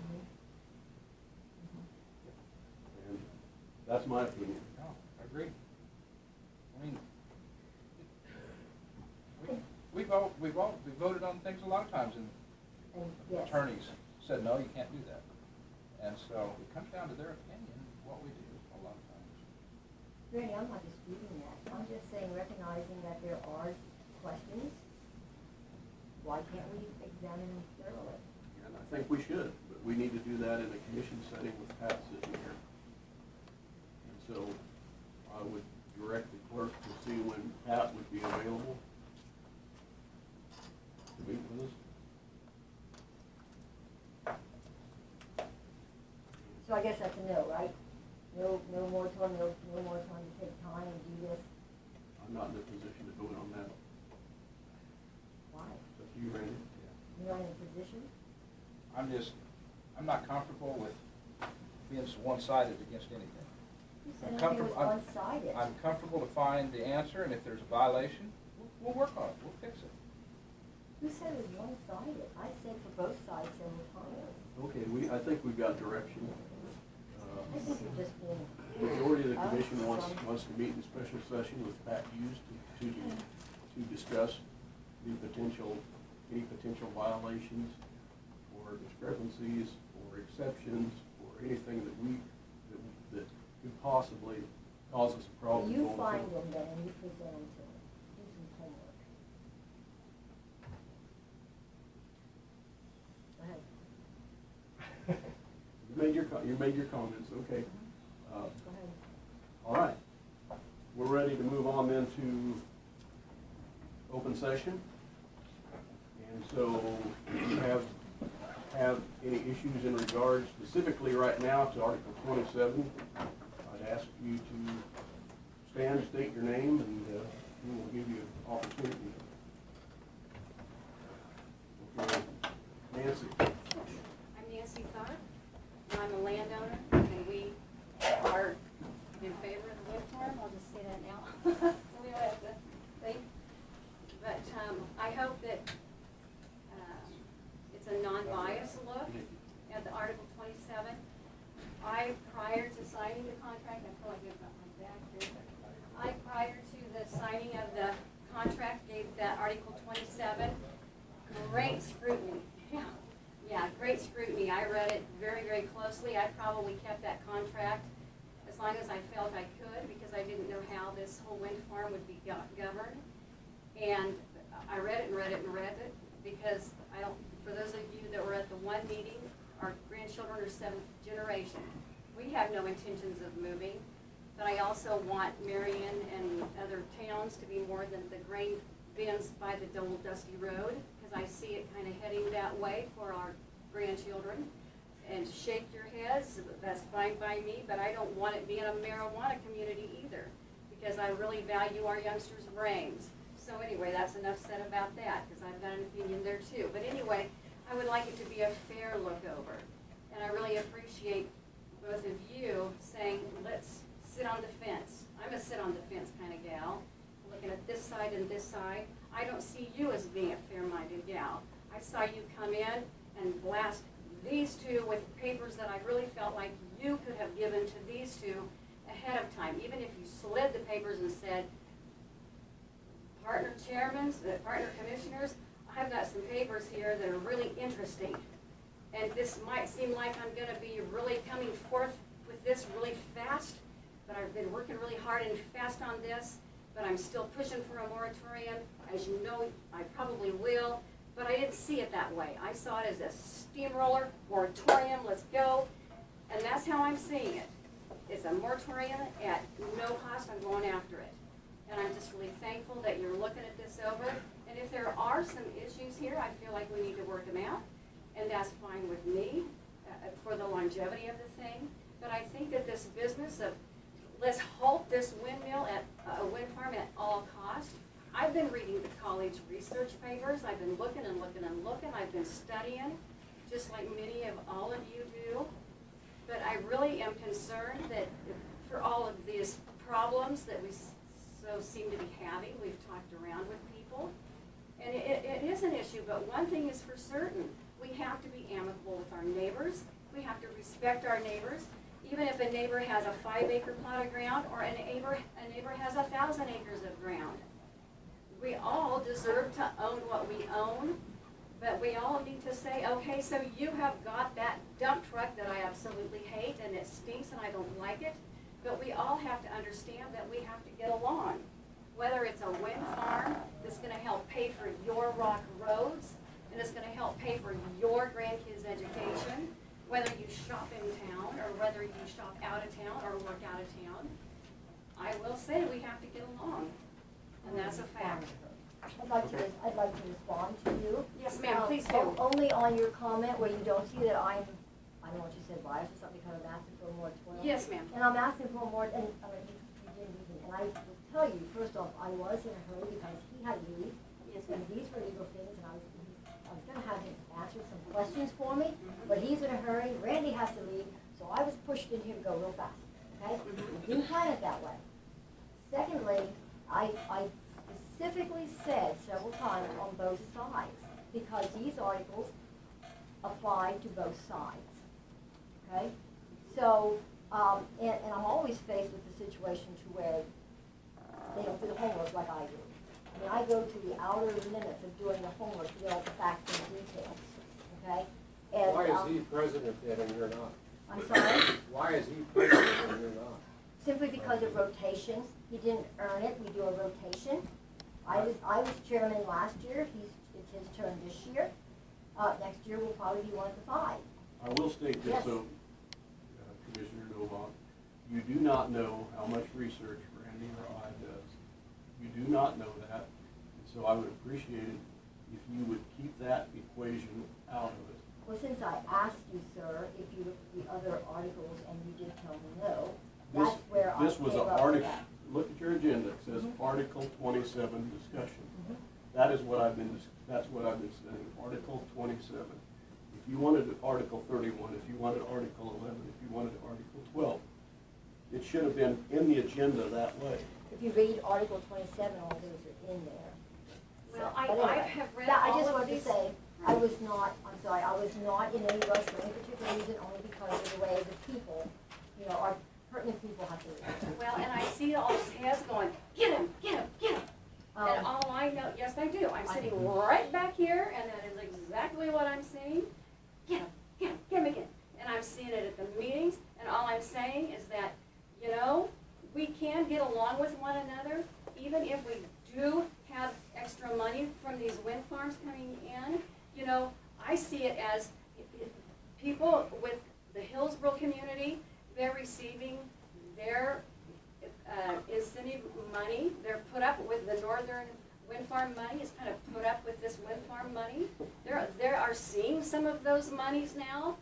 Well, Marion isn't seeing any money. The Marion Florence district, they aren't seeing any money, are they? Am I wrong? No, Nope. Marion's not seeing any money. Okay, well, It's so the I'm seeing all Marion these County. other people getting their piece of the money, and we're not seeing any money, and I'm thinking, well, it'd be nice if we could have a tad bit of, what is it? What's the name of the people that have that one? It was, what, Diamond, you know, and they're big. They're all over the world. I've looked at that and I'm thinking how exciting. I'm glad that, that they're doing this and they're able to help with the money that they are affording for Hillsborough and other places. But gee, I'd like for our Marion Florence school, and actually what they're telling us, because we talk with the people directly, the ones now, and they're actually planning on for money to go to all of them. And I'm thinking, oh, that would be wonderful. Yeah, yeah. Yes. And I will just say one other thing, that there's a gentleman at one of our meetings a week or two or three ago that said, if it's a good deal today, it's a good deal next year, it's a good deal the year after. And I agree with that. Uh-huh. I'm simply saying, I want time to make sure we as a county are doing it right. Yes, ma'am. Because 9 chances out of 10, we're gonna get sued no matter which way we go, and we need to make sure that at least we're doing it right. Well, That's I not would gonna like present a for it lawsuit, to but be it's going to. a non-biased, maybe not a moratorium, but maybe let's take a non-biased approach. What way do you say non-biased? Because I don't consider Well, myself because I see biased you at as all. biased, but you know what, we don't have to get into that here. Because Well- I see all the cheerleaders, but I've said that already. Well, yeah, but But that's I not me. do want one more thing to say, and I will keep it short, because I know some other people probably want to talk. Agriculture is a huge, like 27% part of this county. And Marion and Hillsborough, Florence, the area needs agriculture's money.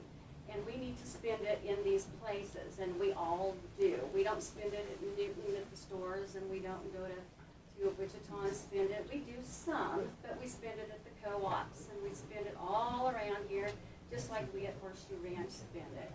I mean, we spend hundreds of thousands of dollars right here, and we aren't all that big.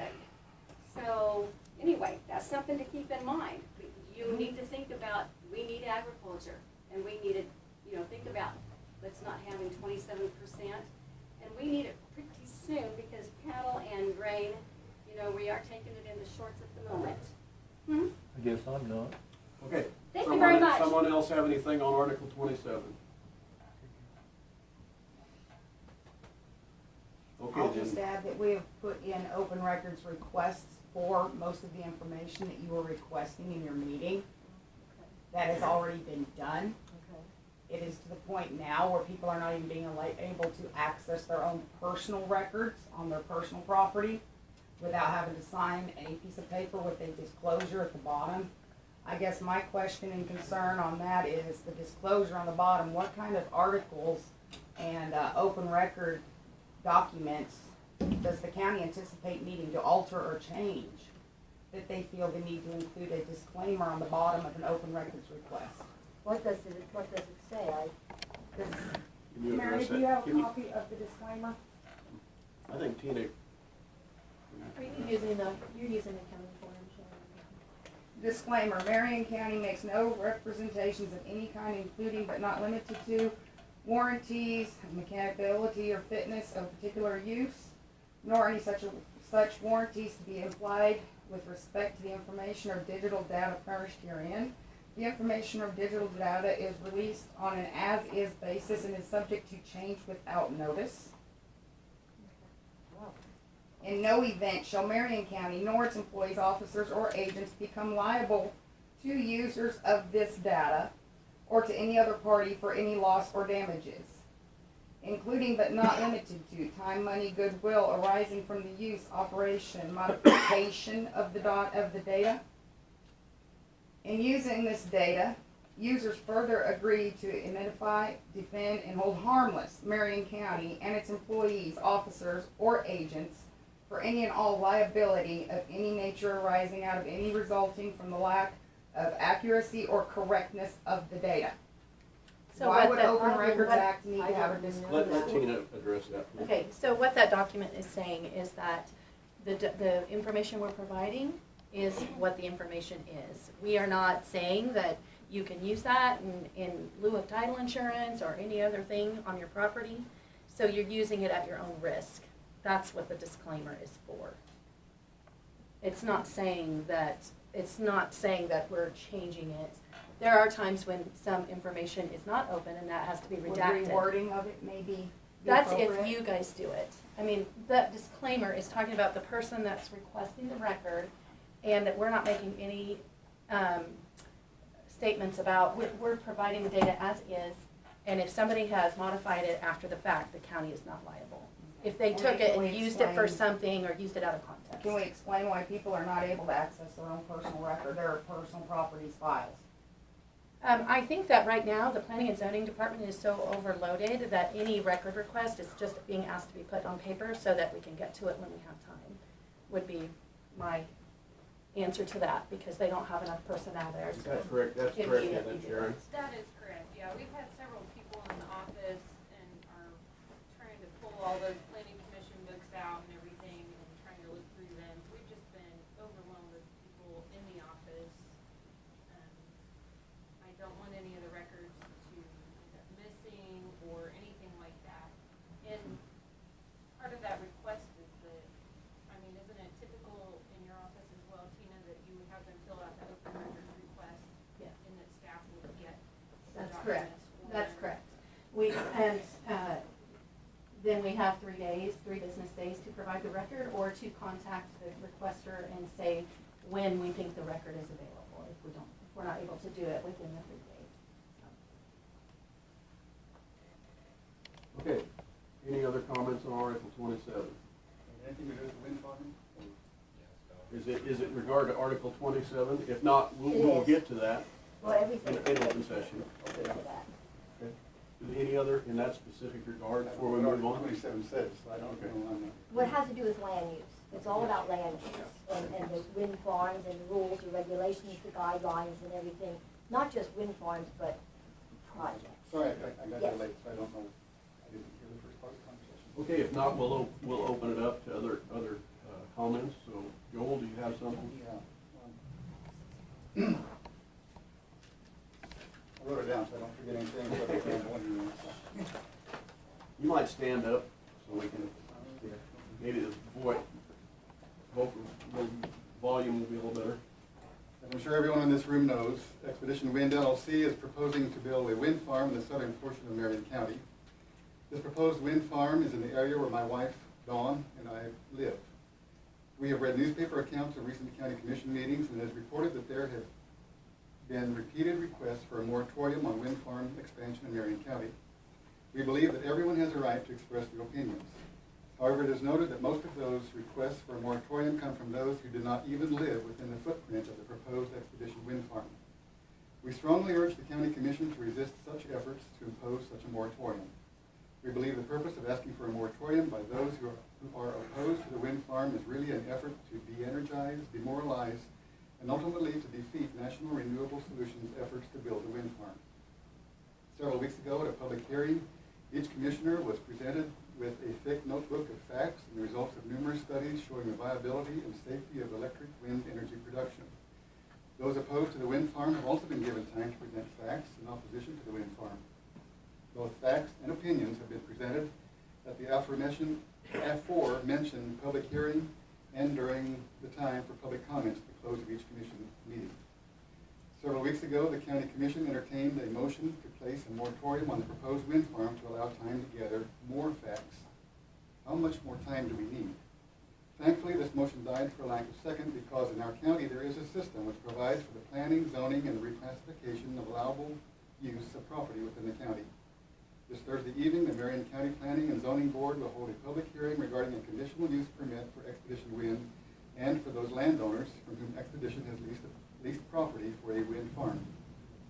Those in favor and those opposed to the wind farm will have the opportunity to present facts for their cause to the board. And the board consultant has advised them that they must consider only facts and not personal opinions when making their decision. When the board has heard all the facts, they will then deliberate the merits of the wind farm. The board will then make a recommendation to you, the county commission, whether to approve the conditional use permit for building the Expedition Wind Farm. My wife and I both urge you to allow the system to work. If you were to impose such a moratorium, discussion could likely go on for months, possibly even years, and still no consensus could be reached within our community. In fact, this opportunity for economic development would assuredly slip away, and with it would go all the benefits which this opportunity presents. Please allow the system to work as it was designed, so that NRS and Expedition Wind will have a clear direction of how to proceed. Thank you. Thank you, Bill. Okay, another comment?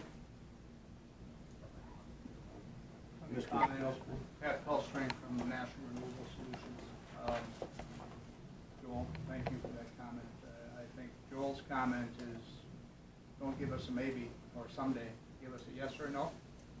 And this last week, we spent considerable time with Sharon and Pat Hughes and worked through your WEX, both 21 and 7, I can't remember the numbers, but we went through those in detail. And at their request, we agreed to withdraw our current CUP and submit a follow-up CUP with additional information, which we think will be substantially close to what you get on a construction, when you're ready to pull a construction permit. We compared our original CUP against Diamond Vistas. They were very comparable. But we thought it was important, I think as you're saying, Diane, to make sure it's done right. Yeah. That's exactly where we are. We're ready to resubmit and move through that process, over the next 30 days. Mm-hmm. We understand that there are some issues here that need to be resolved, and we think they should be resolved. We think as soon as we can understand that they all are, we'll all be better off, in terms of if you've got additional issues, we've got resources to, help run that down. You've got very competent counsel, 2 very competent counsel. I'm sure in a relatively short time, you can get to those answers. So, we continue in our active pursuit of trying to bring economic development to Marion County. In fact, we just got an economic report, and I'm going to save some thunder for the future, but the numbers are quite a bit more than I had originally estimated. And it was run by people at Wichita State and 4Ks. So we're doing the right things, exactly what you asked. And we'll be here with a CUP as soon as you're willing to let us move forward and have that examined. So. And Pat, I want to thank you for those comments, because in regard to what you said, I agree to do it right. So you would do the same thing if you found an error or something you overlooked or whatever in your proposal or something. You would probably try to get it fixed before you proceeded. That's all I'm saying here now. And as far as being biased, as I'm being told that I am, I have not, I just staying right out of it, and I go to the paperwork and the documents and things like that.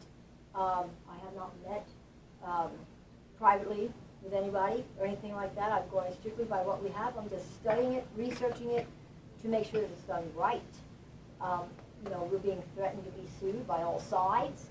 And you're not being threatened by NRS at all? Oh, well, that one day when your attorney, Ms. Bolt, when we had first mentioned about a moratorium, she did mention that, well, you want to think that over again because you wouldn't want to be sued. So she didn't necessarily say you were. I mean, it was just an option that she was throwing out there. I think, I did take it all to heart. Like everybody, we all want to do this right. And I think that was her way of saying, well, we're not sure. And you know, as well as I do, a moratorium, whether it's a 3-month, 60-day, 90-day, 6-month, that's not an end-all. That's just a little bit of time. And I don't understand why the opposition for time to, everything I'm doing here, I'm doing on the rush. On the rush. There are decisions being made in the marketplace right now on who's going to be given power purchase agreements. And the longer you're not prepared and aren't proceeding in your process, the more that puts you at risk. And so when you suggest a moratorium of 60, 90, 120 days, at the end of 120 days, those contracts may have been awarded to somebody else. And that's the risk that we would face if we go to a moratorium. What you've allowed on a going forward basis now makes sense, because we're going to present you with even a better plan than what you asked for originally. We're going to have a public hearing, and I'm sure everybody in this room and many more will be there to make their comments. We'll make our case. You've got 5 very qualified people on the commission. They can make a decision, make a recommendation. 3 right now. Can we wait till November? I'm talking about the planning and zoning. No, that's Oh, the 9, that's right. Yeah. So you've got a lot of good representation to give you some advice, but let's get there. Let's get the plan on the table in front of you, something that everybody can take a look at, something that not everybody will like, but I think at that stage you can make a good evaluation. And that's really what we're looking for. So, Dan, I do disagree that a moratorium is just a delay factor. And that holds the project off into the future. And if it was 3 months, 6 months, 12 months, there is no project. And that I see as a tactic in many cases. And I'm sorry that you feel that way about it, because as a commissioner, my responsibility is to take care of all the taxpayers and to look out for everybody's, to the betterment of the county. So I have to look at every detail. I'd be amiss if I didn't. I'd be actually not doing my job if I didn't. And when you do I don't care if it's a hog farm. If I want to put a hog farm down there, I'd have people protesting and stuff, and so they would also want it done right. So, I mean, we have regulations and stuff that need to be met and followed. And when I find errors, it's only right to bring them up and get them fixed. And a moratorium doesn't put you in a position to really evaluate the project. That's my concern. If you're in the midst of a moratorium, you're looking at theoretical issues. You're not looking at a wind farm in the expedition footprint. You're covering something that could go anywhere in the county. And so you're not really moving the process along. You're standing above that in your regulations. I guess I will have to agree or disagree on that. We will disagree. We'll disagree on that. All right, thank you. Thank you. Mr. Marsh? Yeah, I just might point out, when you think of it, talking about time frame, and obviously the wind company is hurriedly wanting to get this done because of the production tax credits that are set to expire at the end of the year, just for the record. So, and then what happens on that, when you're saying 3 months or 6 months versus towers that could be up for 100 years, I mean, you're gonna have to give me a break on that one. So when Mr. Potter says what he does, I wouldn't agree with him. I'm sorry. Anyone else? This thing has been going on for 15 years. It's not like it's just the last year. And that's part of the problem. But thank you for mentioning that. I would like to see a total, just a split right now between county zoning regulations. Yes, it pertains to the wind farm. However, we need to have our zoning regulations taken care of properly and legally before we implement a wind farm, another one, into our county. As a resident within the proposed boundaries, sir, I am requesting a moratorium for my protections. Anyone else? I would just, Tom Brennan, I'd just like to say there's more important things than money.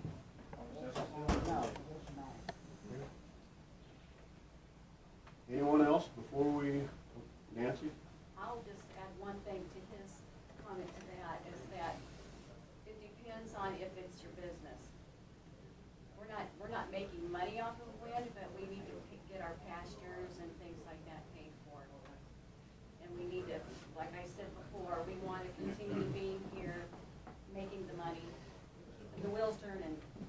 in Buy turn your it pasture helps. on the plan on that windmills. No, but it helps make them, helps Did you make the plan on it wheels. ahead of time? That's all I want to No, know. don't interrupt, You're not Charles. used to Just this. talking. I'll let you talk. You aren't gonna corner me. You can try. Is there something you wanted to say, Charles? Anyone else? Okay, we appreciate it. I need to clear the record for one thing. I'm not one side or the other, but the fact over here saying that you bulldogged this through.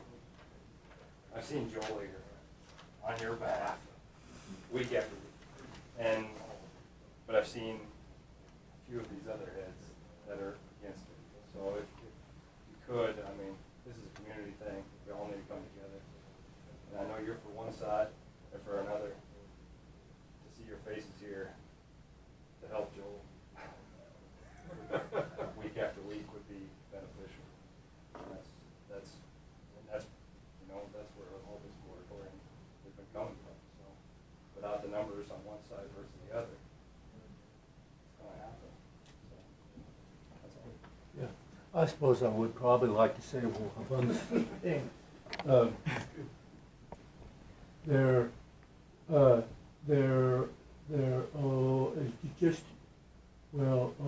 Just to speak in Amy's behalf, I can really understand after it was explained to me by somebody else, why she really would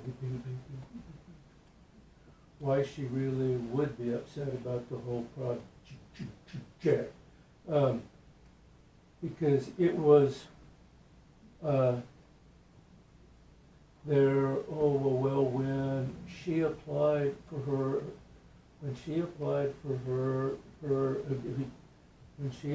for her permit to build her house, it wasn't more than about 30 or 60 days after that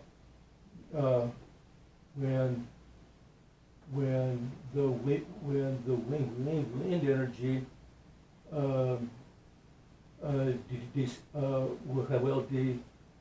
decided to put up a wind farm in her front and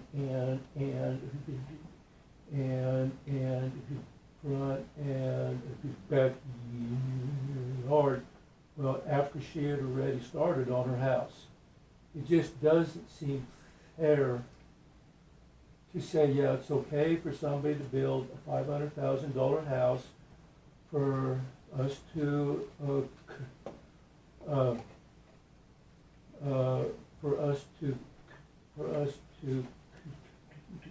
collect real estate taxes on, and then right after that say, we're going to have a wind farm right beside also. I mean, I can certainly see where she would be upset about something like that. Something we all got to kind of think about. Okay. Anyone else? Anyone else out in the hallway that wants to?